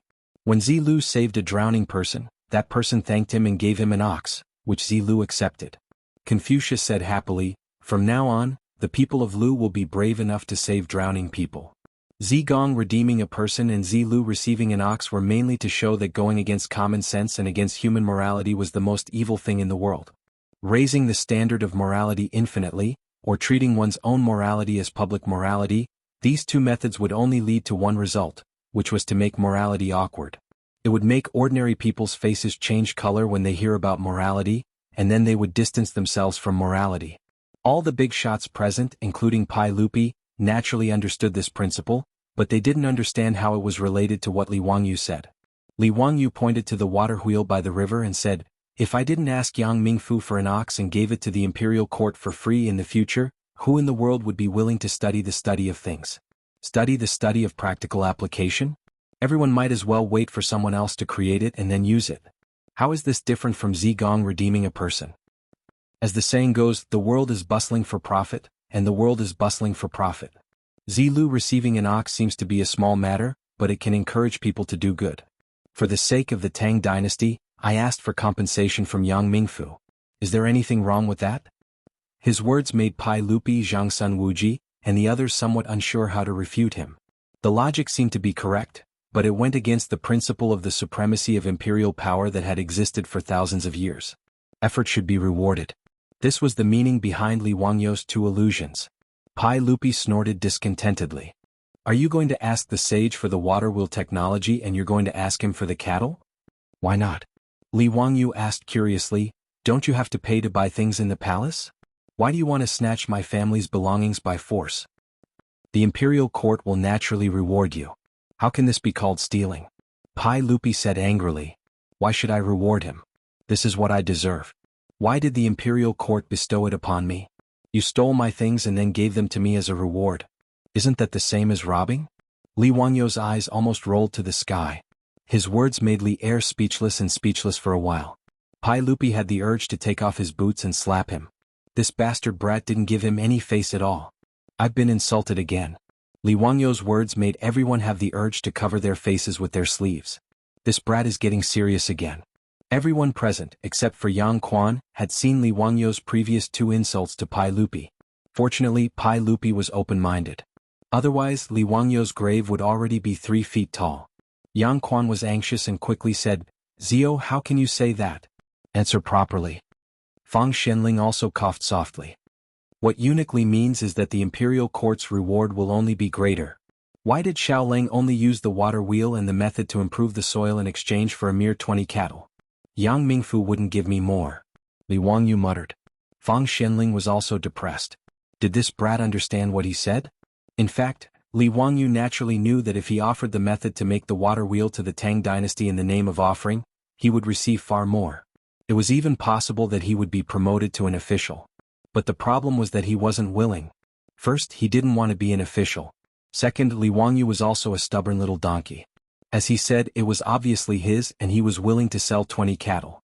Why should the imperial court's bigwigs reward him in the form of charity? I don't want to serve you. Pai Lupi was angered by Li Wangyou's words. He almost wanted to fling his robe and leave. This bastard brat should be caught and taught a lesson by Qing Yaojin. Otherwise he wouldn't be able to learn how to speak properly. He began to regret that he didn't bring Qing Yaojin with him when he went out today. That day in Zhang Liang's mansion, Qing Yaojin beat Li Wangyou's butt. It made Pai Lupi feel very happy. This bastard brat should be taught a lesson like this. Pai Lupi, who had been humiliated, simply ignored Li Wangyou. He said, "Amazing skill." Then he turned around to observe the 300 mu of rice field that had been improved from saline alkali soil. Looking at it, Pai Lupi couldn't help but want to take off his boots and beat Li Wangyou. He couldn't be bothered to waste his breath on Li Wangyou, this scoundrel. He turned his head to look at Yang Zhuo, who was standing respectfully at the side, and said angrily, "Yangming residents, why are the seedlings in this paddy field planted in such a mess? Is this how the county government supervises the farming?" Pai Lupi was referring to the 2 mu of rice field that Li Wangyou had people use the rice seedling tossing method to plant. Compared to the surrounding rice fields, the rice seedlings in these 2 mu of rice field were simply too horrible to look at. In the other rice fields, the rice seedlings were all horizontal and vertical. The rows and rows were very neat and pleasing to the eye. However, in these 2 mu of rice field, the rice seedlings were haphazardly inserted into the rice field. Seeing this, Pai Lupi was very angry. Even Zhang Sun Wuji, Fang Xianling, and the others shook their heads. They felt that Li Jia Xiaoling was still young and didn't care about farming at all. If he planted the rice seedlings so casually, when the autumn harvest came, what good harvest could there be? Even if the Li family didn't need to rely on the harvest in the fields to live, it was disrespectful to waste the land like this. It could even be said that it violated the Tang dynasty law. In the Tang dynasty, if the land was abandoned, they would be arrested by the county government and beaten with a plank. In an agricultural society, as long as the emperor wasn't extremely muddle-headed, he would place great importance on farming. In Pai Lupi's view, Li Wangyou's 2 mu of rice field was completely wasting the land.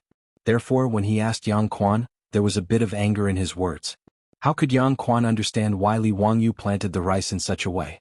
Hearing Pai Lupi's unfriendly tone, he couldn't help but feel a little scared. He quickly looked at Li Wangyou for help.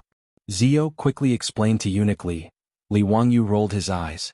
Just as he was about to diss Pai Lupi again, he heard a creepy laugh from not far away. "Wah, nephew, I'm here to see you again." Chapter 189. Other than Qing Yaojin, there was no one else who could make such a sound. When Li Wangyou heard Qing Yaojin's voice, he couldn't help but shiver. This devil incarnate's lethality was too shocking, and he couldn't help but be afraid. He turned his head stiffly and saw that the one who made such a terrifying sound was Qing Yaojin. Qin Xiong was also with him, and behind him was a group of personal guards. "Wah, nephew, why aren't you coming over to welcome me and your uncle Qin?" Qing Yaojin urged his horse to gallop in front of Li Wangyou. Just as he was about to laugh heartily, he raised his eyes and saw Li Er and the others behind him. He hurriedly rolled down from his horse and prepared to greet them. Zhang Sun Wuji, who was in the crowd, quickly waved his hand at him. This old fellow was also a smart person and immediately understood. "Greetings to all of you. What brings you here to Dingzhou village today?" Qing Yaojin and Qin Xiong understood that this was Pai Lupi's incognito inspection and didn't intend to reveal his identity. Thus they vaguely greeted them. Haha, we heard that this Li Jia Xiaolang built a water wheel and improved 100 mu of saline alkali soil, so we came to take a look. Why are the two high dukes here? Zhang Sun Wuji explained with a smile. Qing Yaojin laughed. I'm here to eat the pig slaughtering feast. He pointed at Li Wangyu. The pig slaughtering feast made by this fellow, although he used cheap meat, was very delicious and left a lasting aftertaste. After eating it once, I missed it so much that I asked Brother Shubao to come over today. I'm prepared to let this bastard give us a meal again. Li Wangyu was dumbfounded. What the heck? Eating the pig slaughtering feast again? Qing Yaojin, this old glutton, despised him. He was freaking ready to freeload again. Li Wangyu suddenly wanted Niu Wu to quickly go home and hide the things at home. The bandits were coming again. After Qing Yaojin finished speaking, the others did not think much of it, but Yang Quan could not help but swallow his saliva. He nodded in agreement and said, what Lu Guogong said is true. Ziyu's pig slaughtered rice is the best in the world. It is rare. This lowly official has eaten it once and it is indeed unforgettable. After the two of them finished speaking, Zhang Sun Wuji's eyes lit up. He turned to Li Wangyu and asked, Xiaolang, can you treat us to a taste today? Zhang Sun Wuji loved to eat in one bite. Regardless of whether it was the local snacks or various feasts, he would gladly enjoy them. The reason why Li Wangyu was able to meet Zhang Sun Wuji in Chongren Square that day was because he liked the taste of the Hu biscuits in the food shop in the square. As the granduncle of the emperor, he was willing to lower himself to eat the Hu cake in that restaurant. He could be considered as the model of the foodies in the Tang dynasty. Now that he heard that Li Wangyu knew how to make some kind of pig slaughter rice, which could attract Qing Yaojin and Qin Xiong, two people to come here out of admiration, plus Hu County Magistrate Yang's was endorsement, how could he not be moved? Li Wangyu silently rolled his eyes. Alright, since Qing Yaojin had spoken, he could not refuse. Since he had to feed a sheep and chase a flock of sheep, he would just treat them. He glared at the old butler Li Heng, who was laughing happily at the side, and ordered him to go to the village to buy a pig. Then he would ask the Niu brothers to slaughter the pig. How can a child like you be so stingy? There are so many of us, how can one pig be enough to eat? He did not expect Qing Yaojin to not be polite at all. He even said that Li Wangyu was stingy. *CK. Are you here to eat pigs, or are you preparing to become a pig? You will be stuffed to death, you old bastard. Li Wangyu was speechless, but he did not dare to oppose Qing Yaojin. He could only clench his teeth and order Li Heng to buy 2 pigs. Was there no law in the Tang dynasty that prohibited officials from eating, drinking, and being corrupt in the countryside? They should really learn what the 8 honors and 8 disgraces were. Li Wangyu cursed in his heart, but he still forced a smile on his face. After Qing Yaojin arrived, Li Wangyu clearly became more well-behaved. He was not stupid. Although he did not know this group of big shots in the imperial court of the Tang dynasty, he believed that they would not bicker with a 16-year-old boy like him. There was no harm in throwing a tantrum with them. However, Qing Yaojin was unreasonable and would actually hit him. Li Wangyu was already too ashamed to show his face when he was spanked at Zhang Liang's residence last time. He did not want to be beaten by this old bastard again in front of everyone. If he was beaten again, he would really have the heart to die.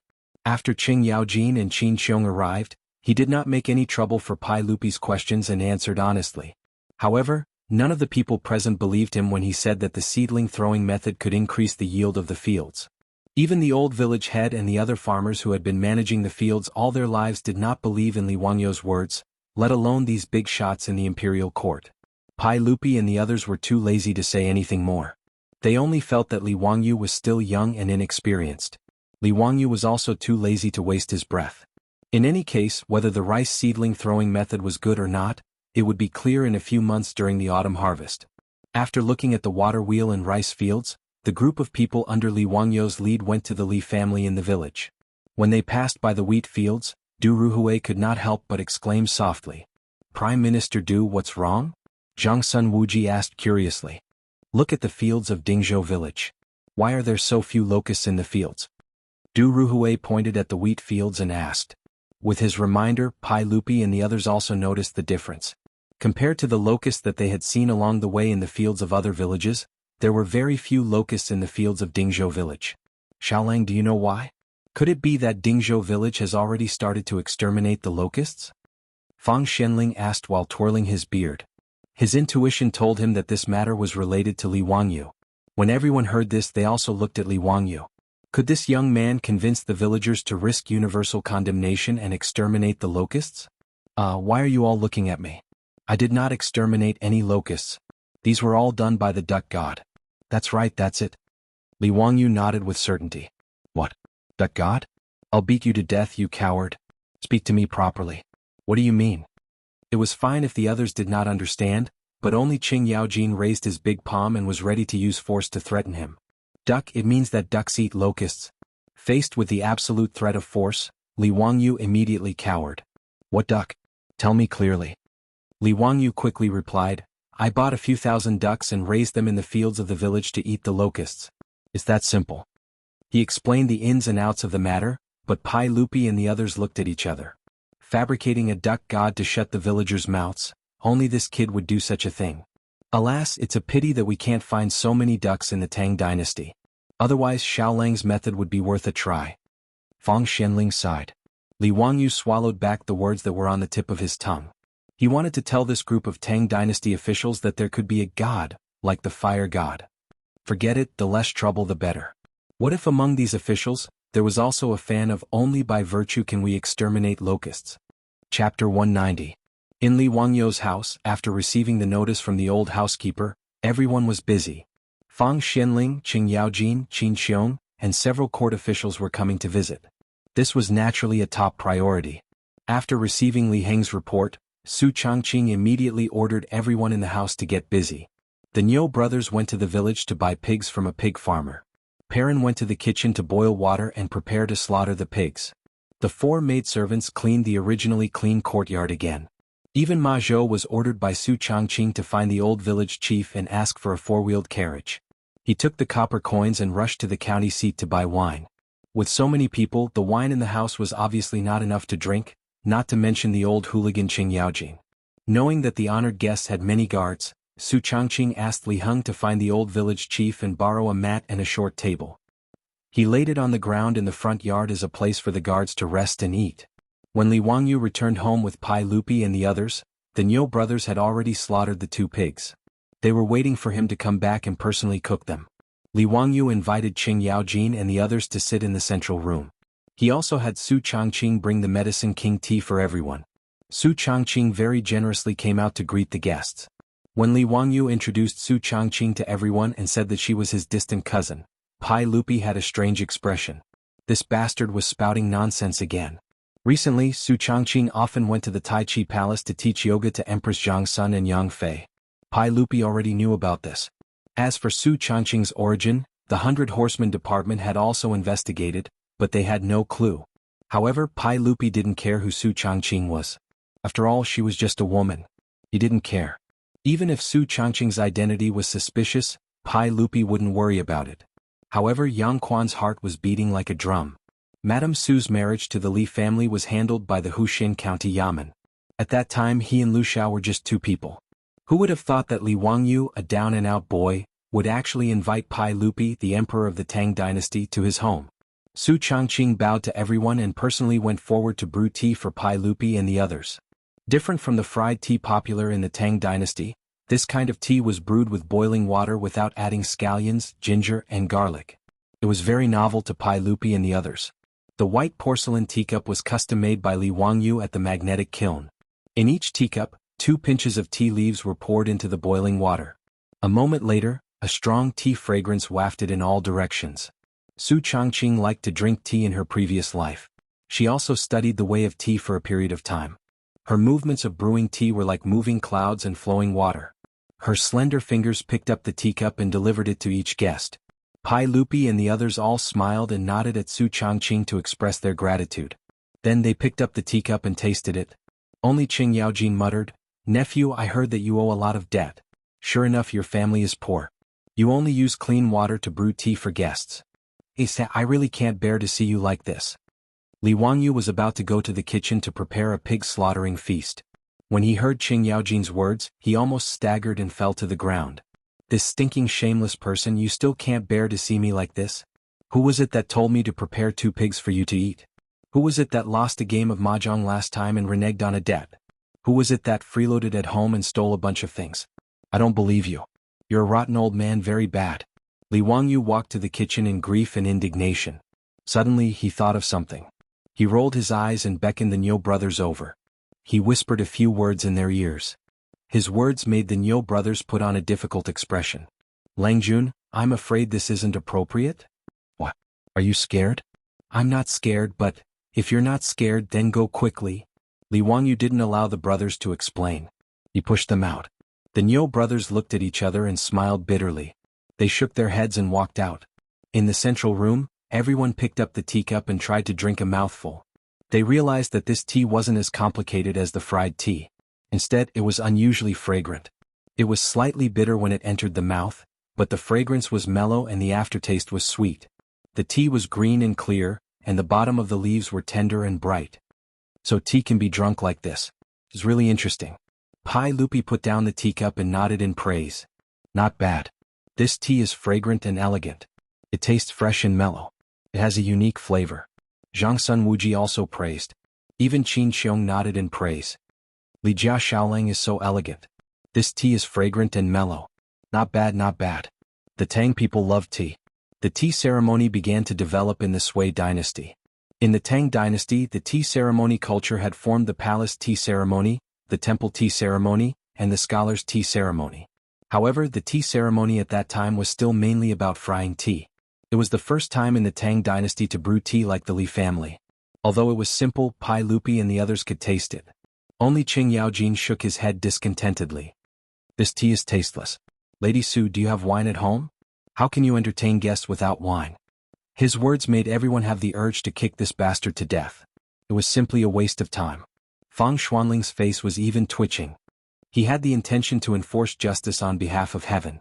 They pretended not to hear Qing Yaojin's words and turned to talk with Su Changqing. Lady Su was a distant cousin of the Li family. Naturally, it was impossible.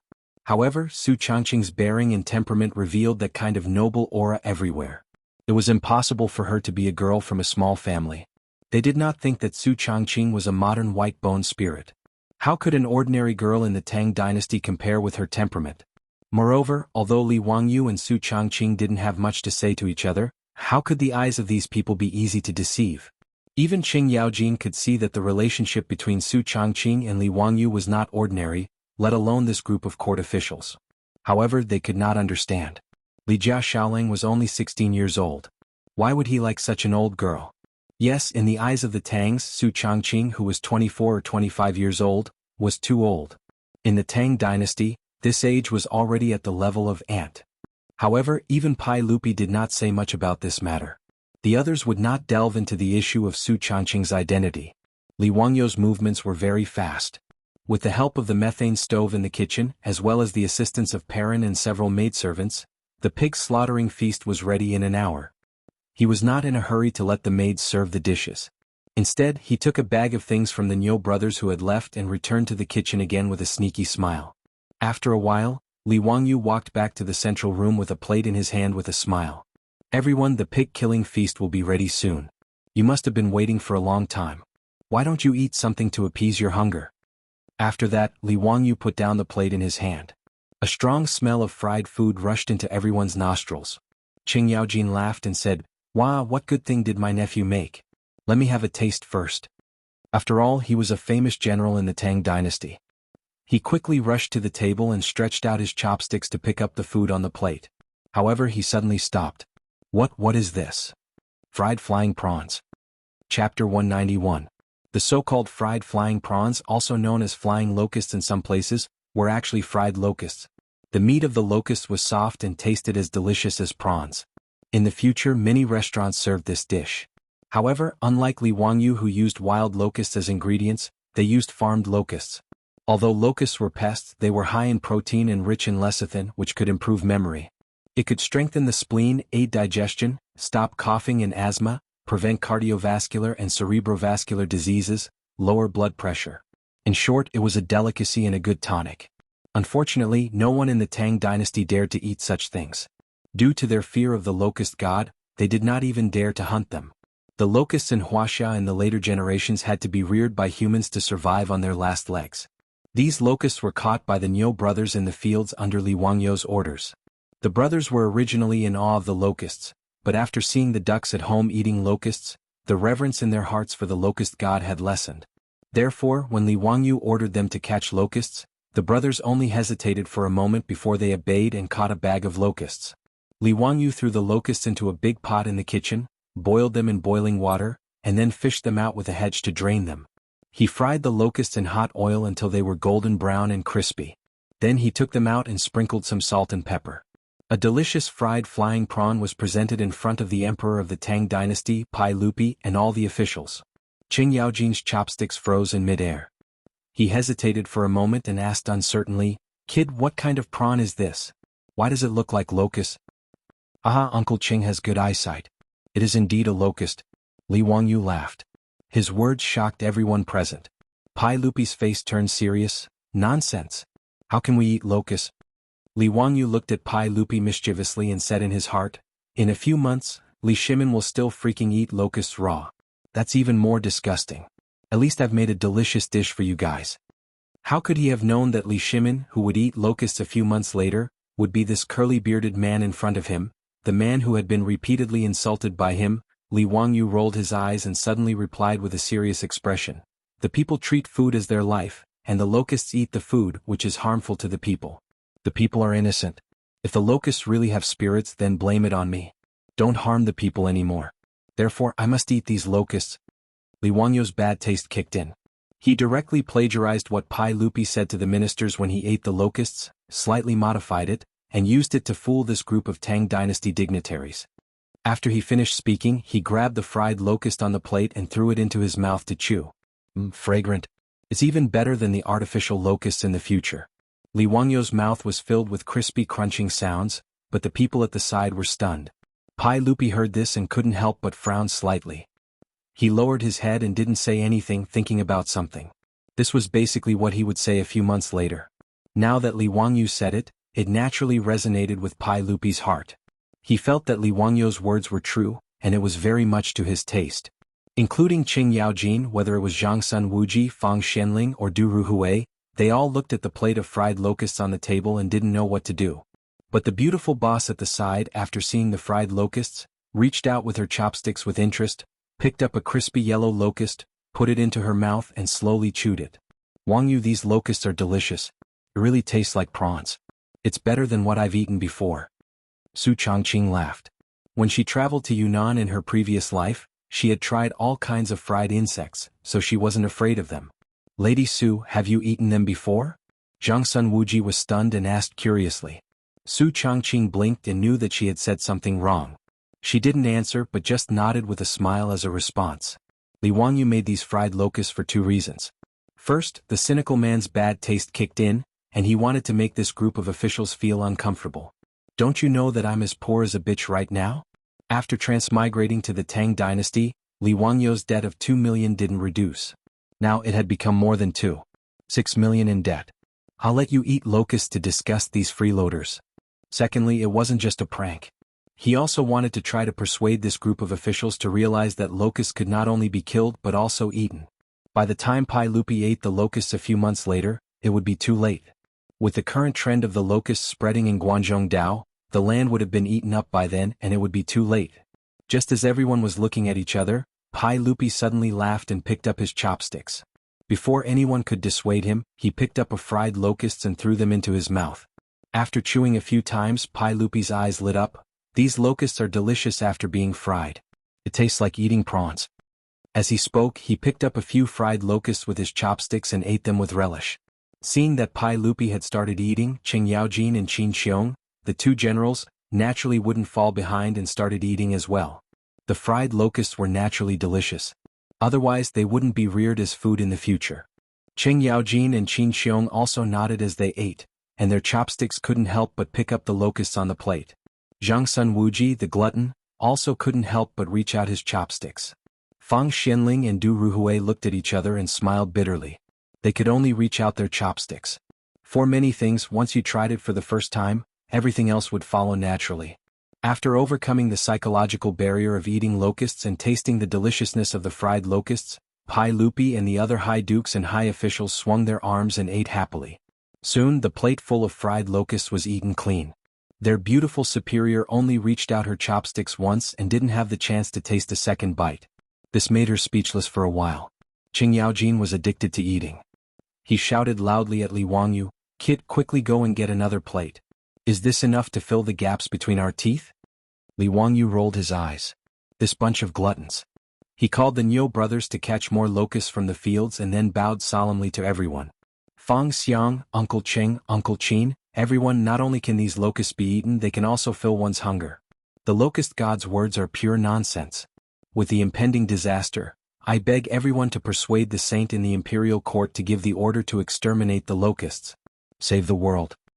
His words came from the bottom of his heart, and there was no pretense in them. Everyone secretly looked at Pai Lupi, wanting to see how he would react. Pai Lupi pondered for a moment and then sighed, exterminating the locusts, how can we not want to? Sigh, we still need to plan for this. Li Wangyu was anxious. It was this bearded man again. Was he trying to flirt with a blind man? Was he doing all this for nothing? His temper rose and he straightened his neck. Then please, I don't have any extra food at home. Forgive me for not being able to entertain you. When these words came out, everyone was stunned. To chase Li Shimin and a group of high dukes and high officials out of the house. How dare you say that? Chapter 192. Li Wangyu was so angry that he wanted to chase him away. However, he did not even look at his own small arms and legs. Did he even have the strength to say such big words? Just as he finished speaking, a familiar scene played out again. The moment he was caught by Qing Yaojin under his armpit, Li Wangyu regretted it. He had forgotten that there was still this unreasonable person here. When he thought of his beautiful superior watching from the side, he definitely did not want to be beaten up in front of Su Changqing. A strong desire to live made Li Wangyu shout at the top of his lungs before Qing Yaojin's slap landed. Uncle Qing, a gentleman uses his mouth and not his fists. Kid, I was wrong. You little brat, do you still dare to tease me in the future? Qing Yaojin's slap did not land as he angrily rebuked. I don't dare anymore. It's all my fault. I was muddle-headed and said the wrong thing. Li Wangyu wanted to cry but had no tears. Could they still play happily? Using violence just because of a disagreement? I despise this kind of boorish person. Bastard brat, hurry up and cook. If you're too slow, I'll loosen your bones. Qing Yaojin put Li Wangyu down and scolded jokingly. Bandit. He was simply a bandit.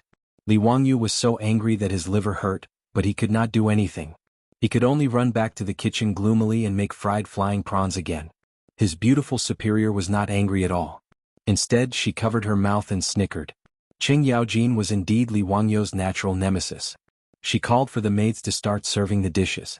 She brought the pork delicacies that Li Wangyu had prepared earlier to the table. Pai Lupi and the rest pretended that they did not hear Li Wangyu's words. They all stretched out their chopsticks and tasted the pork delicacies. Since ancient times, food was the most important thing in Wuxia. Whether it was Pai Lupi or Zhangsun Wuji, they could not resist the temptation of delicious food. Pork, such a cheap meat, could actually be made into such a wonderful delicacy. It really surprised everyone. They could not help but increase the frequency of eating. By the time Li Wangyu brought out another large plate of fried flying prawns, the central room in the front yard was almost a complete mess. Li Wangyu was so scared that he almost didn't dare to enter the room. Were they really a group of high-ranking officials of the Tang dynasty? Are you sure they're not from the beggar sect? This action of snatching food was simply too frightening. While everyone was eating happily, Ma Zhou also came back from the county town with the wine he bought. He used a four-wheeled carriage to bring back 10 jars of wine, but seeing this, Li Wangyu felt a burst of heartache. Did this unlucky disciple not know how expensive the wine was? Du Fu once wrote in a poem, "Fleas come to drink a bucket of wine, exactly 300 bronze coins." A bucket of wine cost 300 renminbi, which didn't seem expensive. However, there was a difference between good and bad wine. Could Maotai and Erguotu of the future be of the same price? Old Du had lived a hard life and did not have a good life. The wine he drank was also cheap. Li Bai was obviously richer than old Du. There was a line in his poem, 10,000 gold wine buckets of wine. Wang Wei also said, 10,000 gold wine buckets of wine. There were many similar poems in the Tang dynasty, and most of them used the word 10,000 gold wine buckets. A bucket of wine was 20 caddies. 10 bronze coins was equivalent to 40,000 renminbi in the future, which was almost the price of Maotai. Ma Zhou bought this kind of wine. A jar of wine was half a bucket of wine. These 10 jars cost 50 bronze coins, which made Li Wangyu's heart ache. Would the beautiful boss let Ma Zhou use all the bronze coins at home to buy wine? This prodigal woman, I really can't have her anymore. Li Wangyu called the Niu brothers with a pained expression. They brought wine for everyone and introduced Ma Zhou to the officials at the banquet. When Ma Zhou heard that Fang Xianling, Prime Minister Fang, Duke Lu, Duke Yi, Qin Xiong, and other officials were sitting at the banquet, he immediately bowed respectfully. He was even more impressed with this young teacher of his. These big shots were able to come to his home as guests. This young teacher was indeed not an ordinary person. When everyone heard that Ma Zhou was actually Li Wangyou's disciple, their eyes almost popped out. Ma Zhou had been through a lot and was once unrestrained. Although he was not yet 30 years old, with his appearance, people would believe that he was 40 years old. At this age he actually became Li Wangyou's disciple. This was simply a fantasy. However, everyone was surprised and did not say anything. Qing Yaojin was too lazy to care about who Ma Zhou was. When he saw the wine he raised his head and laughed. He slapped Li Wangyou's shoulder heavily. "Kid, at least you have a conscience. You know how to be filial to us. Waha, this wine is not bad. Quickly bring it all over." Among the big shots present, whether it was Pai Lupi, Fang Xianling, Du Ruhui or Zhang Sun Wuji, all of them were fond of wine. The Tang dynasty was a dynasty of poetry and wine. This great dynasty that lasted for nearly 300 years was inseparable from poetry and wine. With wine, the atmosphere at the banquet became more lively. Everyone toasted each other in a bold and unrestrained manner. After a few glasses of wine, Qing Yaojin began to shout for Li Wangyou to summon the singers at home to play music and dance to liven things up. Li Wangyou almost bit his tongue. "Damn it, you old bastard, it's not like you haven't been to my house before. Don't you know what kind of people I have in my house? Where did these singers come from? Oh no, there's also Aphrodite." But how could Li Wangyou bear to let the teenage version of Angelina Jolie come out and dance for everyone? Before he could speak, Qing Yaojin slapped his forehead again and laughed at Pai Lupi. "Wah, I forgot that this kid still owes a lot of debt. His family is so poor. Tsk, how pitiful." Qin Xiong held a wine bowl and said, "Nonsense, how can this kid from the Li family be poor? Look at this wine, it's all 10 strings of wine. How can it be as poor as Jijia said?" Qing Yaojin glared at him. "Second brother, if I say he's poor, then he's poor. Look at Madame Su, does she have any jewelry on her?" When he mentioned this, everyone turned their eyes to their beautiful boss. Indeed, ever since they transmigrated to the Tang dynasty, Su Changqing had put away all the jewelry she used to wear. Now she was barefaced. Not to mention jewelry, she didn't even have any women's powder or rouge. She looked extremely simple. Li Wangyou figured out something. Why did Qing Yaojin seem to be crying poor for him? But who was he talking to? Fang Xianling? Or the other bigwigs? Li Wangyou was a little confused by Qing Yaojin's actions, but he didn't notice that the bearded man was glaring fiercely at Qing Yaojin. Qing Yaojin naturally saw the look in Pai Lupi's eyes, so he didn't say anything more.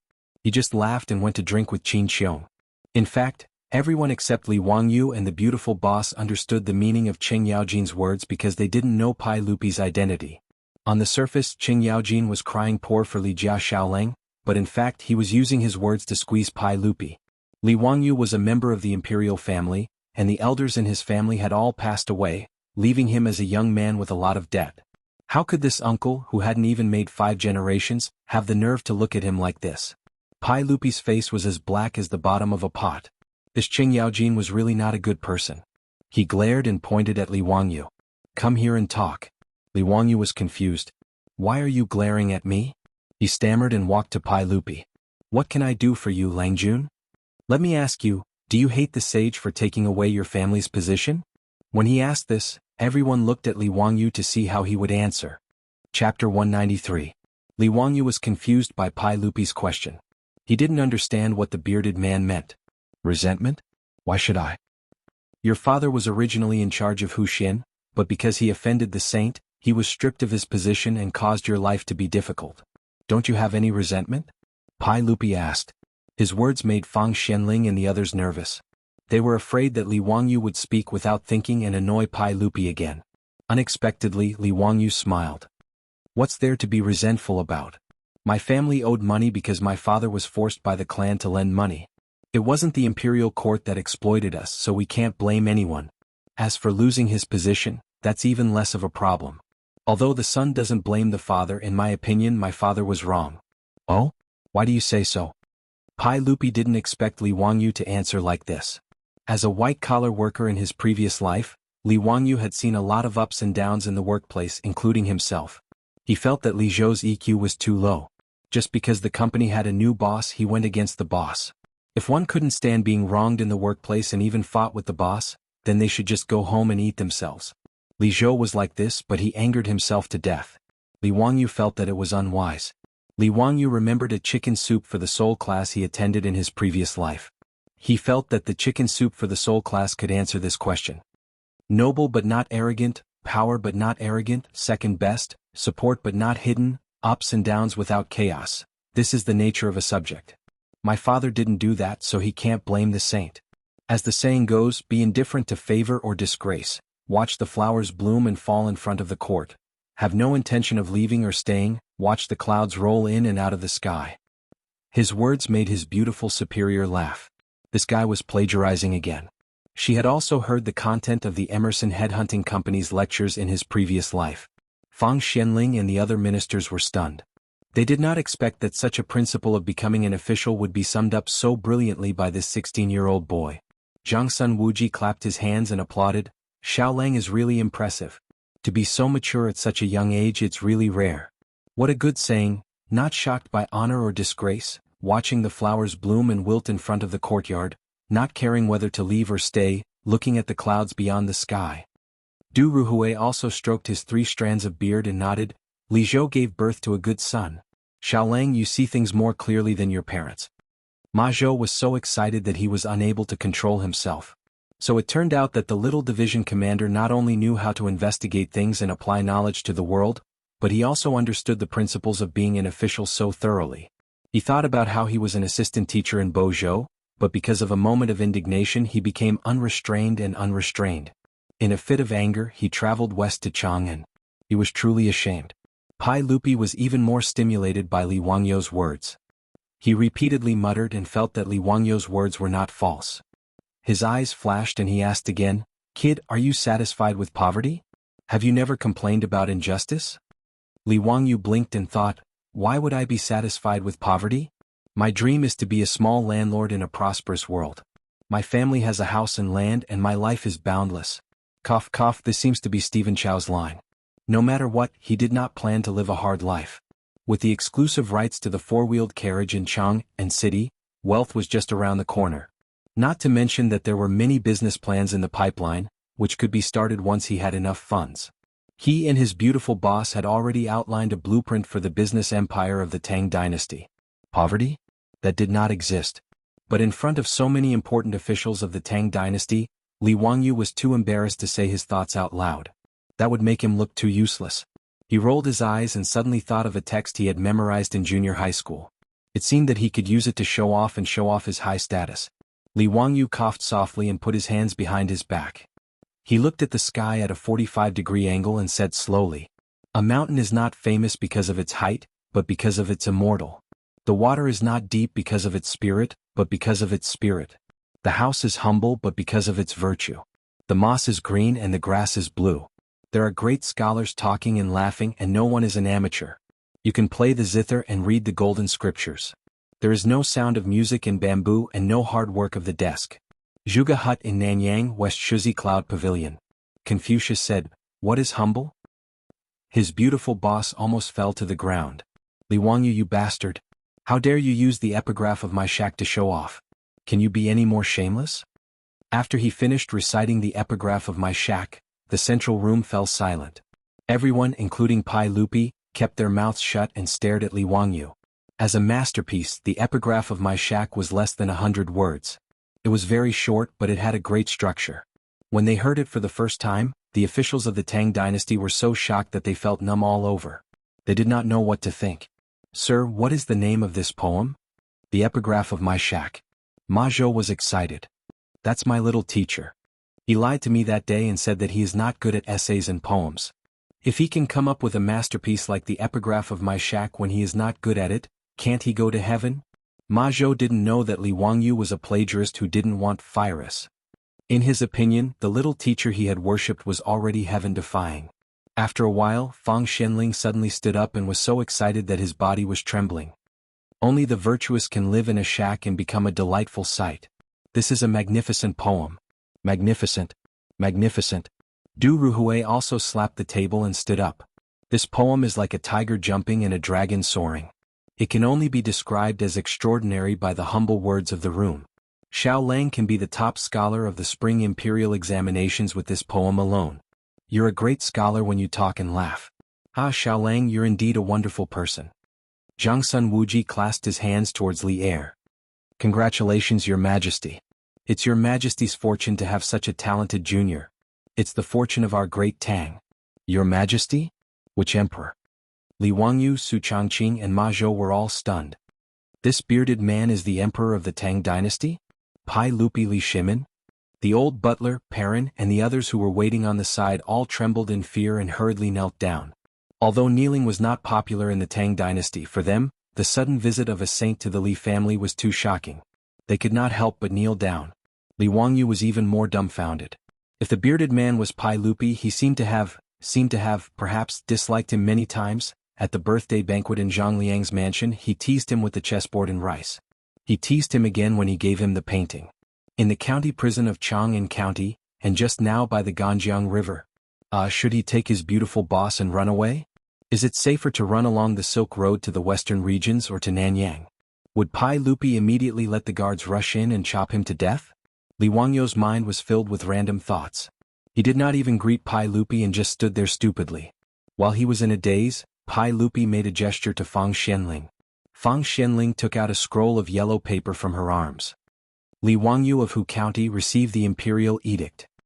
Chapter 194. An Imperial Edict was an Imperial Edict. Of course, there was no such thing as an Imperial Edict in the Tang dynasty. It was generally called an Imperial Edict, or an Imperial Edict. Receiving an Imperial Edict was not like the scene in the TV series of later generations where everyone knelt down to greet the Imperial Edict. Before the Ming dynasty, there was no need to kneel to receive an Imperial Edict. In the Tang dynasty, people just had to sit down to receive an Imperial Edict. Disciple, Li Wangyu of Hu County, son of Li Zhou. Loyal and pure, virtuous and virtuous. He is the founder of a county and will be bestowed with 10,000 gold, 300 households and 100 households. The master will execute it. Fang Xuanling's reading of the Imperial Edict was like a clap of thunder, exploding Li Wangyu's head and making it buzz. He was conferred a title? After reading the Imperial Edict, Cheng Yaojin and Qin Xiong both breathed a sigh of relief. They looked at Li Wangyu with a bit of surprise in their eyes. Before, the two of them used words to provoke Pai Lupi. Wasn't the purpose of Pai Lupi not to treat his nephew harshly? They didn't expect that not only did Pai Lupi not treat him harshly, but he was already prepared. He even wrote the Imperial Edict and directly conferred a title. The Imperial Edict of the Tang dynasty was not so simple. It needed Pai Lupi to instruct the officials of the Hall of Governmental Affairs to draft it. Then Pai Lupi would read it and send it back to the Hall of Governmental Affairs. The Hall of Governmental Affairs would make a new copy of the Imperial Edict, file it, sign it, and send it to the Hall of Governmental Affairs for review. After the review of the Hall of Governmental Affairs, the big shots would sign it, send it to Pai Lupi for review, and then send it to the Hall of Governmental Affairs. In short, the Imperial Edict of the Tang dynasty was a long and complicated process from the drafting of the Imperial Edict to the final issuance.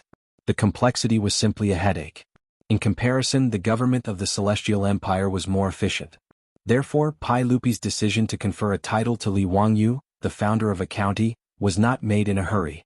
Ever since Fang Xianling said, "I owe you a lot," Pai Lupi was ready to reward her.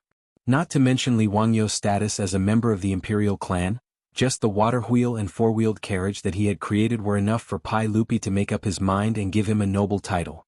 What surprised Cheng Yaojin and Qin Xiong was Li Wangyu's title of nobility. In the Tang dynasty, the titles of nobility were mostly based on the names of places. But generally speaking, the titles of nobility in Mingchuan and mountains were not conferred, nor were the important places in the capital.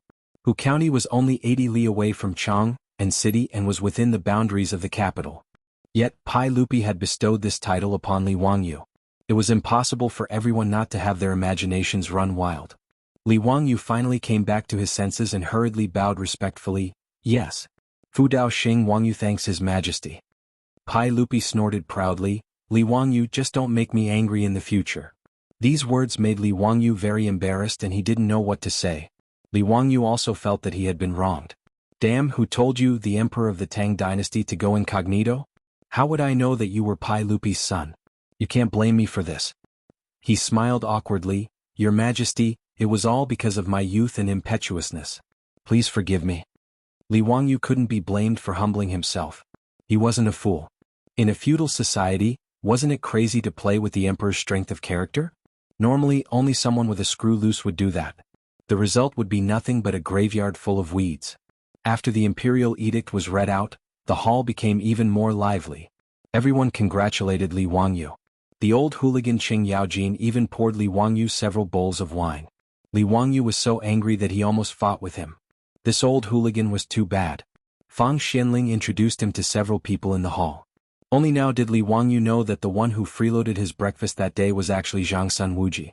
Next to Fang Xianling was a famous minister, Du Ruhui.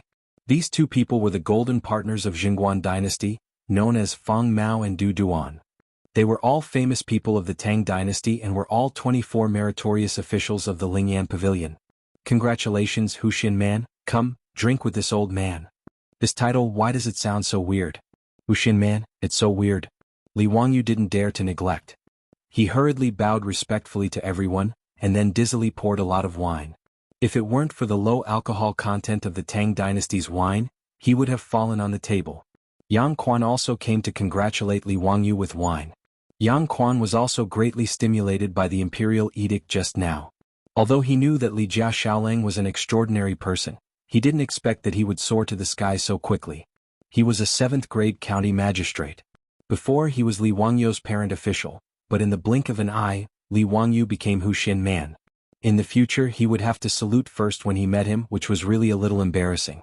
This official congratulates Huxian man on your knighthood today. Come, please drink with me. Li Wangyu hurriedly stopped him. Ming House, just call me Zio. Ming House has taken care of me a lot. I will remember it in my heart and will never forget it. Yang Quan saw that although he was young, he was still calm and not domineering. He smiled and nodded. The two sides drank and chatted happily. The atmosphere was harmonious. Yang Mingfu, who gave Zio his courtesy name? Fang Xianling asked curiously.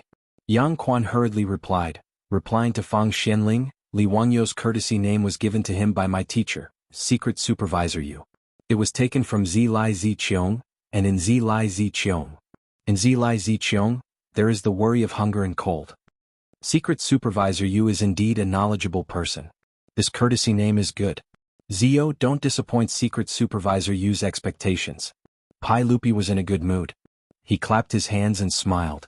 The fact that Li Wangyu was conferred a noble title made the old steward, Li Heng, so excited that his face flushed red. Looking at Li Heng's appearance, Li Wangyu was afraid that the old man would be too excited and have a brain hemorrhage or something. That would be very funny. The backs of the Niu brothers also straightened even more. The little girl Pei Lan and those 4 maidservants, on the other hand, had faces full of shock. Their Langjun was knighthood? A 16-year-old county boy who founded the country.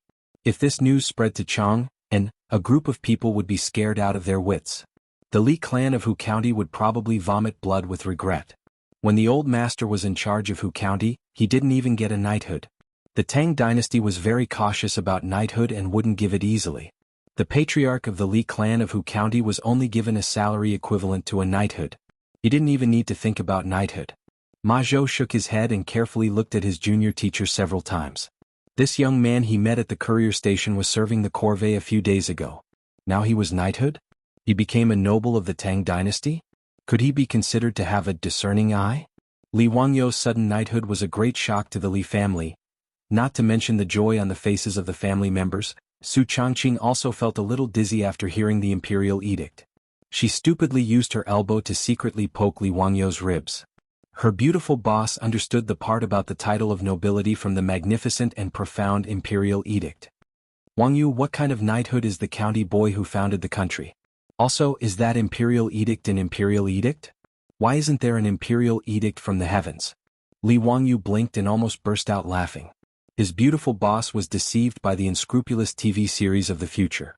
Chapter 195. He explained in a low voice to Su Changqing.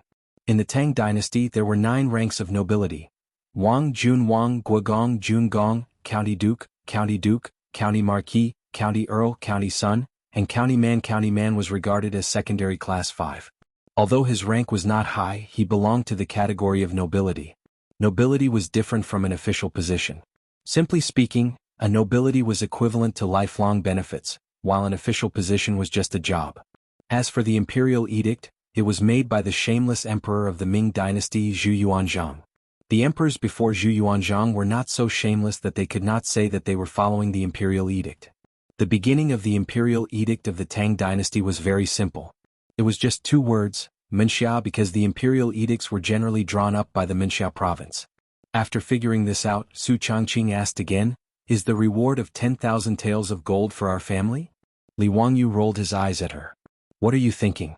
10,000 taels of gold. 10,000 taels of gold is 10,000 copper coins. Li Shimin is really stingy.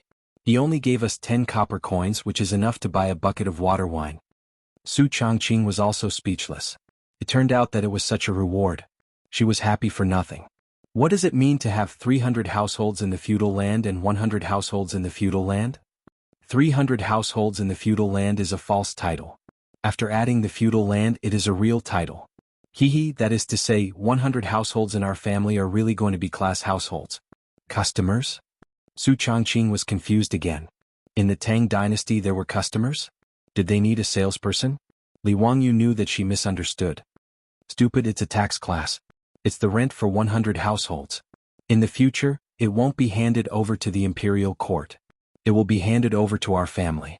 In the future we will be landlord class. Those who ate the feudal land would get real households. These 100 households would become Li Wangyu's class households and pay taxes to him in the future. Moreover, the feudal land was hereditary, which was the most important thing. Who would have thought that after transmigrating to the Tang dynasty for only a month, he would achieve his dream of becoming a small landlord, and a small landlord with a title of nobility. Ordinary small landowners still had to pay taxes, but he didn't even need to pay taxes. It was really wonderful. Your Majesty, let me propose a toast to you. Your Majesty, thank you for your magnanimity. Li Wangyu didn't forget to propose a toast to Pai Lupi. Flattery was a compulsory course for white-collar workers. Pai Lupi was in a very good mood today. After drinking the wine in one gulp, he smiled and said to Li Wangyu, "Speaking of which, we are still your Uncle Kang. From now on, when we are in private, you can call us Uncle." "Yes, your nephew greets Uncle." Li Wangyu immediately seized the opportunity. Since the emperor of the Tang dynasty had said so, what was there to be embarrassed about? If Pai Lupi really treated him as his nephew, wouldn't he be able to do whatever he wanted in the Tang dynasty in the future? Carrying caged birds, eagles, and dogs, he could run rampant in the east and west cities with a group of Tang dynasty playboys and flirt with pretty girls while he was at it? Thinking of this, Li Wangyu almost drooled. However, his good mood didn't last long. When his eyes swept across the table and saw the plate of fried locusts with little left, his mood became a little heavy. Li Wangyu was not a saint. He was just a layman. But even if he was a layman, he couldn't be stone-hearted. Knowing that a great famine would sweep across Guanyi province, but doing nothing, Li Wangyu would despise himself in his heart. He gritted his teeth and planned to take advantage of Pai Lupi's good mood to go out and persuade him again even if he was scolded again. "Uncle, I beg you to give the order to eliminate the locusts. This plague of locusts really can't be delayed. Otherwise there will be no harvest and starving people will be everywhere in Guangzhou." This topic made Pai Lupi slightly startled and his face became a little gloomy. He raised his head and drank the wine in the cup, sighing. "Zio, how could I not want to give the order to eliminate the locusts?" Li Wangyu was a little surprised. According to the history books of later generations, didn't Pai Lupi personally eat the locusts and give the order to eliminate them all over the country? Why did Li Er's expression seem to suggest that there was more to the matter of exterminating the locusts? It seemed that it wasn't just the scholar officials who were against eliminating the locusts. Was there some other reason that he didn't know? The conversation between the two was heard by everyone present. Fang Xianling, Du Ruhui, Zhang Sun Wuji, and the others all looked bitter and didn't want to say more. Only Qing Yaojin, this idiot, threw his wine bowl heavily on the table and shouted in a rough voice, "Damn it, it's all because of those bastards. Jijia, be careful with your words." Before Qing Yaojin finished, Zhang Sun Wuji interrupted him. Pai Lupi waved his hand. "No matter, we can tell him about this and let Zio listen. This kid might have a way to get out of this situation." After getting Pai Lupi's permission, Zhang Sun Wuji still carefully waved his hand to let Li Heng, Niu Wu and the others leave. Ma Zhou's clothes were white and he was about to leave, but he was stopped by Li Wangyu. "Bin Wang, you will become an official sooner or later, and you are also my disciple. There should be no harm in staying." Zhang Sun Wuji didn't have any objections to Li Wangyu leaving Ma Zhou behind. When there was no one else in the central room, he explained to Li Wangyu in a small voice. After listening to Zhang Sun Wuji's explanation, Li Wangyu was also furious. It was indeed a group of despicable people who were causing trouble. It turned out that the reason why the imperial court didn't send out the order to exterminate the locusts, other than those Confucian scholars talking about some bullshit locust god, the main reason was because of the aristocratic families. What a heartless aristocratic family. For their own benefit, they even used a natural disaster like the locust plague as a political weapon. These bastards didn't even think about how many people of the Tang dynasty would starve to death because of the famine. Using human lives as a political weapon to attack Pai Lupi, were these aristocratic families all black-hearted? Li Wangyu was angry, but he understood why Pai Lupi didn't send out the order to exterminate the locusts. He really wanted to persuade Pai Lupi to ignore those bullshit aristocratic families and forcefully send out the order to exterminate the locusts, but he knew that it was impossible. Although Pai Lupi was the emperor, he was restrained by the aristocratic families. He couldn't forcefully send out the order, or else the imperial court would be shaken and the world would fall into chaos. Li Wangyu was just a small white-collar worker in his previous life. He didn't know about these political struggles. Now that he understood the situation, he didn't know what to do. It was Ma Zhou who suddenly spoke up, "Your Majesty, I think this matter isn't that hard to solve." Although Ma Zhou didn't have an official position now, the common people of the Tang dynasty, even the old farmers, addressed themselves as subjects when they met the emperor. His words made Pai Lupi and the others raise their eyebrows. Let's hear it. Yes, the so-called divine punishment is just nonsense. As long as a virtuous person shows up and dispels this divine punishment, the Tang dynasty will be restored to the world. Then, exterminating the locusts will be a matter of course. Ma Zhou explained. Pai Lupi's eyes flashed, but he didn't rush to speak. On the other hand, Zhang Sun Wuji, Fang Xianling, Du Ruhui, and the others figured out the purpose of Ma Zhou's plan. Your Majesty, this plan is feasible. The divine punishment is just a myth. If a virtuous person shows up and talks about it, it's a good plan. Li Wangyu was happy. Wasn't this just inviting an expert to give a lecture to dispel the feudal superstitions? King Bin, this is a good idea. As long as the divine punishment is dispelled, exterminating the locusts is feasible. But I don't know who can take on this responsibility. Li Wangyu asked curiously. Ma Zhou smiled and pointed at the direction of the hillside outside Zhou village. Teacher, isn't the master of the Taoist temple on the hillside a ready-made candidate? Master of the Taoist temple? Li Wangyu was stunned for a moment before he realized who Ma Zhou was talking about. Old Taoist Sun Simiao? Chapter 196. Taoism was the national religion of the Tang dynasty.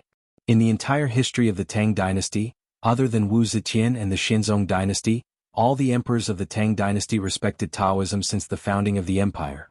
Li Yuan, the founder of the Tang dynasty, worshipped Laozi Li Er as his ancestor when the empire was first established. He built temples of Laozi everywhere and personally worshipped him many times.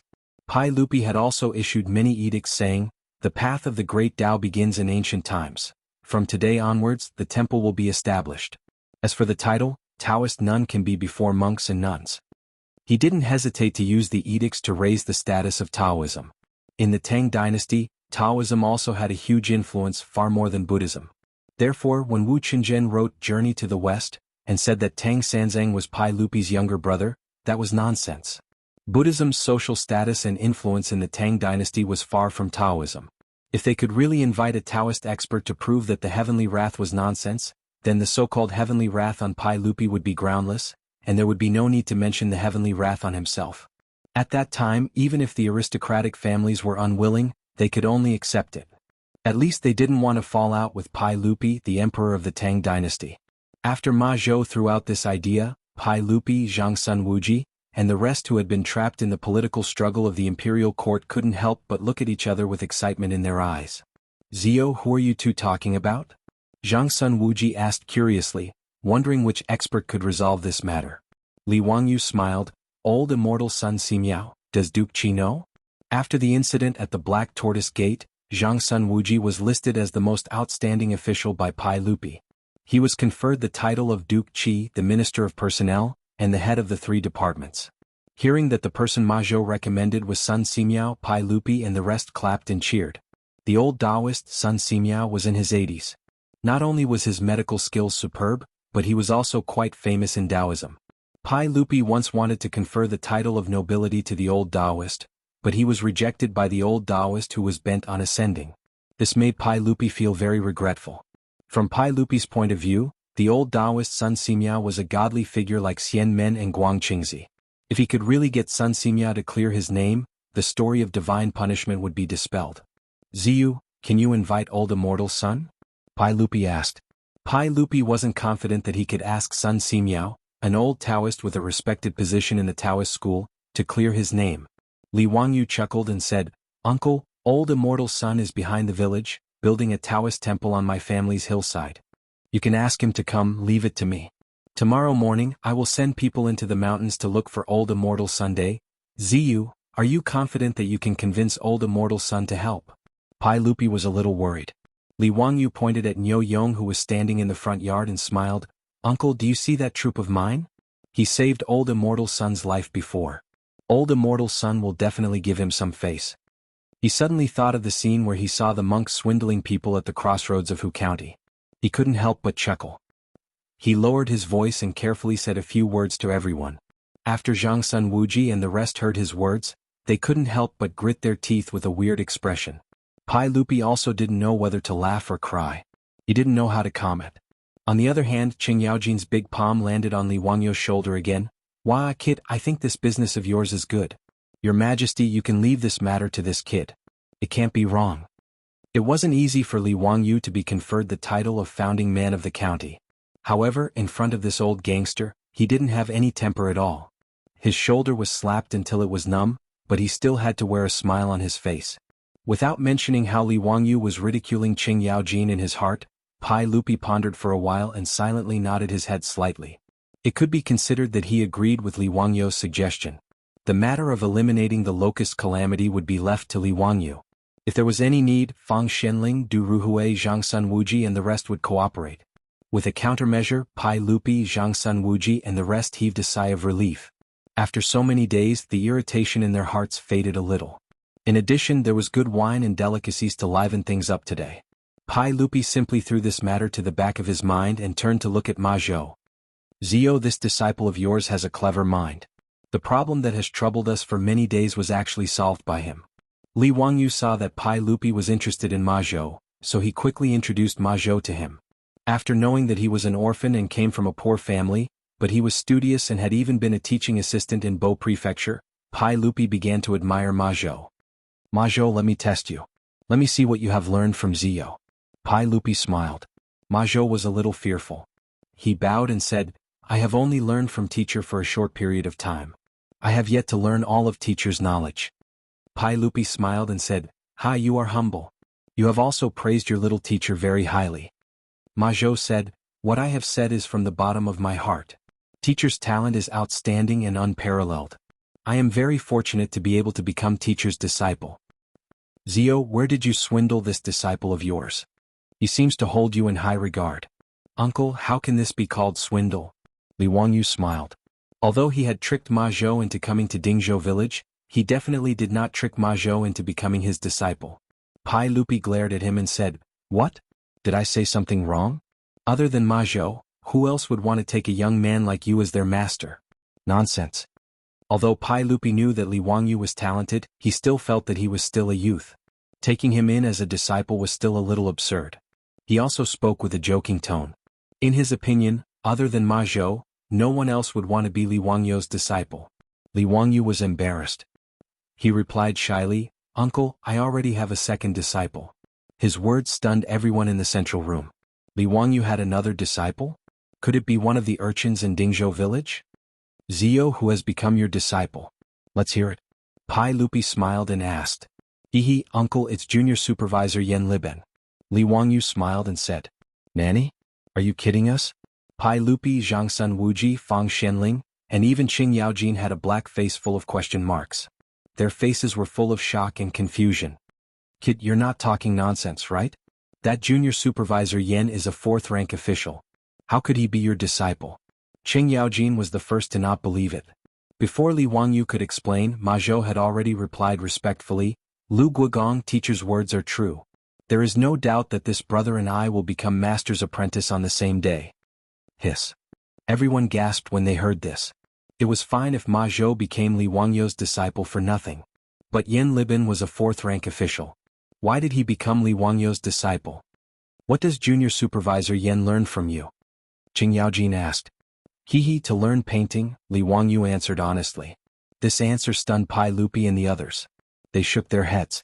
No one believed Li Wangyu's words. If Yan Libin were to learn poetry from Li Wangyu, everyone would still be able to accept it. After all, Li Wangyu had the ability to write a few poems and write the epigraph of my shack. However, Yan Libin was famous in the imperial court for his painting skills. Pai Lupi had even asked him to paint many times. How shameless did Li Wangyu have to be to say that he taught Yan Libin painting skills? Li Wangyu saw that no one believed him and said something else. This almost made Pai Lupi's nose crooked from anger. Chapter 197. Li Wangyu also didn't intend to continue hiding the matter. He could use today's opportunity to honestly explain the matter of the goddess of Luo's painting.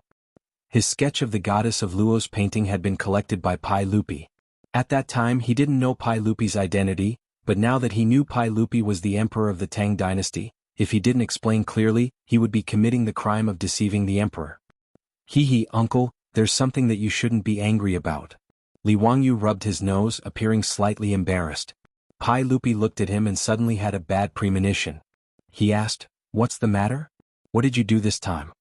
Li Wangyu said, the ancient painting that you took away from Duke Changping's mansion. That wasn't an ancient painting, it was drawn by me." "What? You scoundrel, you better speak clearly," Pai Lupi said angrily. The goddess of Luo's painting was his favorite. It was even hung in Pai Lupi's sweet nectar hall in his bedroom to be admired from time to time. Pai Lupi didn't like the sketch at Zhang Liang's mansion and found many problems with it. In fact, such a realistic painting of the goddess of Luo's painting was something that Pai Lupi liked very much. Pai Lupi often regretted that such a peerless painting skill was lost in the long river of history. Today there wasn't a single painter in the Tang dynasty who could make such a vivid painting. Therefore, Pai Lupi regarded the ancient painting, the goddess of Luo's painting, as a treasure and didn't easily take it out to see others. Only Empress Jiangsun and a few imperial concubines in the harem could occasionally see the true appearance of the ancient painting. But now, Li Wangyu, this scoundrel, actually said that his beloved ancient painting, the goddess of Luo's painting, was drawn by this brat. This feeling was really terrible. Western Zhou's cultural relic became last week's. No one would be able to accept this change. Li Wangyu had no choice but to honestly explain the ins and outs of the matter. In the end he had to defend himself. "Uncle, it's not that your nephew wants to deceive you. That day the enemy was forced into a corner by the Duke of Changping and had no choice but to ask for your nephew's help. Who would have thought, who would have thought that the painting would end up in your hands?" After learning the truth, Pai Lupi was so angry that he was almost ready to commit domestic violence. Li Wangyu was so scared that he jumped behind his beautiful boss. He carefully poked his head out and smiled apologetically. Hey uncle, don't be angry. You see, I didn't mean to deceive you. You're a magnanimous person, so forgive me." Pai Lupi was infuriated by his tired appearance, but he couldn't do anything about it. Indeed, this matter could not be entirely blamed on Li Wangyu. He glared at Li Wangyu, who was hiding behind the woman. "Come over here, sit down and answer the question. Did young Master Yan ask you to learn his strange painting skills?" "That's right, that's exactly what happened." "Ziyu who taught you your skills?" Pai Lupi suddenly asked. This was something he had been confused about recently. Li Zhou's abilities were only average, so he obviously couldn't teach such a son. Not to mention, Li Wangyu was able to come up with so many strange things. It was really inconceivable. Li Wangyu was speechless. There was no way to explain this. If he told Pai Lupi that he was a transmigrator, would he be arrested by the Space Administration? His eyes turned and he lied. "Uncle, a month ago I fell seriously ill and was in a coma on the bed for several days. But for some reason your nephew's body healed on its own. When I woke up, it was as if my brain was enlightened and I understood many things. But as for why your nephew doesn't know." His deceptive words made the beautiful superior feel uncomfortable and almost burst out laughing. She could only turn her back, her shoulders still twitching. Obviously she was secretly laughing. Pai Lupi and the others were suspicious. Could it be that there was really someone who was born with knowledge? Feng Xianling pondered for a while and said, "Ziyu, could it be that you are the reincarnation of a Taoist master?" Feng Xuanling's words made Pai Lupi and the others somewhat skeptical. If so, it also made sense why Li Wangyu suddenly became so smart. Taoist reincarnation was different from Buddhist reincarnation. They were two different concepts. The reincarnation of Buddhism referred to the reincarnation of the soul after the death of a living being, starting a new life cycle, repeating over and over again. The concept of Taoist reincarnation had been in China since ancient times. For example, in the classic of Mountains and Seas, a girl was reincarnated into a guard. Legend has it that the divine Dr. Bien Ke during the spring and autumn period was also the reincarnation of an ancient famous doctor. Bien Ke's original name was Qin Yu, and Bien Ke was the name of an ancient famous doctor. Yu the Great was not his real name, but the honorific title of an ancient immortal who had achieved the Tao. Yu was believed to be the reincarnation of the ancient immortal, so he was called Yu. Therefore, the reincarnated person must have the same characteristics as the original person to be called reincarnation. It was not like Buddhist reincarnation where it was a new life. Fang Xuanling's guest gave Li Wangyu a perfect excuse. Anyway, he could not explain why he had so many strange skills. He could just blame it on reincarnation, which was easier to accept than time travel. Pai Lupi and the others were just curious about where Li Wangyu's skills came from. They did not intend to get to the bottom of it, so the matter was over. Li Wangyu secretly wiped his non-existent cold sweat and exchanged glances with his beautiful boss who was giggling. Finally, a small problem was solved. Pai Lupi did not care about where Li Wangyu's knowledge came from, but he was interested in Ma Zhou. He waved his hand and called him to his side to test his knowledge. It had to be said that the inertia of the wheel of history was always there. Even if it was a few years earlier, Ma Zhou still managed to attract Pai Lupi's attention with his talent. Ma Zhou told Pai Lupi many of his views on politics, which made Pai Lupi clap his hands and applaud. After drinking and chatting, Pai Lupi directly asked Ma Zhou if he was willing to become an official. In this regard, Li Wangyu looked helpless. Pai Lupi was blatantly trying to poach him, but he still had to pretend to be happy. It was really a pain in the ass. But out of Li Wangyu and the others' expectations, Ma Zhou actually refused Pai Lupi. "Your Majesty, I do not want to become an official for the time being. I hope your Majesty can understand." "Why is that?" Pai Lupi was a little unhappy. It was rare for him to be polite, but he was embarrassed. Ma Zhou respectfully saluted.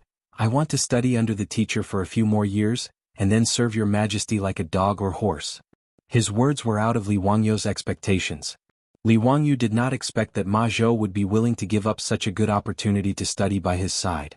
Li Wangyu seemed to only want to trick Ma Zhou into working for him, but he did not expect Ma Zhou to be like this. This made Li Wangyu feel a little embarrassed. "Ben Wang, you don't have to be like this. You can do the same as Li Ben and come to me every 10 days. Don't disappoint His Majesty." Li Wangyu persuaded. He was sincere. Ma Zhou was talented. If he could assist Pai Lupi a few years earlier, he could also make a career and bring the golden age of Zhenguan earlier. Li Wangyu's persuasion made Ma Zhou hesitate. Chapter 198. Li Wangyu saw that Ma Zhou was still hesitating, so he tried to persuade him again. "King Bin, life is like a multiple-choice question.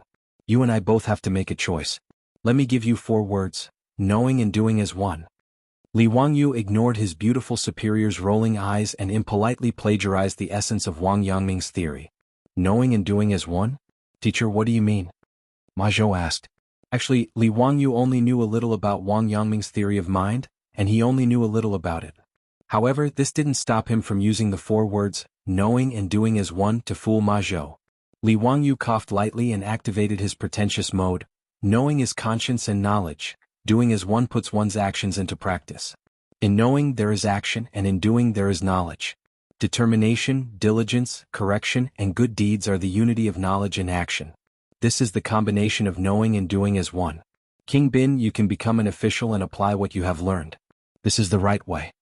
Although Li Wangyu couldn't explain the true essence of Wang Yangming's knowing and doing as one, these 2 sentences were enough to enlighten the apathetic and made everyone stunned. Qing Yaojin and Qin Xiong, the 2 founding duke, didn't think much of it, but Zhang Sun Wuji, Fang Xianling, and Du Ruhui were distracted by Li Wangyu's words to Ma Zhou. "Knowing and doing as one, Ziyu, do you have a detailed explanation?" Zhang Sun Wuji asked. Fang Xianling and Du Ruhui also looked at Li Wangyu inquisitively. This put Li Wangyu in a difficult position. How would he know the details of knowing and doing as one? He only remembered Wang Yangming's philosophy of mind. However, how could a student like him, who majored in e-commerce, understand the essence of it? Li Wangyu rolled his eyes and used his great deception mode. He didn't understand Wang Yangming's theory, but he had drunk a lot of chicken soup for the soul in the future. "Duke of Qi, in my opinion, it's easy to know but hard to do. What you can think of might not be able to do. What you know might not be able to do. Some roads need to be walked with feet. Some paths had to be walked with heart. Often, it wasn't the thorns or stones that held him back but his heart. To be able to match one's words with one's actions, one's exterior with his interior, and one's interior with his exterior, this is the unity of knowledge and action. Come, let's drink this bowl of chicken soup. From now on life will be cool to the end. Li Wangyou's chicken soup for the soul class was so common in the future that even his beautiful boss could only roll her eyes. But in the Tang dynasty 1,300 years ago, his words were a thought-provoking warning to everyone. Ma Zhou murmured for a long time as if he had been enlightened. He bowed to Li Wangyou and said, "Teacher, I understand now. Combining knowledge and action means combining learning and action." He then bowed to Pai Lupi and said, "Your Majesty, I am willing to serve. Please forgive my rudeness." Pai Lupi laughed and stood up. What a good combination of knowledge and action. Ziyu, you are indeed the reincarnation of a great power. With such knowledge it is a waste for you to stay in Dingzhou village. Why don't you become an official with your disciple? Nanny? Li Wangyou suddenly felt that he had been too pretentious. It felt like he had lifted a rock and dropped it on his own foot. If he was willing to become an official, would he have waited until now? Compared with the free and beautiful life of a small landlord, who would want to be an official? Although when his beautiful boss was bullied by the Zheng family of Xingyang, he also had a desire for power. But with Li Wangyou's tiredness, after a few days of living a comfortable life, he had already thrown that idea to the back of his mind. Not to mention that he was now a noble. Although he was only a county official of the lowest rank, he was still a noble of the Tang dynasty, wasn't he? With this identity, what could the Zheng family of Xingyang and the Wang clan of Taiyuan do to him? Therefore, Li Wangyou was naturally unwilling to become an official. In his opinion, it was simply a waste of life. Now that Pai Lupi had opened his mouth, he could not bluntly refuse. Otherwise wouldn't that be slapping his own face? He had just said that Ma Zhou should know and act as one. If he made excuses when it was his turn, he would not give Pai Lupi any face. Li Wangyou touched his nose awkwardly and could only bring up Li Zhou again. "Uncle, my lord passed away not long ago. I still have 2 years to mourn for him. Let's talk about becoming an official after 2 years." This was a well-tested excuse. The Tang dynasty ruled the world with filial piety. Li Wangyou said that he would mourn for Li Zhou for 3 years, which naturally made Pai Lupi speechless. Pai Lupi glared at him fiercely. "You should just stay in Dingzhou village and drink with Cheng Chumo and the others. Is that mourning for your lord? You even helped the Soot people to make the holy fire. If you dare to fool around like this in the future, I will teach you a lesson on behalf of your lord." Li Wangyou was stunned. So, Pai Lupi knew that he and the other foppish people went to the Hu wine shop in Pingkong Square to drink with prostitutes. He did not know that with such a powerful intelligence agency as the 100 Cavalry Department, there were very few things in Chang, and that could be hidden from Pai Lupi.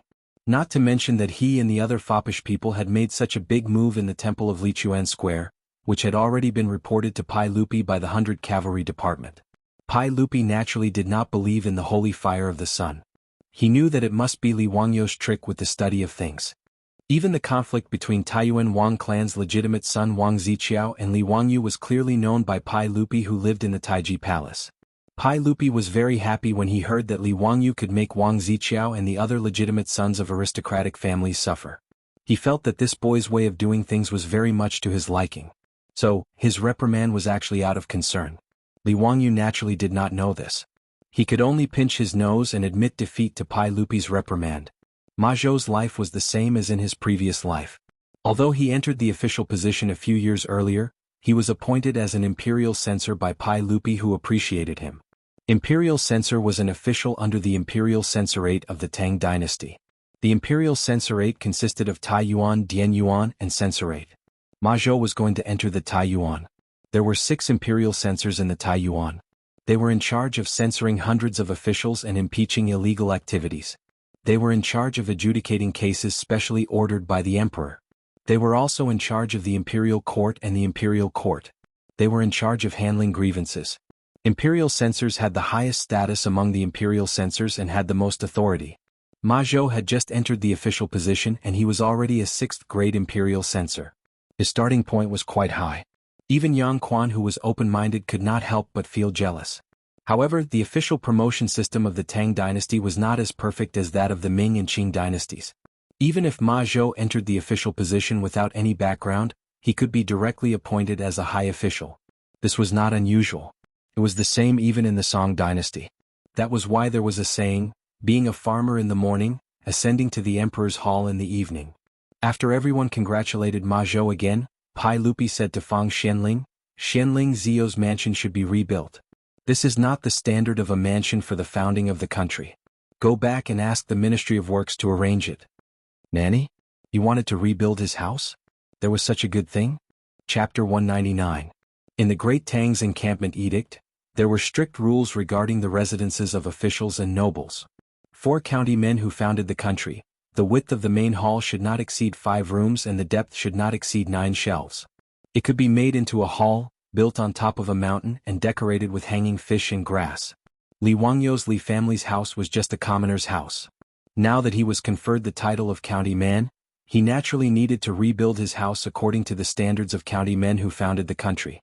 But Li Wangyou immediately looked at Li Er and said with an embarrassed smile, Uncle, who paid for this mansion? He didn't have the money to build the county man's house and he still owed a lot of debt. Although Xinjiang's Zheng family compensated him with 200 taels of gold, which was equivalent to 1,200 strings of cash, the money was all invested by his beautiful boss into the Shunfeng Carriage Company. Now the Shunfeng Carriage Company had the capital and horses from Empress Jiang's son. With this money it was quickly rebuilding. Su Changqing was eager to do something big, and he wanted to completely monopolize the freight business in Chang'an. Therefore, Li Wangyou didn't plan to repay the money he owed to the county government and the money he borrowed from Yushernan in a short time. When the carriage company started to make a profit, he would almost be able to repay the debt. Pai Lupi glanced at him. Of course the national treasury will pay for the house. Are you satisfied, you tired boy? Yes, thank you for your kindness. Li Wangyou was overjoyed and he directly learned the Qing dynasty palace drama, but Pai Lupi directly knocked him on the head with a chestnut. Speak properly. What do you mean by thank you for your kindness? Where did you learn such strange words? Li Wangyou stuck out his tongue. The Tang dynasty was better. There was no master and servant. Even the emperor was not the master of the officials, so there was no such thing as, thank you for your kindness. He asked again, Uncle, how will my house be built? Can I make the drawings myself and let the Ministry of Works build it according to my drawings? I promise I won't violate the rules. Traditional Chinese residences were good, but they lacked comfort. Li Wangyou thought that since the national treasury was paying for his mansion, he might as well build a mansion that combined modern and European styles. He and Su Changqing could live comfortably there. Pai Lupi was slightly surprised.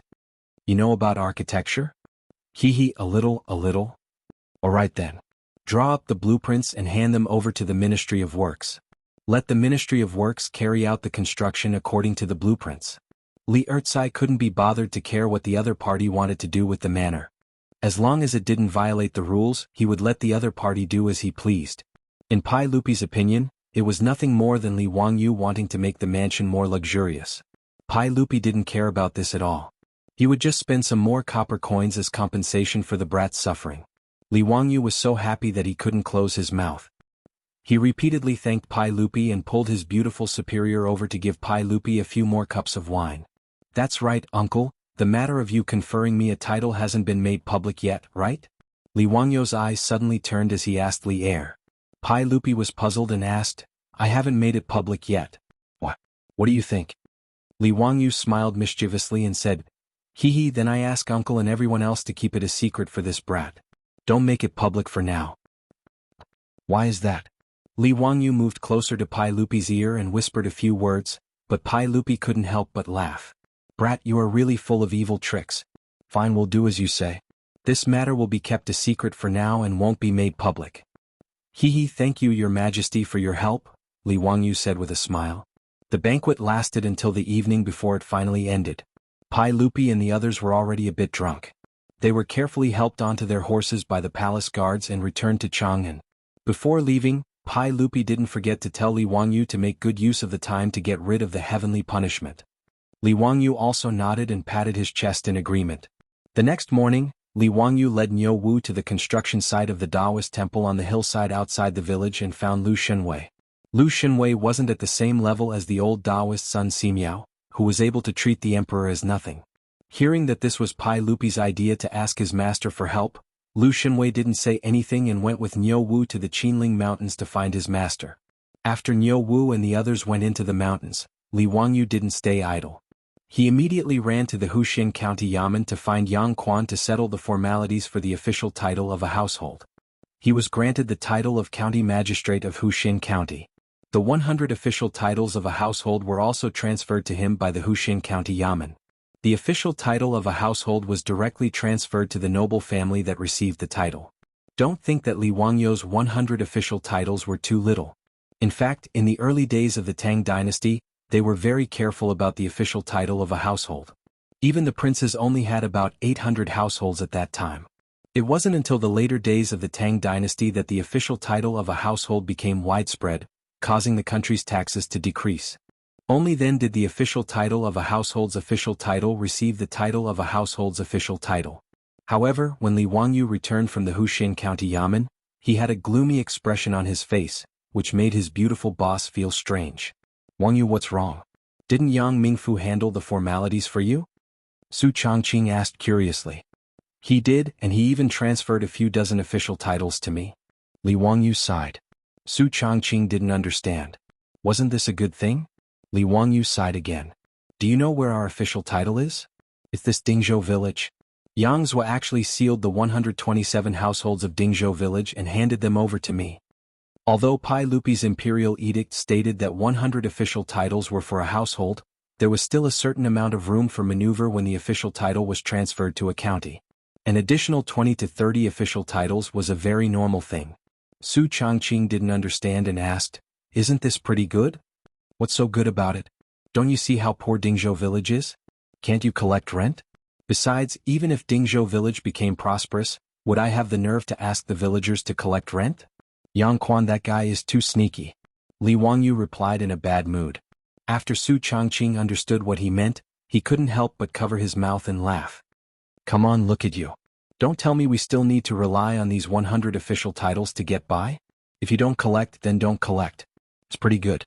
Don't forget, you promised me that you would turn Dingzhou village into a paradise. Li Wangyou was speechless.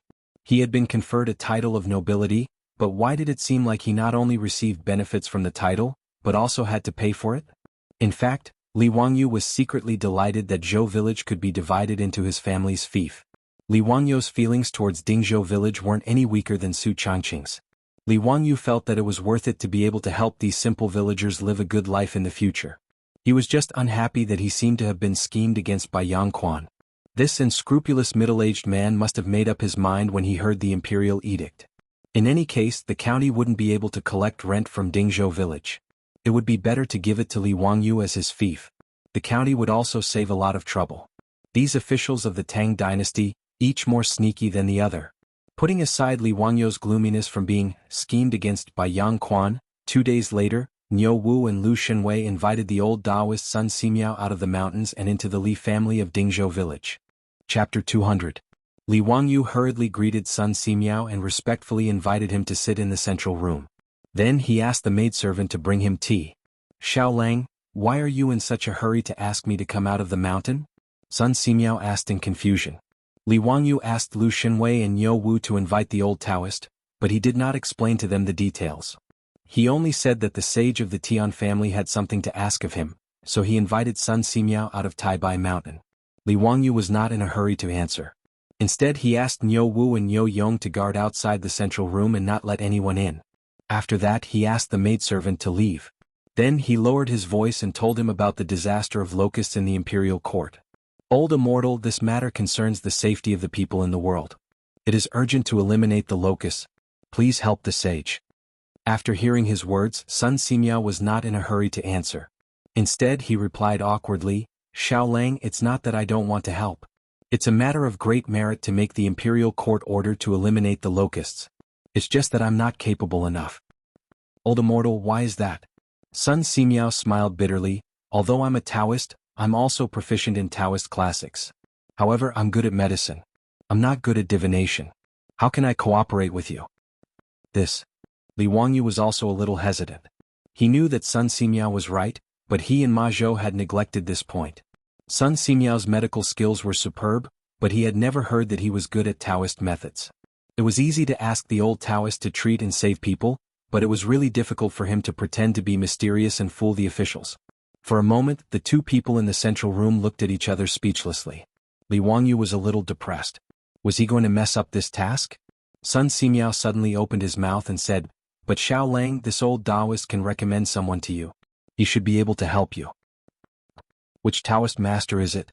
"Yuan Tiangang." The old Taoist's words made Li Wangyu stand up suddenly, giving the old Taoist a fright. Li Wangyu's voice trembled with excitement. "That's right. Yuan Tiangang, how could I forget him?" "Oh? Xiao Lang also knows Yuan Tiangang?" Sun Simiao asked curiously. His words made Li Wangyu speechless for a moment, not knowing how to answer. He couldn't say that he had seen Yuan Tiangang in the novels of later generations, could he? Yuan Tiangang and Li Chunfeng, the two famous Taoists of the Tang dynasty, were extraordinary characters in various novels of later generations. Li Wangyu had also developed a strong interest in these two Taoist masters. He even went online to search for information about their lives.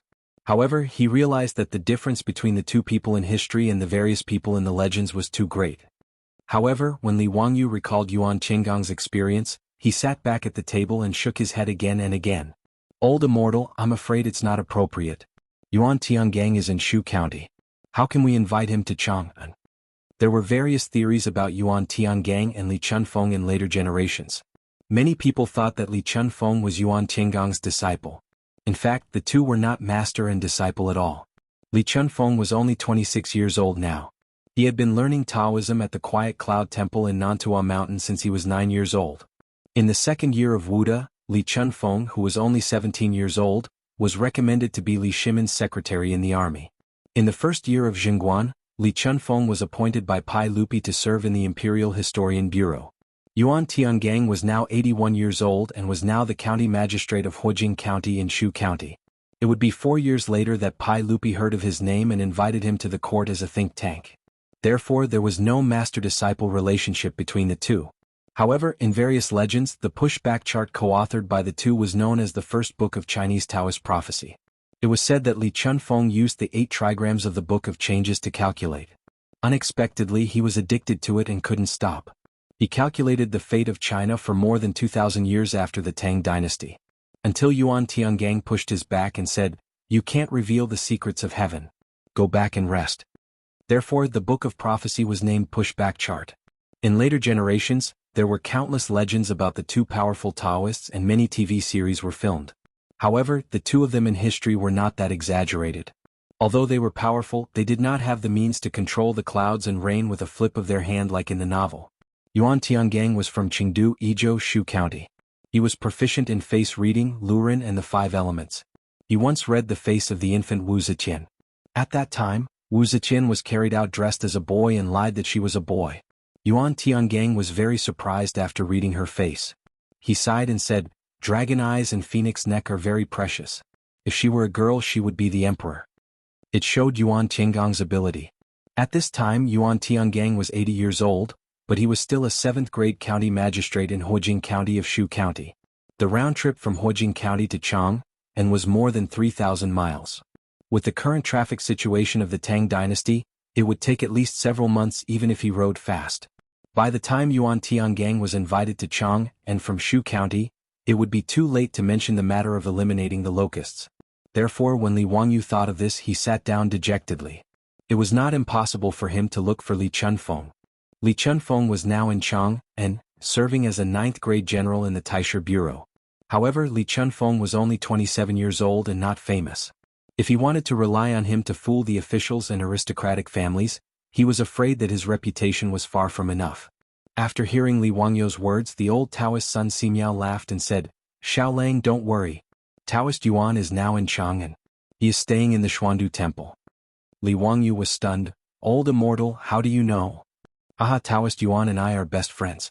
He came to Chang'an to report to the Ministry of Personnel. He had already asked someone to send a letter to me. Even if you didn't ask someone to invite me down the mountain, I would still go to Chang'an to see Taoist Yuan. This is truly a case of traveling far and wide in search of something, only to find it by sheer luck. Old Immortal, how about we go to the Xuandu Temple now?" Li Wangyu was overjoyed and stood up to say, "Good." Sun Simiao nodded with a smile. Li Wangyu quickly asked Niu Wu to prepare a horse. Lu Xinwei was also called by Sun Simiao to visit Yuan Tiangang. The 4 of them rode to Chang'an. The Xuandu Temple was the royal Taoist temple of the Tang dynasty. When Emperor Wen of Sui planned Daxing City with the Qin hexagram, he built the Xuandu Temple in Chongya Lane in order to guard the fifth high slope. The Xuandu Temple was magnificent and magnificent. There were tens of thousands of Taoist scriptures in the temple. It was famous in Chang and for peach blossoms. According to the old Taoist Sun Simiao, Yuan Tiangang came to the Ministry of Personnel of Chang, and to report to the Ministry of Personnel and lived in the Xuandu Temple. Li Wangyu could only complain about it in his heart. The official system of the Tang dynasty was really strange. Anyone could be an official. Even a Taoist like Yuan Tiangang could be a county magistrate. It was amazing to think about it. He didn't know whether Yuan Tiangang wore a Taoist robe or an official robe when he tried the case in court. It was really interesting. The four of them entered Chang, and went straight to the Xuandu Temple in Chongren Lane. When the old Taoist Sun Simiao just entered the Xuandu Temple, the abbot of the Taoist temple immediately came out to greet him. Chapter 201. That's right. The leader of the Taoist temple was called abbot or abbot. The word abbot was originally an inherent title of Taoism. Later, Buddhism was introduced to Wuxia and borrowed this term. However, after the prosperity of Buddhism, abbot became a special term of Buddhism. Taoism became a pirated term which was really unfair. Abbot Tianxin was the title of the highest leader of the Taoist Ten Directions forest. It could also be called abbot. In the Song dynasty, Wang Engshi wrote, "The Taoist abbot should be without dream. He wants to recite and imitate Huaxiu." Zhuangzi the world became Shenying Shu, Fang Dao. Dali Li Ji, Zhang Chang Dao. That was the title of the senior Taoist. With Sun Simiao's prestige in Taoism, even though the Xuandu Temple was a royal Taoist temple, the Taoist abbot was very respectful to him. "Is Yuan Tiangang in the temple?" Sun Simiao asked directly. "Immortal Master, today Immortal Master Yuan went to Chang, and to visit friends and hasn't returned yet. Please enter the temple and wait for a moment." The abbot replied respectfully. Whether it was Sun Simiao or Yuan Tiangang, for him as the abbot of the Taoist temple, they were seniors and had to be carefully served. In Taoism, seniors were usually called Taoist or Immortal Master. "Then let's wait for a moment. Inform me when Yuan Tiangang comes back." Hearing that Yuan Tiangang was not in the temple, Sun Simiao had to wait for him in the temple. The abbot of the Xuandu temple asked the little Taoist to bring the clay stove and the tools to make tea for everyone. Li Wangyu couldn't adapt to the dark cuisine in the tea. Besides, he couldn't understand the Taoist scriptures discussed by Sun Simiao and the abbot. He simply excused himself and walked out of the guest room. Then he led Niu Wu to wander around the Xuandu temple. Xuandu Temple, the peach garden behind the temple, had been famous in Chang'an. Every time the peach blossoms in the temple, the literati, high-ranking officials and noble ladies in Chang, and would invite their relatives and friends to enjoy the flowers in the Xuandu Temple. They came to the Xuandu Temple today in March. It was the season of peach blossoms in the temple. Xuandu Temple was the royal Taoist temple of the Tang dynasty. Without a certain status, it was difficult to enter and enjoy the peach blossoms. Therefore, in Noda's Xuandu Temple, there were not many people enjoying the peach blossoms. From time to time, there were sounds of pipa music coming from the peach garden. Clearly, it was the musicians brought by the nobles who came to the peach garden to liven things up. Li Wangyu just strolled around the peach garden. The peach blossoms in his eyes were majestic, like the tide of the sea. Up close, they were pretty and charming like a young girl putting on makeup. A light breeze blew past, and the peach blossom petals drifted down. It was a beautiful sight. Li Wangyu's only regret was that he didn't bring his beautiful boss along with him to admire the peach blossoms at the Xuandu Temple. Behind him was only Niu Wu, the stout one-eyed man. It was really a killjoy. Just as he was thinking about bringing his beautiful boss and the others to enjoy the peach blossoms together in 2 days, he saw a few people dressed as scholars not far away talking loudly under the peach blossoms. When Li Wangyu saw this, he was amused. Sure enough, enemies would not meet each other. Who else could it be but Wang Ziqiao, the legitimate son of the Wang clan of Taiyuan, who was surrounded by a few scholars? The legitimate son of the Wang clan of Taiyuan was really awe-inspiring. Wherever he went, he was the center of the crowd. Was he planning to debut in the center position? Li Wangyu also had a deep grudge against Wang Ziqiao. The reason why he asked Pai Lupi to keep the knighthood a secret for the time being was that he wanted to dig a hole for Wang Ziqiao and others. The cynical man was not a generous person who could forget the enmity with a smile. Before the Wang clan of Taiyuan broke off the engagement, Li Wangyu felt that he had lost face for no reason and inexplicably targeted him. Li Wangyu had been angry for a long time. However, at that time he was a commoner. Although he was on good terms with the playboys, he had no power or influence. The playboys could not protect him at all times. Therefore, even if he was unhappy, Li Wangyu had to endure it. After winning the gambling fight with Wang Ziqiao, he shrank in Dingzhou village because he was worried about the revenge of the Wang clan of Taiyuan and the Zheng family of Xinjiang. His small arms and legs could not stand the tossing of the aristocratic families. Li Wangyu saw very clearly that if these aristocratic families really wanted to deal with him, it was no different from pinching an ant to death. In the beginning, the Li clan of Huxin was a small 7th-level official who joined the army. He and the villagers of Dingzhou village were almost tortured to death, not to mention the aristocratic families. They were the forces that even dared to cheat Pai Lupi. He was forced to choose to be dormant because he did not have enough strength to fight against the aristocratic families like the 5 clans and 7 kings. However, the day before yesterday he was accidentally knighted by Pai Lupi. Li Wangyu, the cynical man, immediately became brave. Although he was only the lowest county man who founded the country, it could ensure that he did not have to fear being wantonly bullied by others with the power of the government. Although the knighthood of the Tang dynasty was only an honorary title, it belonged to the real privileged class. In addition to not paying taxes, Li Wangyu's knighthood of the founding county baron was equivalent to the official rank of the 5th level. Therefore, after being knighted, Li Wangyu, the cynical man, actually thought about how to use this opportunity to set a trap for the Wang clan of Taiyuan. He just did not expect that he and Sun Simiao would meet Wang Ziqiao when they came to Xuandu Temple to look for Yuan Tiangang. Li Wangyu smiled and walked quickly to greet him. He also greeted him warmly. "Brother Wang, I didn't expect that we would meet again today after we parted in Pingkong Square a few days ago. Ah, it's a small world."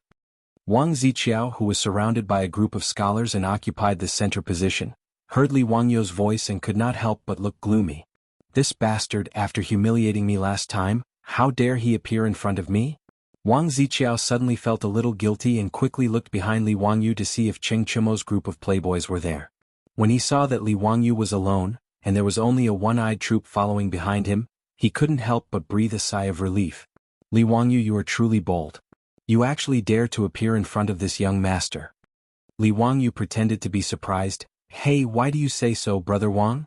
Did I remember it wrong? I seem to have won the gambling fight last time, didn't I? Brother Wang, have you forgotten the content of our gambling fight? Do you want me to remind you?" Wang Ziqiao's face was even gloomier. Thinking that he said that day that he should salute and avoid Li Wangyu when he saw him in the future, he felt a surge of anger. However, in front of these scholars, he did not want to lose his demeanor. Forcefully suppressing his anger, Wang Ziqiao snorted coldly, "Humph, I am too lazy to talk to an ignorant person like you." Tsk, Brother Wang's words are really hurtful. However, Brother Wang, one cannot go back on one's words. Don't forget our gambling agreement. You can salute and avoid me now. Li Wangyu said mischievously with a smile on his face. The scholars that surrounded Wang Ziqiao like stars surrounding the moon were the scholars that came to the capital for this year's spring imperial examination. They had all submitted their examination papers to the Wang clan of Taiyuan and were recognized by the Wang clan of Taiyuan. Today, Wang Ziqiao invited them to come to Xuandu to admire the flowers in order to win over people's hearts. These scholars originally thought that Li Wangyu was Wang Ziqiao's friend.